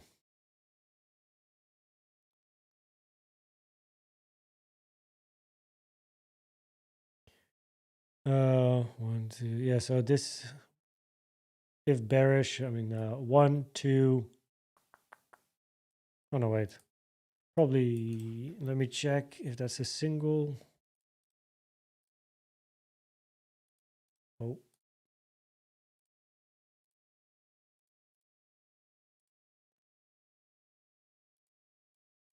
Touch the 1.618. So yeah, I was checking. Can I get like A, B, C? Maybe it's a D, B, but you know, then at least you're 1, 2, 1 wave 2, 3, 1 wave 4, and then you get a wave 5. That would be your bullish count now. Your bullish count is it's like a 5 wave move down. And then you get your 5, and then after 5 you get a relief rally, and then yeah, goes back down. It's not looking very good. We can't count A, B, C because you wanted to end here. W, X, A, B, C, and a Y, but then this low has to hold, which with the wick it failed, and with the new candles it almost did. So you know, W, but then the moment price officially wicks below with normal candles instead of the wick, it's useless to really to use these type of charts, because what you're then going to be looking for is the same as what I explained on another chart earlier. Is you really want to wait. You wait, like maybe you get a move up. If you do, you get a 5 wave up, wait for a 3 wave confirmed correction, and then you look for another leg up. Minimum target is taking out the high. Best opportunity, that one. Not here. This is more like gambling. This is having an edge. Putting the probabilities. SUI has been done. We did SUI at 339 or something into the live stream. So down here is not great. Not great. Yeah, they are. They are. 4 hours live. Guys, I gotta go soon. It's past 7 p.m. as well.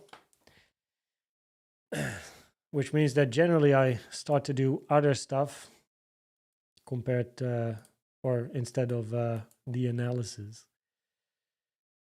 Are you tired? Yeah, I can feel it. I can feel it. I can feel it. You know. Okay, let's do a no analysis quick look. So this is no analysis, but we have a quick look. AVAX, WXY. What a wick. Also again to a low here. Don't know about that wick. This is Binance again. Why would you ever use Binance? I don't know. 1, 2, 3, 4, 5. 5 down. This is the problem with this chart. Potential for a 5, get a 3 and a 5 to a new low. So that's your bearish scenario. Bullish scenario is that this is a wave 1, 2, and 3. You took out the low. So did you? I mean, it looks like it, but did you? So this is just very quick chatting. Yes, you did. So that would invalidate a wave 2, but it's maybe a scam wick. Who knows? So if we leave the scam wick out, then yeah, WX, ABC in a wave Y, move back up. Bulls need to take out that high as a minimum. Bears just look for continuation. As in a bearish case, you're looking for your 1, 2, 1, 2, and you look for 3 down. Don't want to move down here. It would be even better for AVAX if you go up and at least touch 47.9 and take out this high. If you do, probably you still get a retracement, most likely. Those are going to be buying opportunities, and then look for price to move up and take out that high. SUI has been analyzed at 339. So that is basically, this is going to be, it's like speed dating, but this is speed Elliott Waves. Where is it? Next up, near. Yeah, this is also an ugly chart. This counting this as an impulse is actually really difficult because of the structure in the middle, which is like significantly larger than anything else. I don't actually have any counts here. That's also because it's the same. This looks like 3. Very difficult to count it as a nice 5, which makes this chart problematic. This over here can be counted as a diagonal. 1, 2, 3, 4, 5. Correction. This is 1, 2, 3, 4, 5. Preferably, you ended with wave A, wave B, wave C. You took the low, maybe with a scam wick, but you know now you need to wait again because is this a real low or not? Or yeah, so this chart is the same where it's quite tricky to like if ABC is possible, but then now what you're gonna do? WX and a Y would be your bearish or your bullish scenario. If you count the low, so you have W, maybe a flat, that's your X, then get a Y. W is a zigzag, Y should be a flat or a triangle. So you're still going to be in this range for like forever before you then eventually break out. The only way to change that, if you would put WX and then this one, that this is ABC, you want to take the low, not just with this wick, also with normal candles, which at the moment you haven't. So you're still looking actually for lower. So in other words, you're looking for lower or a larger range before price breaking out at this moment on near. Bullish would be arguably just a larger range and move up, but also here what you just really would like to see, let's take a normal low instead of the wick, is price move to 639, move up here or take out the high, lowest probabilities for any multi 1-2 stuff, and then eventually look to buy in the lows. Multi 1-2, not the greatest. That's the second one, is quite long compared to the first. This is a lower degree one, that's your higher degree one. So 1-2, 1-2, and then eventually down. Your second 2 is also very shallow, but it touched the minimum target being the 0.382. So what would increase probabilities for the bulls would be to at least move up over here. That would be good. And that is just because of time, because then your second wave 1 is or 2 is going to be longer in time than your first one. And it slowly puts a bit of probabilities in the bullish basket. It's not an invalidation. You know, so if price is gonna move here sideways and then eventually moves up and you go beyond like a 3 or a 4, okay, it starts to be quite unlikely, but you know, preferably you just move up, touches the 886, continue the range a bit longer, and eventually move up for the bulls, the bears, ABC, and this is just a bunch of 1-2s, and you go to the bottom. Cardano, whoa, very nice. These alts.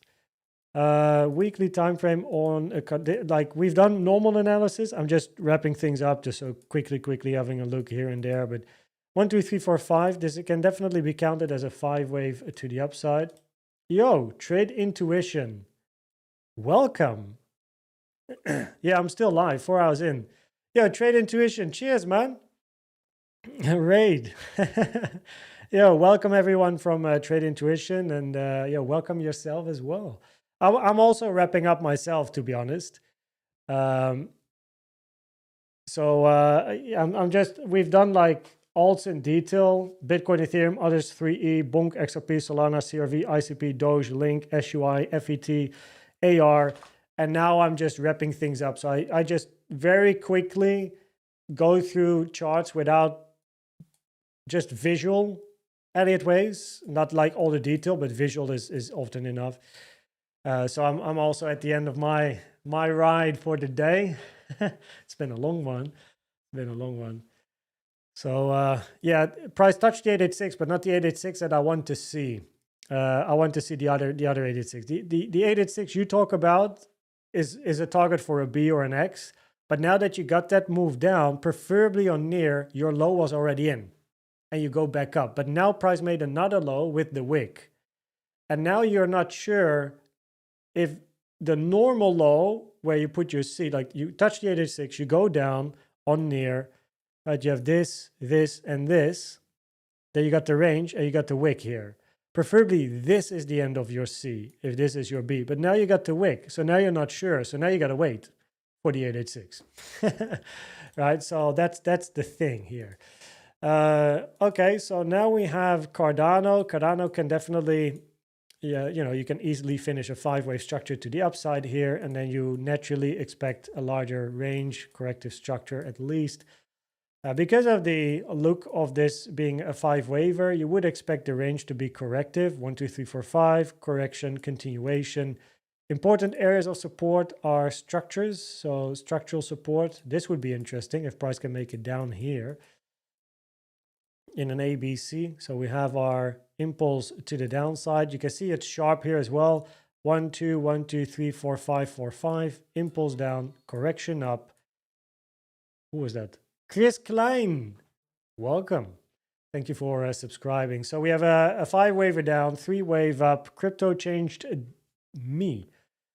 Oh, wait. Trade intuition people kicking in here. Thanks for subscribing. Welcome, guys. Welcome. So yeah, 5 down, 3 up. I mean, you can clearly see the 3-wave nature of the move to the upside at the moment. Sure, we have that wick again. Binance chart, not surprised. Every Binance chart got absolutely fucked. So we have a 5-wave down, A, B, and then of course possibly you get your C. Is B already in? Maybe not. But that would be your bearish scenario, is counting 5 down from the high, and your minimum target is still taking out this low. You need an A, you need a B, you need a C. B can be longer. You can have a W here, you can have an X, you can have a Y, larger corrective structure, move down later. This is then your bear market move. Bear market finished. Price is at 0.1. That's your buy zone, then go up. That's your bullish scenario. I mean, arguably it's bearish, but it's bullish at the same time because you then expect price to move up. Bullish scenario locally would have been a double 1-2, 1-2, 1-2 up, but then, you know, you get into the problem again with the wick. It's so deep. It's not pretty. It touched the 886. Now, if we leave out the wick, right, and we remove ourselves from the wick, then this has a lot of overlap here. Can there be a diagonal? Maybe, but these are equal lows on my chart, and a diagonal needs lower lows. So in that case, you might consider looking for corrective structures, a WXY. But if this is a WXY, you need a wave A, a B, and a C, and you got to just remove the wick from your perspective, basically. So then this is going to be 1, 2, 3, 4, 5, correction, continuation, which basically means, again, that locally, as on most of the alt charts, you just want price to move up, get back inside this range, touch the latest 886 that you take from the high, to the normal low. Let's pull it to there. Touch 0.85. If you can touch 0.85, probabilities are higher. This move down is corrective. You would expect price to take out this high at a later stage. So that is Cardano for you. So, you know, you got a clear 5-wave structure that is finished. However, this can be counted as a 5-wave impulse, which means we have to be more patient. If this was a clear 3-wave corrective structure like on ETH many years ago, that makes life easy because every retracement after is just buy opportunities and you look for the all-time high, which you got on ETH. You eventually took out the all-time high. Because this is a potential 5, it takes a lot more time to consider doing something with Solana, because you can have a wave A, wave B, and wave C. And wave Bs can be incredibly messy as they are corrective structures. So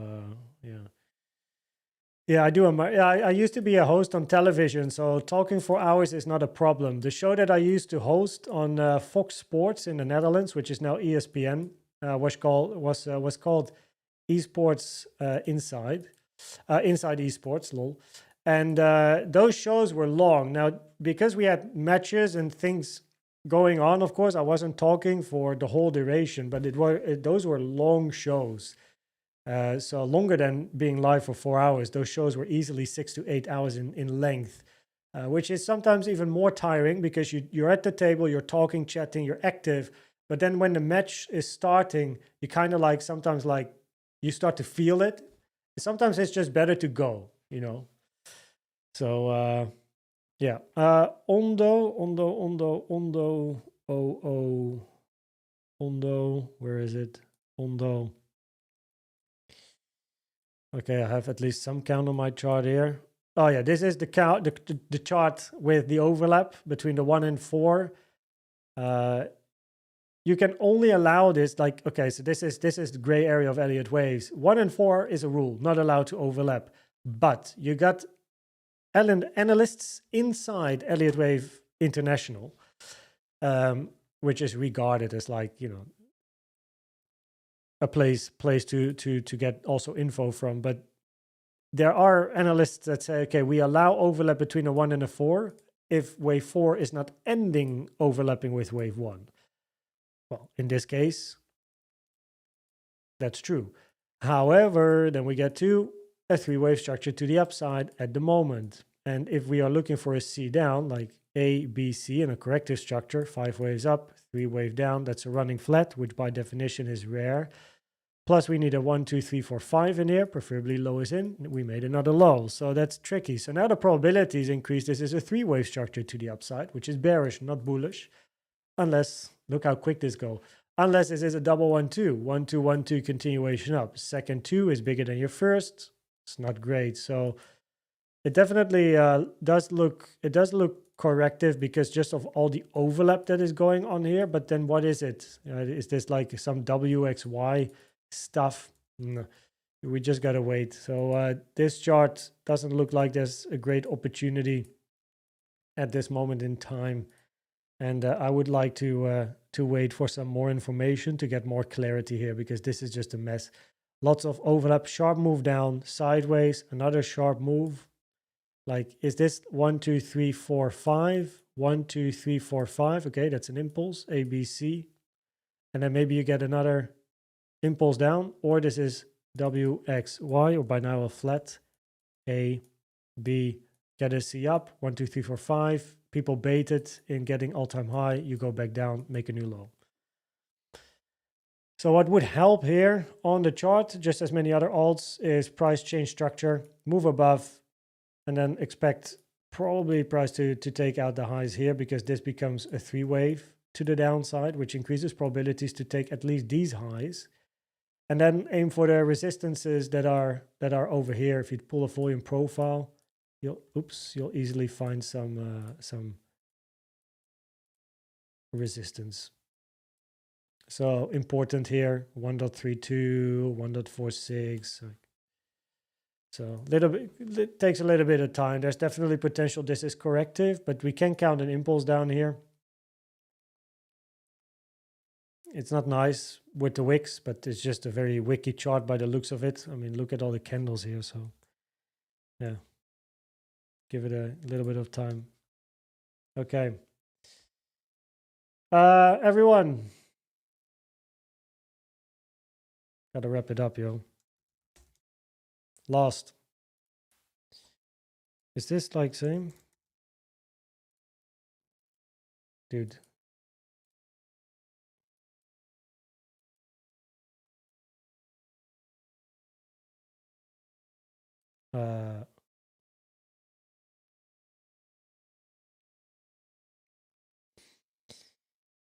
Yeah.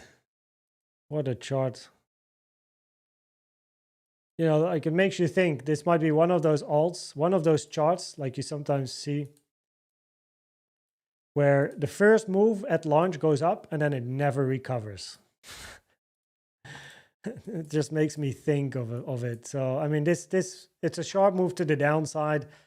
Potential for an impulse here. Bullish would be an ABC or something, but then the low has to hold. And this has to be a 1, 2, 1, 2 up. So you don't want the low to be taken really.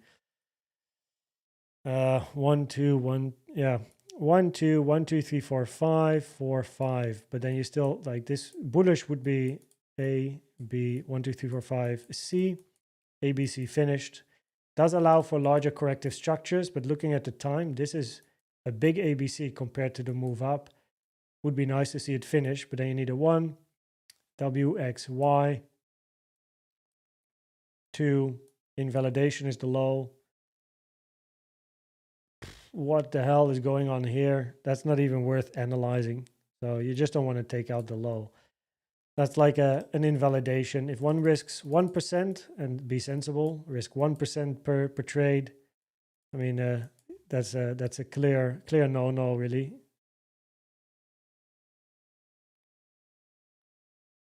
Yeah, 1 2 3. I mean.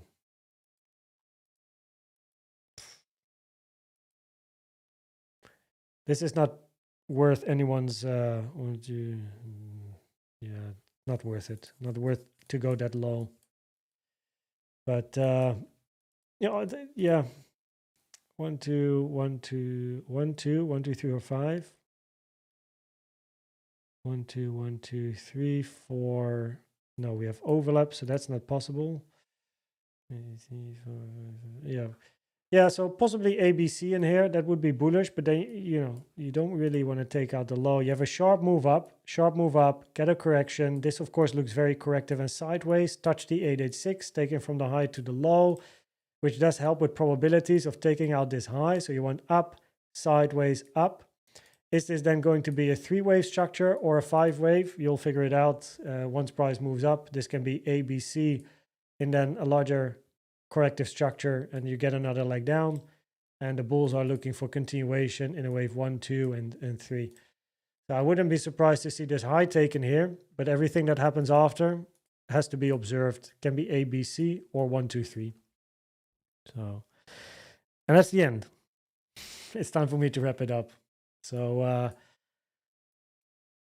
okay, timestamps is not going to be today. Timestamps will be like tomorrow or something, I think, because at the end I didn't write them all down. I haven't been too accurate with my like timestamps as well. Often I noted them too late, so I don't know the exact time when they start. So that is going to be something for probably tomorrow. I'll put the timestamps in for people that are interested. But tonight it's 7:15 now. So it's time to do other stuff. And that's also what I'm going to do. So thanks for watching. And yeah, nah, he's like Kunst 2.0. So thanks everyone for watching, and I'll see you at the next one.